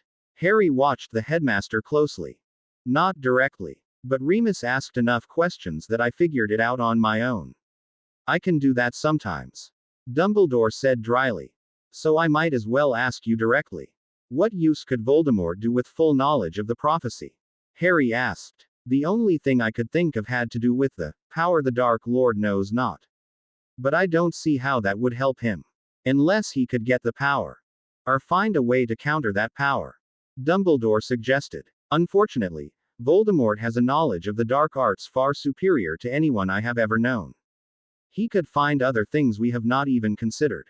Harry nodded, thinking hard. How could he block the pain in my scar? Occlumency. Perhaps. Dumbledore considered. Or that's where it started. There are other skills involved, no doubt. He couldn't do it forever though. When he quit trying, the pain came back, hard. Harry couldn't help but rub his forehead with the memory. He really thought he would kill me then. He was so angry when I told him Muggle intuition had warned me. Harry, these contacts, they have to stop. They'll be the end of you if you continue. Dumbledore was almost pleading with him. I have to talk to him. I have to. Harry suddenly felt tired. Why, Harry, why do you have to talk to Voldemort? Dumbledore asked, concerned. It's important to find out. Harry said haltingly, staring at the desk, still rubbing his scar. Things. Things. Dumbledore repeated, leaning forward. What things? Things I don't know. Things I need to know. Harry glanced up at Dumbledore, feeling older than the headmaster. Dumbledore returned the gaze and nodded. If you will leave your application with Professor McGonagall, I will sign it and send it to the ministry. No strings attached. Harry looked at him a bit startled, as if he had forgot himself and spoken his thought aloud. Thanks. What about Hogsmeade permission slip? Harry asked quietly. That too. Dumbledore nodded and smiled. I think our hour is up. I'll see you Thursday. Good night, Harry. Headmaster. Harry nodded at him and left the Transfiguration classroom and slowly walked back to Gryffindor Tower. Much to Ginny's distress, Hedwig did not show up the next couple of days. It was Friday before the White Owl was spotted with the Morning Post. Finally, Ginny said, but her smile vanished when she realized Hedwig only carried a letter to Harry. Thanks, Hedwig. Harry offered her some bacon and opened the letter. He read it out loud. Dear Harry, Ron, Ginny and Hermione. Ginny, we're sorry Cleo is not with Hedwig. The little pip keeps avoiding all capture. She seems to know when a wand is out. No, Ginny, we are not trying to stun her but cast a sleeping spell on her. Harry, I didn't know how long you would want Hedwig to wait, so I thought I'd let you decide if you want to send her back. Let me know what you want to do about this cat. Love you all very much. Molly. Sorry, Ginny. Harry handed her the letter for her to reread. Can Hedwig go back, Harry? Ginny asked with a pathetic look on her face. Sure. You don't mind, do you, Hedwig? Harry petted the owl that was dipping her beak into his pumpkin juice. It's not like I have anyone to write to anyway. He commented, shrugging. That's not true, and you know it, Harry. Ginny's eyes flashed. Harry was shocked how fast her mood had changed. Lupin would love to hear from you. He cares about you just as much as Sirius did. She stared at him as if daring him to disagree. Harry didn't take that dare. You're right, Ginny. I think I will write to Remus tonight, after tryouts. He'll like hearing about that, don't you think? He was rewarded by a kind smile from Ginny. And that will give Hedwig a day to rest. A brown owl interrupted their conversation. Harry took the letter from it and it flew away. Looks official. Ron said, leaning over to look at the seal on the envelope. It's from the Ministry of Magic. He said. Harry quickly broke the seal and took out the letter. Dear Mr. Potter. This letter is to inform you that your application for becoming an animagus has been received and approved. Please follow all ministry guidelines and rules.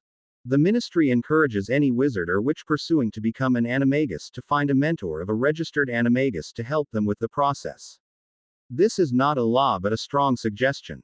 When your animagus form is complete, you are required to register with the ministry. Please use the enclosed form when doing so.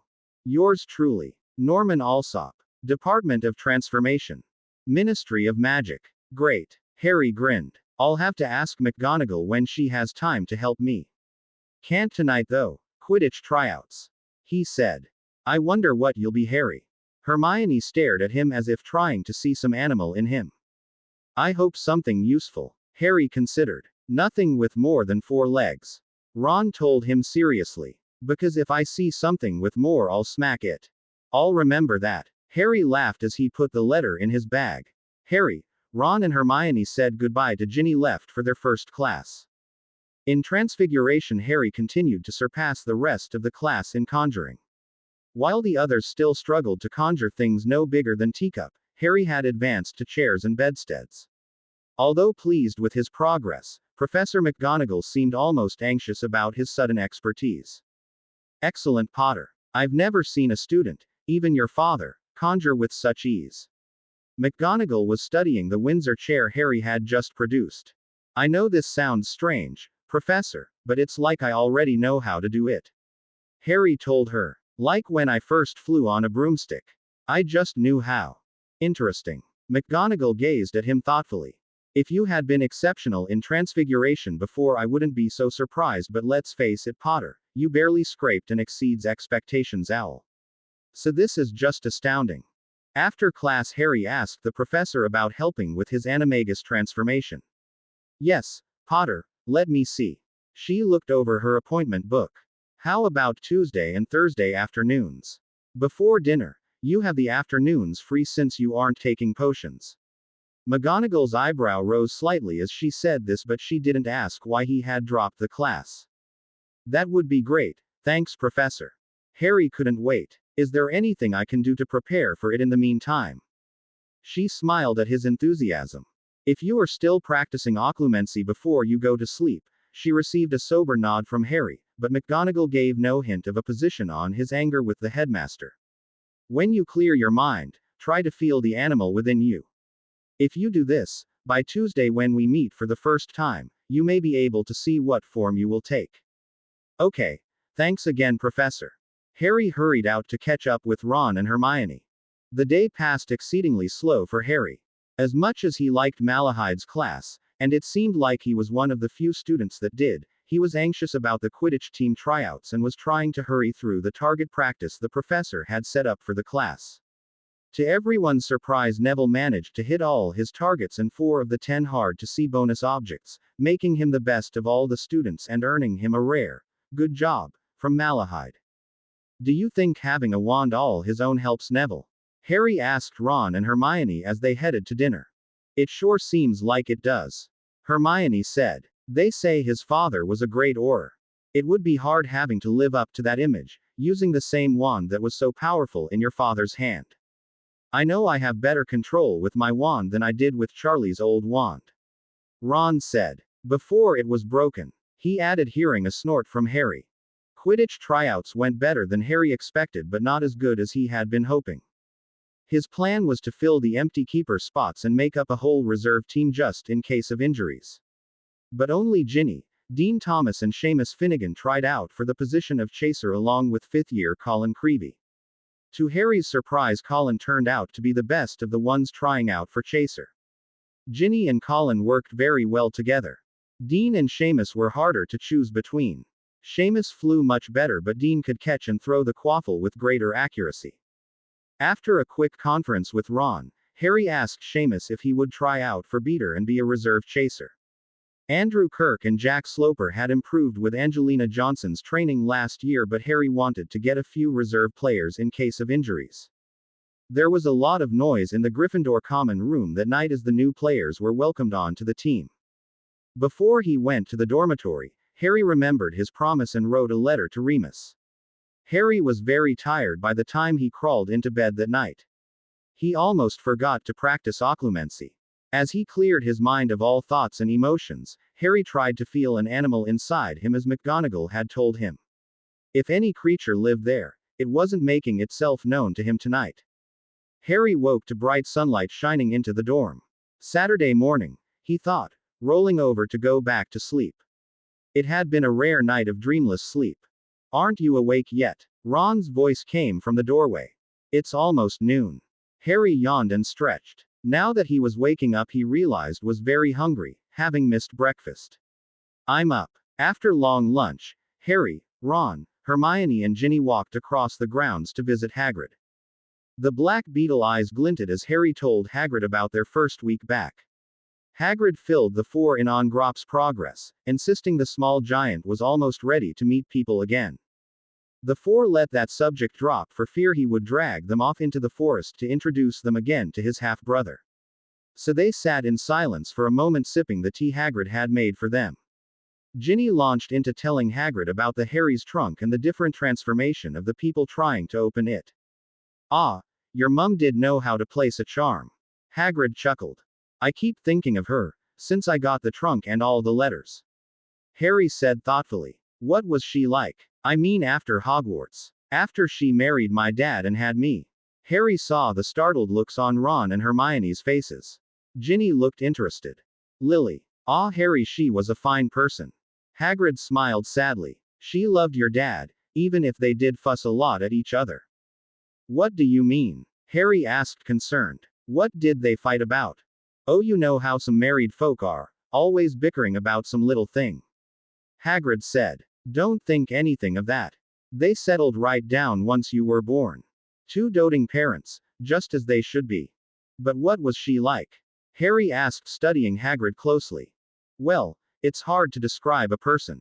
Ain't it? Hagrid said, considering, then remembered something. She could sing. Beautiful voice she had there. When she sang you a song, it made me wish I was being rocked by her. Who were her friends at Hogwarts? Ginny asked. Harry gave her a startled look. He had forgotten the others were there. Oh well, Hagrid suddenly found his teacup interesting. Not too many left from that class. Especially Gryffindors. He glanced up to see the four staring at him. I would have to say she hung around Lupin the most, both prefects and all. Then when her and your dad got together, Sirius and James often left those two behind to go do some prank they'd schemed up. Harry nodded, wondering why Lupin never said anything. But maybe he did, Harry thought. A memory of Remus after he tried to open the trunk came back to Harry. Just a charm from an old friend. Being Muggle-born. That's what the biggest fuss was about. Hagrid suddenly answered one of the questions Harry had asked. Oh, I don't mean all the pureblood rubbish the Slytherins go on about. Hagrid concentrated on his memory. She still liked Muggle stuff and James had little patience for it. I remember her telling me once. Even though she had been a witch for years, she still thought like a Muggle. And she didn't see any need to give it all up. Annoyed James a lot when she bought one of those moving cameras. Hermione and Harry looked at each other trying to figure out what Hagrid had meant. Oh, you mean a movie camera? A video recorder? Hermione finally said. Whatever it was, James thought it was Muggle rubbish. Hagrid nodded. But he never got the better of a real row with Lily. She'd win hands down every time. He chuckled. I almost think he yanked her chain just to see those big green eyes flash. And to make up afterwards. When the four finally left Hagrid's cabin to go to dinner, Harry was very quiet. Are you all right, Harry? Hermione took his arm and leaned against him as they walked into the wind. I'm fine, Hermione. Harry patted her hand hooked around his arm. I didn't mean to bring everyone down. Talking about my parents. You didn't. Ginny took his other arm and gave him a smile. You have every right to talk about them. We wonder about them too. Ron took Hermione's arm and threaded his fingers through hers. Yeah, perfectly natural. He grinned, but Harry noticed a tension in his voice that stayed all through dinner and didn't leave even when Harry mentioned having another go at his mother's trunk. Good luck, mate. Ron said stoutly. Hey, didn't you say you'd stand by me facing you know who? Harry chided as they scrambled through the portrait hole. Well, yeah, call me when he shows up. Ron plopped down on a chair in the common room. I'll help you, Harry. Hermione glared at Ron. Me too. Ginny piped up and followed Harry and Hermione up to the boys' dormitory. Feeling like this would be the time the trunk opened, Harry quickly placed it on his bed. He drew out his wand and said, "Hear no evil, see no evil and speak no evil." Then he tapped the lid 3 times. The trunk shuddered and began to hiss, but no mist emerged this time. "Wow, did you hear that? What does that mean?" Harry said excitedly, turning to Hermione and Ginny. His face fell.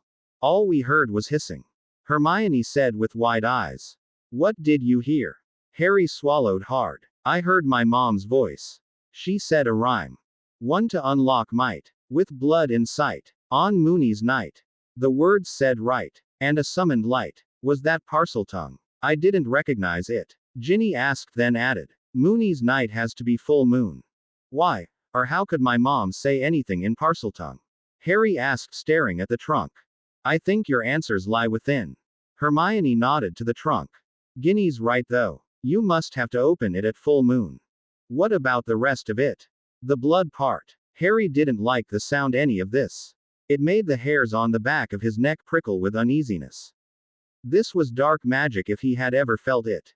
"I don't know." Hermione frowned too. "The words could be the words you just said, but you need these other things too for the trunk to open." "A summoned light." Ginny wondered. "Summoned from where?" "Well, at least I do seem to be on the right track." "When's the next full moon?" Harry asked. "I'm not sure." Hermione glanced out the dark window. Strange she would put such a charm on it. Harry sighed and stared at the trunk. What was so important his mother needed to guard it so closely? The 2 girls bid him good night and headed down the spiral staircase. Harry put the small chest back inside his trunk and pulled off his robes. He put on pajamas and climbed into bed. Calming his thinking, Harry pushed all thought from his mind and went in search of an animal within him. At breakfast, Ron still seemed distant, but when Harry told him about the trunk, his interest perked up. "Well, you have the full moon, the words and the light, but what about the blood?" "That's strange." "What light? Summoned from where?" Harry questioned. "I have no clue about that." "Harry," Ron laughed, pulling out his wand. "Lumos. A summoned light. How simple, yet ingenious." "That's really smart thinking, Ron." Hermione gave him an admiring smile. This improved Ron's mood for the rest of the day, which made Harry very glad. Ron, Ginny and Harry took Dean Thomas out to the Quidditch pitch to help improve his flying ability. The 4 practiced the rest of the afternoon. In the common room that night, Ron spent his time muttering over his homework. Hermione informed Harry the next full moon would be September the 27th. "That's a Friday," Hermione said, looking up from her writing. She had given up knitting elf hats this year. But she had started sending out leaflets to all pureblood names she could find in the library. In this way, Hermione hoped to enlighten the ones most likely to own house elves and to show them the error of their ways. The days leading up to the first full moon went amazingly fast for Harry. Without taking potions, Harry felt more relaxed and focused than he had last year. Not having Snape's snide remarks and unfair treatment to deal with was a relief. Harry felt his animagus training could have gone better, but McGonagall assured him soon he would see what animal he would become. One of the few things making him anxious was a slight increase of pain in his scar. Voldemort had blocked any attempt to enter into his mind, but neither had the Dark Wizard tried to communicate with Harry in any way. Friday morning, the post owls flew in and Ginny let out a cry. Harry looked up and saw Hedwig diving quickly toward Ginny. She put out her hands and a furry ball dropped into them. Hedwig flew onto Harry's shoulder and clicked her beak in irritation and scolding. "Cleo. Oh, thank you, Hedwig." Ginny clutched the kitten closely, then held her up to check her over. "But why didn't they put her in a box or something?" Before anyone could answer, a second owl crash landed on the table in a lump of gray feathers. "Errol." Ron tugged a letter from the old owl and offered him some pumpkin juice. "It's for you, Harry." He handed it to Harry. Harry ripped the envelope open. "It's from Remus." He scanned it and laughed. "Listen to this. Harry. A quick note to this letter I was writing to you. I think Hedwig was getting tired of Cleo's antics and took matters into her own hands, or claws. In the middle of the night we all hear this horrible racket downstairs. Sets the portrait off and wakes up the whole house. Hedwig had Cleo by the nape of the neck as gentle as a mother cat. She was trying to find a way out of the house. So Molly opened a window and off she went. Let us know if Cleo is all right. Remus. Good going, Hedwig. Harry stroked the owl on his shoulder. Ginny offered Hedwig some sausages. Thanks so much, Hedwig. You're the best owl in the whole world. Hedwig ruffled her feathers importantly and began preening her wing. You'll give her a big head if you keep that up. Harry laughed. Hedwig nibbled his ear and took off. Harry unfolded a second page to read the letter Remus had sent. Dear Harry, I was tickled to hear from you. It means a lot to me. More than I can ever tell you. Sounds like you have a strong team gathered. Maybe I could get up that way to see a couple of games sometime this year. I am not surprised that you want to be an animagus.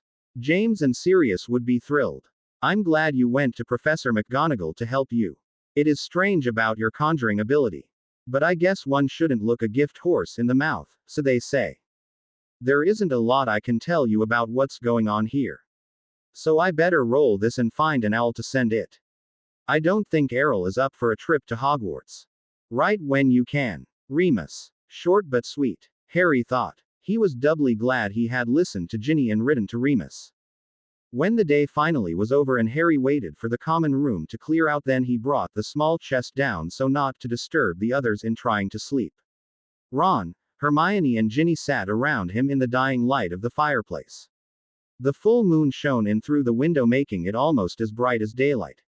Swallowing hard, Harry took a deep breath.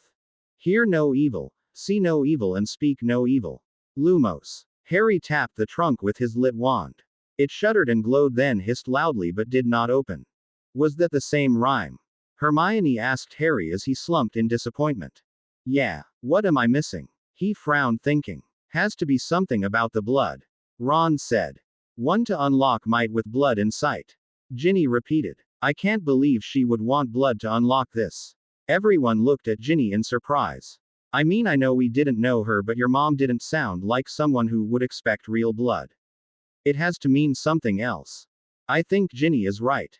Hermione nodded. What about her blood? You have to be related to her. Ron suggested. But I am related to her, so that couldn't be the problem.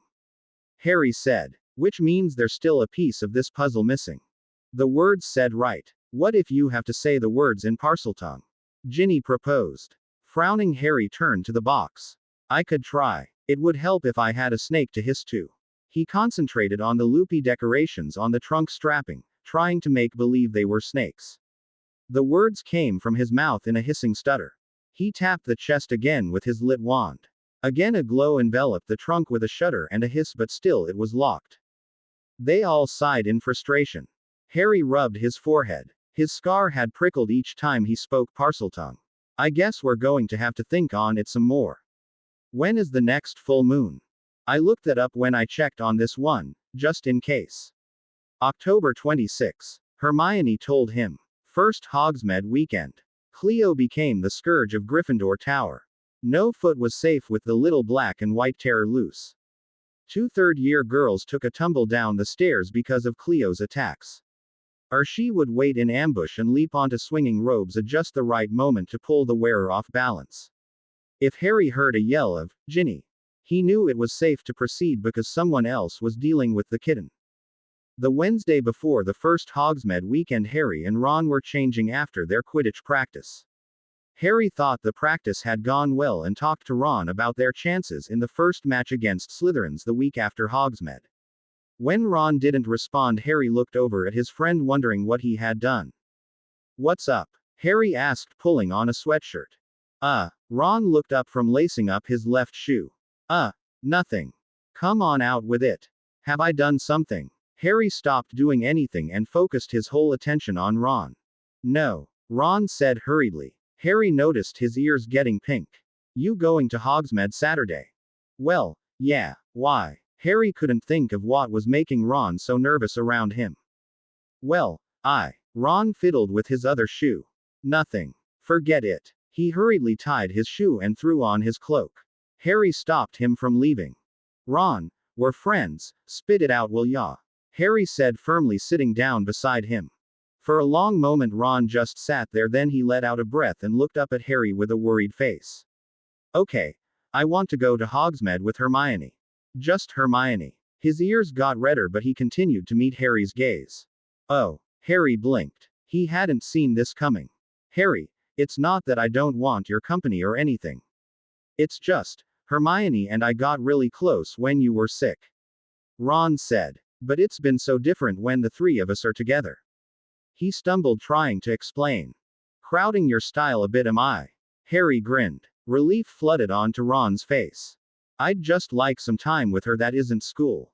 Ron said. We could meet later in the Three Broomsticks. He added. Understandable. Okay, Ron. I'll make up some excuse to leave later for Hogsmeade, on one condition.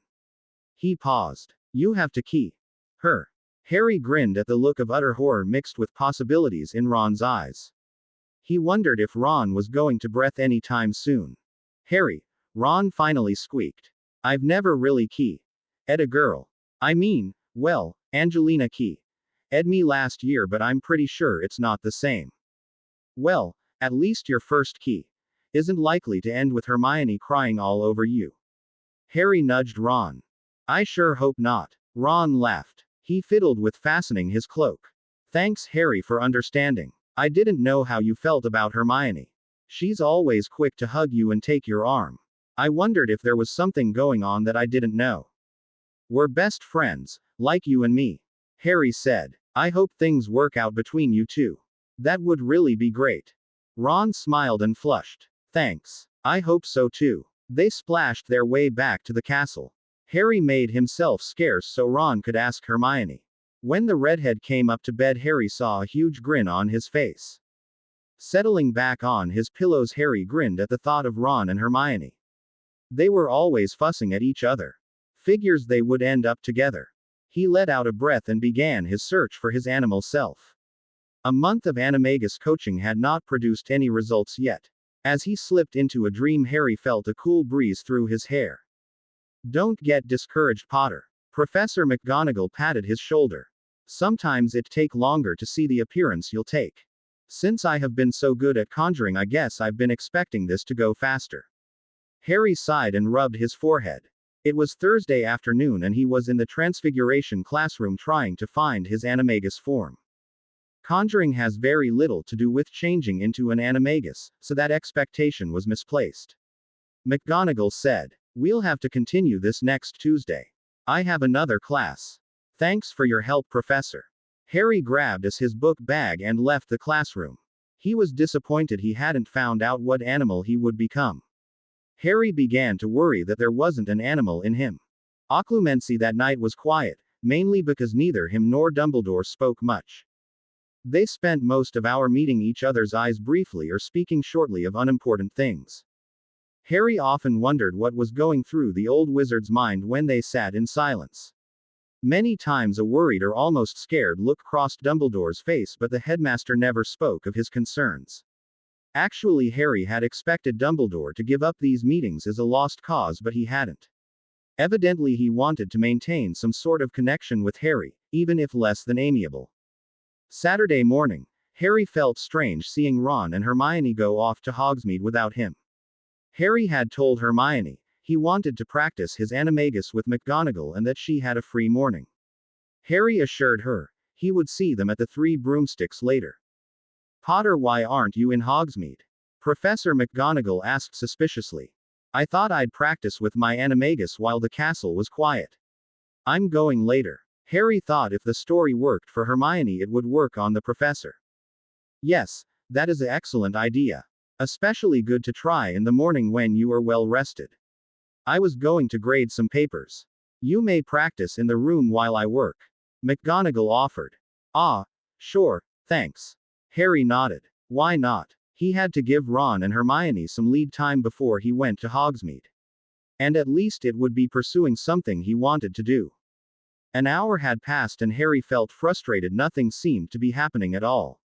I don't think I can do this. He finally said. Nonsense. I have no doubt you can do it. McGonagall assured him, looking up from her papers. But I've tried and I can't find a hint of an animal within me. Harry sighed. Maybe that is your problem. The professor considered thoughtfully. Don't try to find it. Just let it out. Harry stared at her. Let it out. A flash of a cage and opening the door entered his mind. There was a warm feeling in his chest. Closing his eyes, Harry concentrated on releasing the creature inside of him. For a brief instant, Harry felt his wings lift, then he was back staring at McGonagall. A bird. I'm going to be a bird of some sort. Harry shouted, then laughed. Excellent. Well done, Harry. McGonagall smiled at him. She seemed as excited as he was. Try again. See if you can hold the thought longer. Will I know how to fly or will I have to learn? Harry asked excitedly. You know, I've dreamed of flying. I just now remembered. Several times, matter of fact. Ah, a very good indication you are on the right track. McGonagall told him. You will know what a normal bird would know. But you will need to learn the finer nuances of the creature, but most of the time you can do what the animal can do. Taking a deep breath, Harry focused on releasing his bird self. Warmth spread through him, and then Harry was looking up at the professor's shocked face. Unfolding his large wings, Harry turned his long neck and looked at the colored feathers stretched out on either side of him. A phoenix. He was a phoenix. Suddenly he was himself again.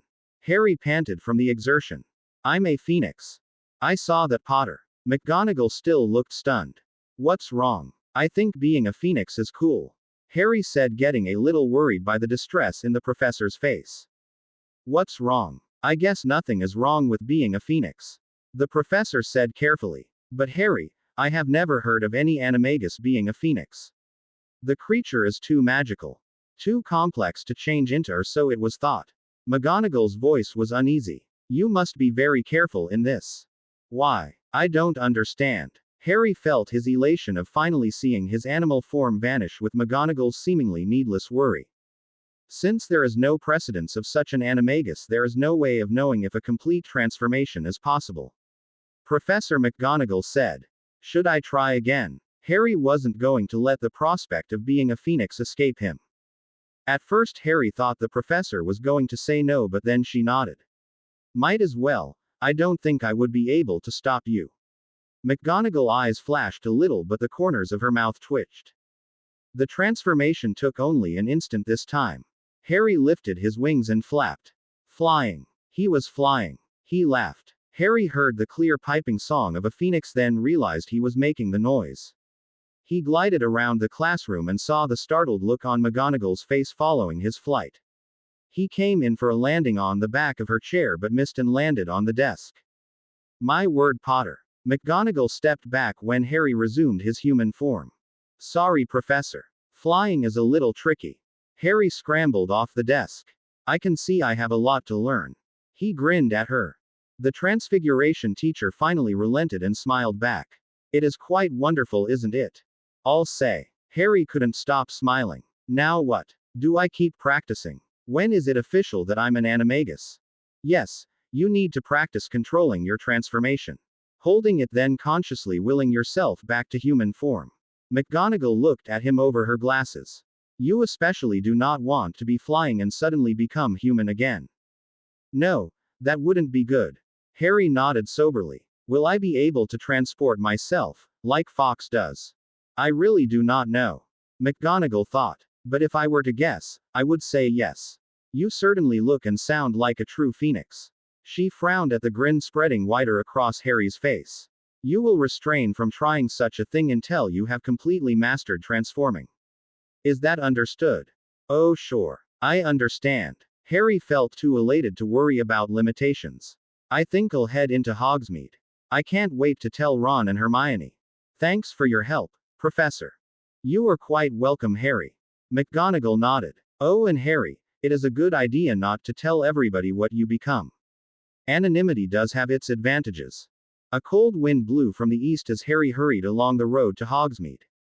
It felt strange walking this path alone. As he approached Hogsmeade Station, Harry had a strange feeling he was being watched. He looked quickly around into the wooded area near the south end of the lake. Harry slowed his pace slightly and tried to walk quietly. Harry wished he had put on the silent boots he had gotten for his birthday. Listening for anything out of the ordinary, a gust of wind blew in his face again. A familiar smell of stale tobacco met his nose. Dung. Harry called softly but kept walking. How'd ya know it was me? A voice came from the wood. The man was obviously wearing an invisibility cloak. Lucky guess. Harry didn't feel like telling Mundungus he could be smelt. Are you my tail? He began felt angry. Dumbledore had not said anything about someone guarding him into Hogsmeade. I'm just following orders, lad. Dung said. That's okay. I know. Harry sighed. See ya. Well, talk to you later, I guess. He hurried on into Hogsmeade. His first stop was Honeyduke's. With a large sack of sweets, Harry left the shop, looking up and down the street for signs of Ron and Hermione. Heading toward the three broomsticks, Harry smiled slightly at a couple not very well hidden behind a tree. He had taken 3 paces and stopped dead in his tracks. Slowly he turned around and saw thick bushy brown hair blowing, covering the face of a tall redhead teen. Ron and Hermione. Harry blushed and grinned. He quickly moved on, not wanting to be seen by the pair. Although part of him wanted to go embarrass the two by interrupting them. Now what? Harry thought as he wandered back towards the pub. Then he saw Ginny and Dean holding hands and laughing, heading for the Shrieking Shack. He felt a twinge of jealousy, but then another feeling of being watched washed over him. It wasn't the same as when he had noticed Mundungus. It was the same sensation he had experienced when they had walked up to the ministry cars. Harry looked up and down the street. It was filled with Hogwarts students both ways. A sudden feeling of dread made him turn around quickly, bumping into Neville. Hi, Harry. The round-faced boy said brightly, then his face became concerned. What's the matter? I don't know. Harry's heart was beating fast.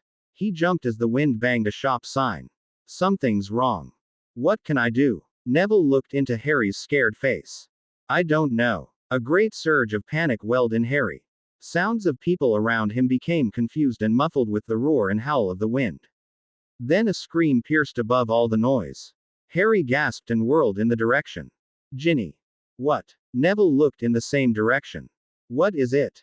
Harry took a couple of running steps, then turned. Get Ron and Hermione. Over there. He pointed in the direction of the tree he had seen them under. Then Harry ran on toward the Shrieking Shack. Drawing his wand, he sprinted up the path, then saw a figure on the ground. Dean Thomas. Stunned. Harry heard a shout ahead of him and ran on. Near the shack he saw outlines of 3 people. Stupefy. 2 black hooded figures had stunned the smaller form, which crumpled to the ground. Stupefy. Stupefy. Harry's spells hit dead on and the dark shapes fell beside the red-haired girl. Harry ran up to her. Ginny. He tried to pick her up, but he knew from experience he wouldn't get very far carrying her like that. Moralicorpus. Harry raised Ginny's limp form. 2 loud cracks sounded from the other side of the Shrieking Shack. Then 2 more cracks resounded from the path. Death Eaters. Were they attacking the village? Grabbing Ginny by the arm and keeping his wand on her to keep her levitated, Harry pulled her into the trees by the Shrieking Shack. Jets of red light flew around them as the newcomers shot stunning spells at them. Harry shot spells back at them. A yelp told him he had connected at least once. With difficulty, Harry pulled Ginny through the trees. But he knew they wouldn't be able to hide from Death Eaters pursuing them much longer. Suddenly Harry fell heavily to the ground. He looked to see what had tripped him. 2 feet. 2 grungy booted feet were lying in the forest. Then the scent of tobacco wafted up. Harry groped around and pulled an invisibility cloak off a stunned Mundungus Fletcher. Sorry, Dung. I think I need this more than you do, right now. Harry took the cloak and grasped onto Ginny again, then made a jagged path through the wood. Shouting could be heard getting closer. More flashes of red streaked around them. Harry knew the Death Eaters were just shooting at random in hope of hitting them by accident. A crack sounded in front of him. Stupefy. Harry shouted and the figure crumpled. Shoot first and ask questions later. Malahide had drilled that into their brains. A place to hide is what they needed. He glanced around. Trees were thicker behind them but larger in front. One of the bigger trees had fallen and smaller trees had grown in a light thicket around it. That's what he had been looking for. Harry had never raised anything so heavy, but this was the time for it. He thought. Wingardium Leviosa. The huge tree lifted from its resting place.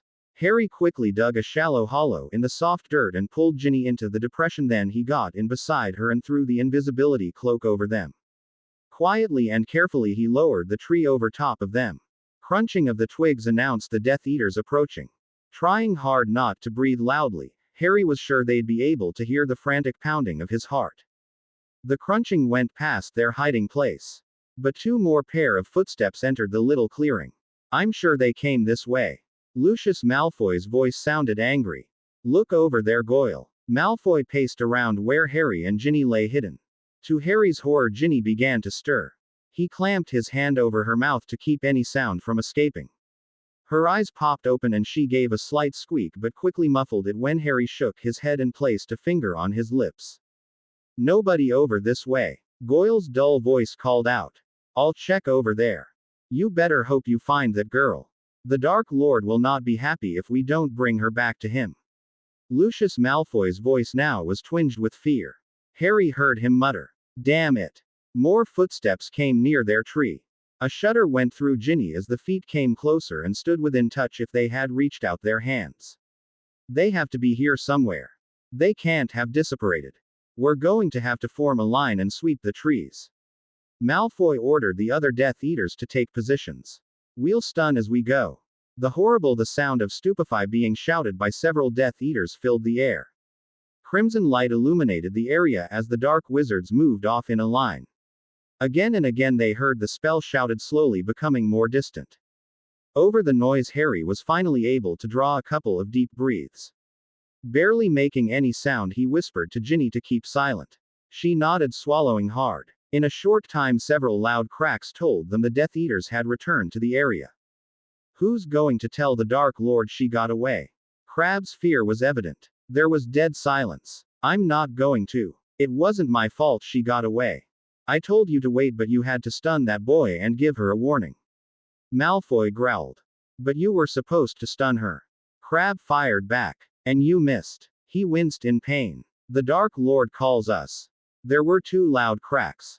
Uneasy shifting of feet nearby told Ginny and Harry some of the Death Eaters were still nearby. Harry grimaced in pain and clutched his scar.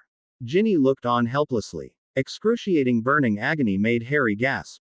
If this kept up, he would give away their hiding place. Stun me. Harry breathed and shoved his wand in her hand. Hurry. Their eyes met and Harry saw a scared determination in her brown eyes and she gave a slight nod. Stupefy. Ginny whispered. With a jolt, a wonderful mind-numbing darkness overtook Harry. Something in Harry's brain told him not to make a sound when he awoke. He opened his eyes to see Ginny staring up at the full moon high above them. She shivered against him. Harry vaguely remembered Ginny stunning him at least 3 times to keep him from crying out from the pain in his scar.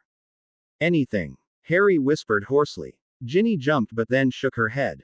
I haven't heard anything. Not for a long time. She whispered so softly he could barely hear. I was afraid to move. It's probably better that you didn't. Harry said in her ear. I think it's best if we wait until someone we know comes for us. What do you think? I think you're right. Ginny shivered again and Harry put his own cloak around her too and pulled her closer to warm her. She gave him a smile and laid her head on his shoulder, finding a nice niche in his arms to lie in. Harry leaned his cheek against her hair and wished this whole situation was different. Mooney's night. Ginny said. Oh. Harry realized what she had meant. There'll be another one next month. Ginny cuddled closer to Harry's chest and yawned. She didn't see Harry's eyes snap open with a sudden flush of warmth that had nothing to do with sharing a cloak. He swallowed hard and tried to put the thoughts from his mind. Does your scar still hurt? Ginny asked quietly. What? Oh, yeah, some. Harry's mind didn't seem to want to focus on unimportant things, like Voldemort's rage. Instead, it seemed to be content to notice how soft Ginny was next to him. The scent of her hair touching his cheek and how wonderful she fit against him. Throughout the night, Harry dozed restlessly. It seemed though he would just drop off and he would hear something that would cause him to wake again. By daybreak, the pair was just contemplating leaving their hiding place when they heard footsteps again. They froze, listening. Harry felt Ginny's heart beating fast. Harry. Ginny. A shout rang through the woods. Hagrid. Ginny almost leapt up, but Harry held her down and shook his head. Wait. He pointed his wand to his throat and whispered, sonorous. Hagrid, is that you? Harry's voice was magnified and no one would be able to tell where it come from. Harry. Is Ginny there with you? Where are you? Of course it's me. Hagrid's voice seemed closer than Harry had realized. In my second year, who did you send Ron and me to see in the Forbidden Forest?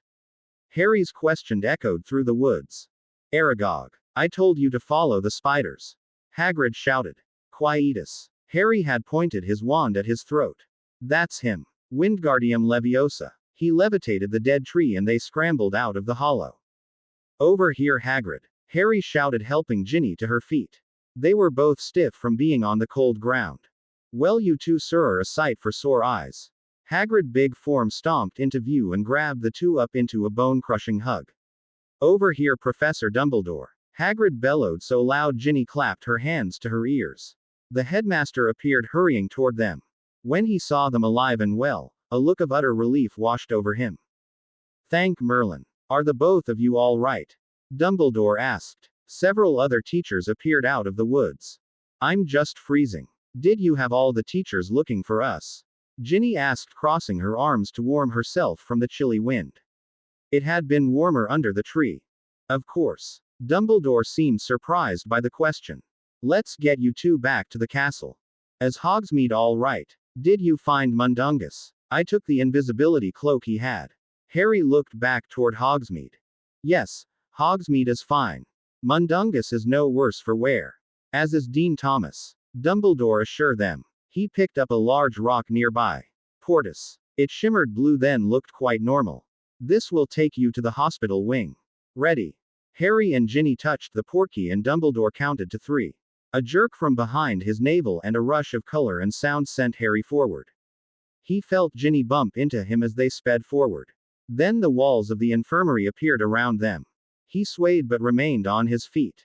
He reached out and kept Ginny from falling over. Thanks. I guess I'm just going to have to get used to you saving me. Ginny said ruefully. Thanks. She put her hands on his chest and gently kissed his cheek. Madame Pomfrey came rushing out of her office. At last they found you. Come here. She bustled them off to separate beds and drew screens around them.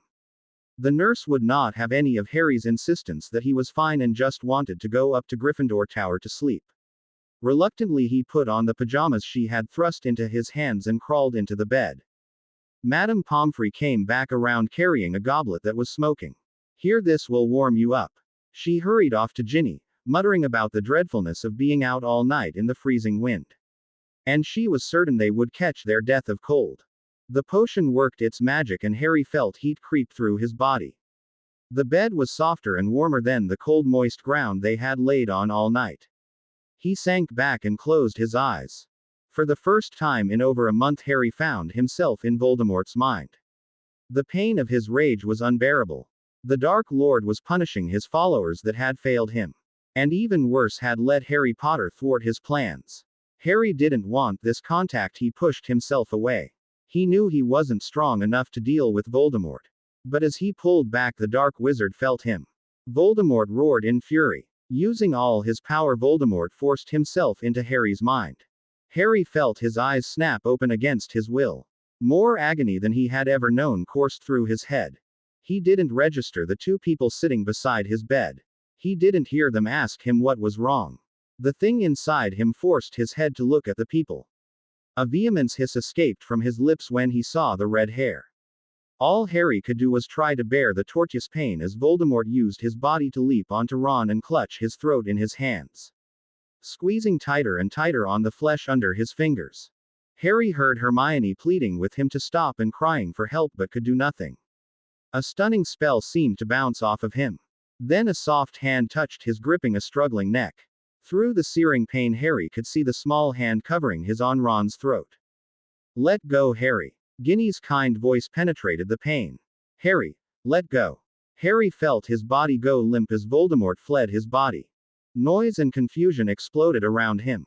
There was no strength left in his body to move a muscle. Strong hands lifted him back into the bed.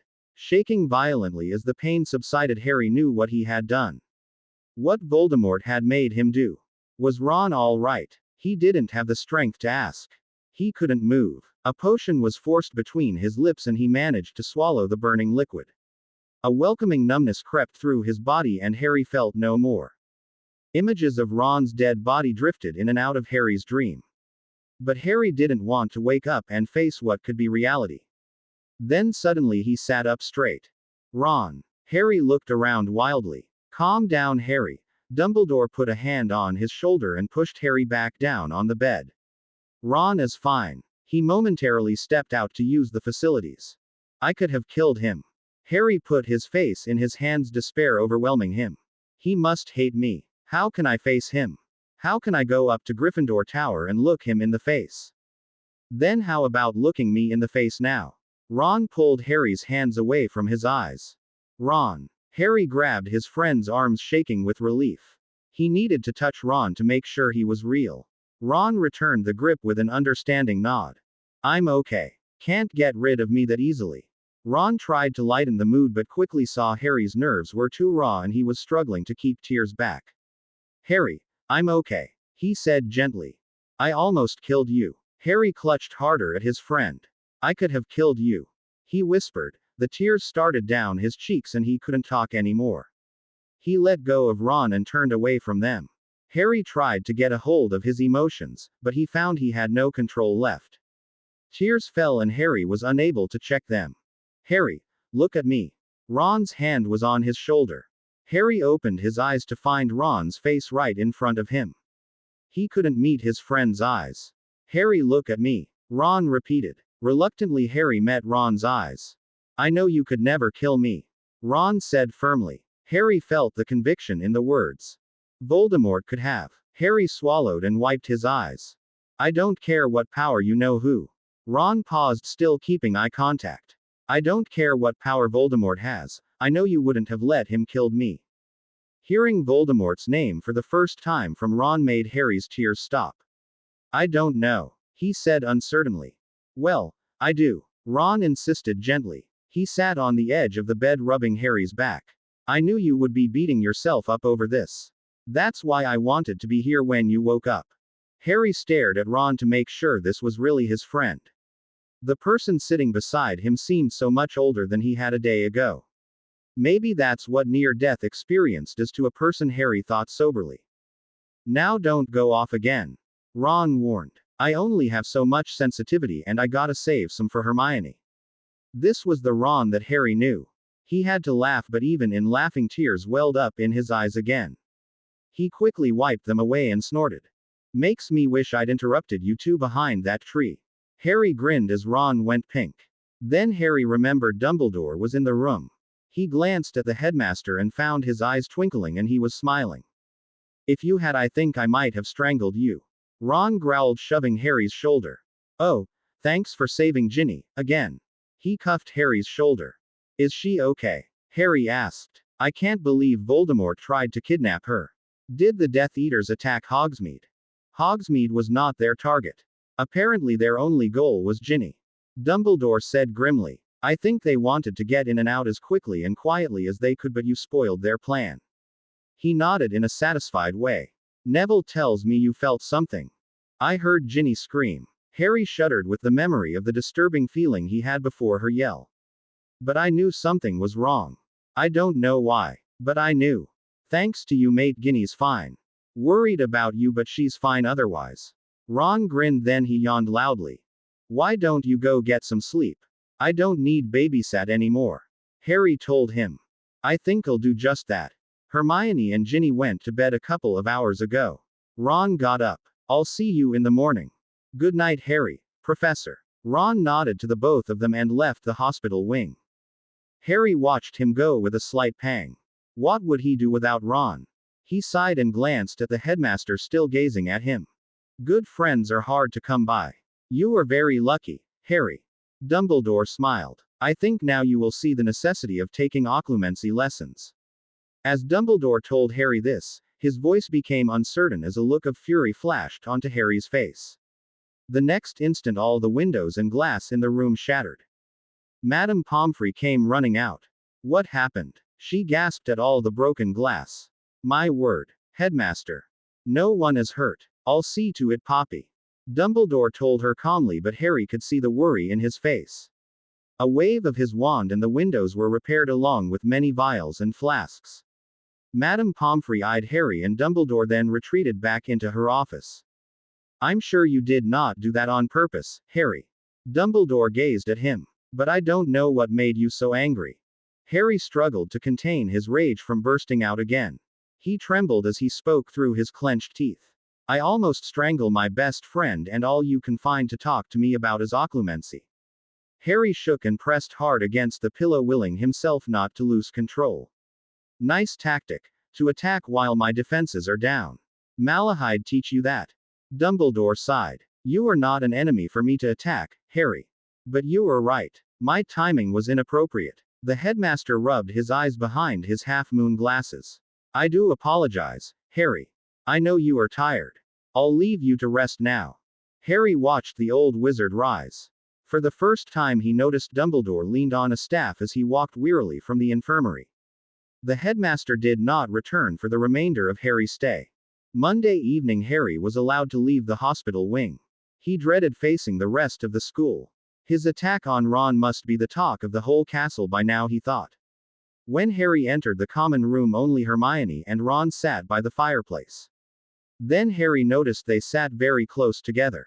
I'm not interrupting anything, am I? He grinned as he sat down close beside Hermione, and Ron gave him a dirty look. No, Hermione blushed and was more flustered than Harry had ever saw her. Good to see you back, Harry. Yeah, like usually you have perfect timing. Ron glared at him as if trying to make him move away from Hermione.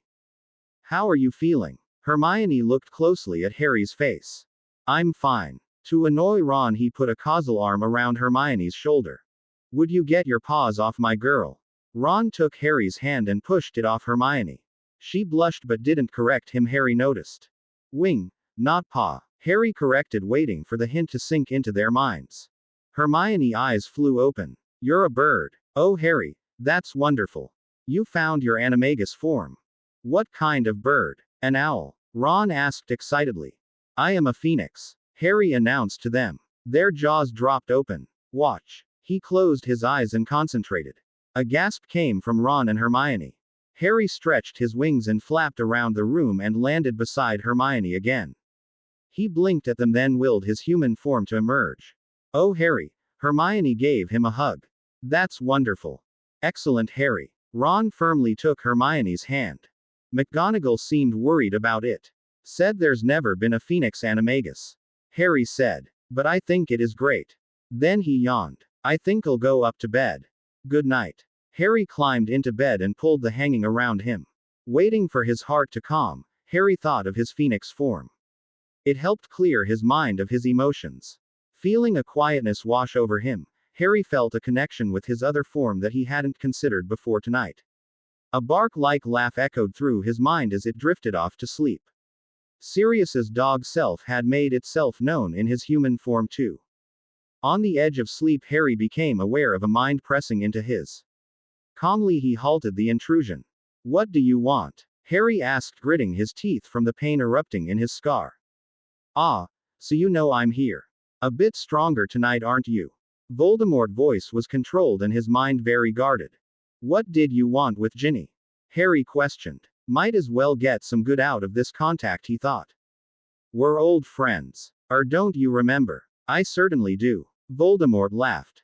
But that was after you lost your powers. How could Voldemort know what Ginny had written in that blasted book? Ah, but the diary held my memories. So what it remembered, I remembered. Voldemort seemed bored by the conversation. Harry stored this information for later. It didn't make sense to him. But what did you want with her? He insisted, his eyes watering from the pain. I thought she would be amusing. Voldemort sneered. She's not the child you remember. Ginny's a powerful witch. Harry gritted his teeth as he felt Voldemort try his mind again. Everyone is a child compared to me, Harry Potter. Voldemort snarled. If you think that, then you're in real trouble. Harry snorted, then gasped at the pain from the dark wizard's rage. Well, if you're not going to be cordial, I might as well leave. With a great effort he pulled away from Voldemort.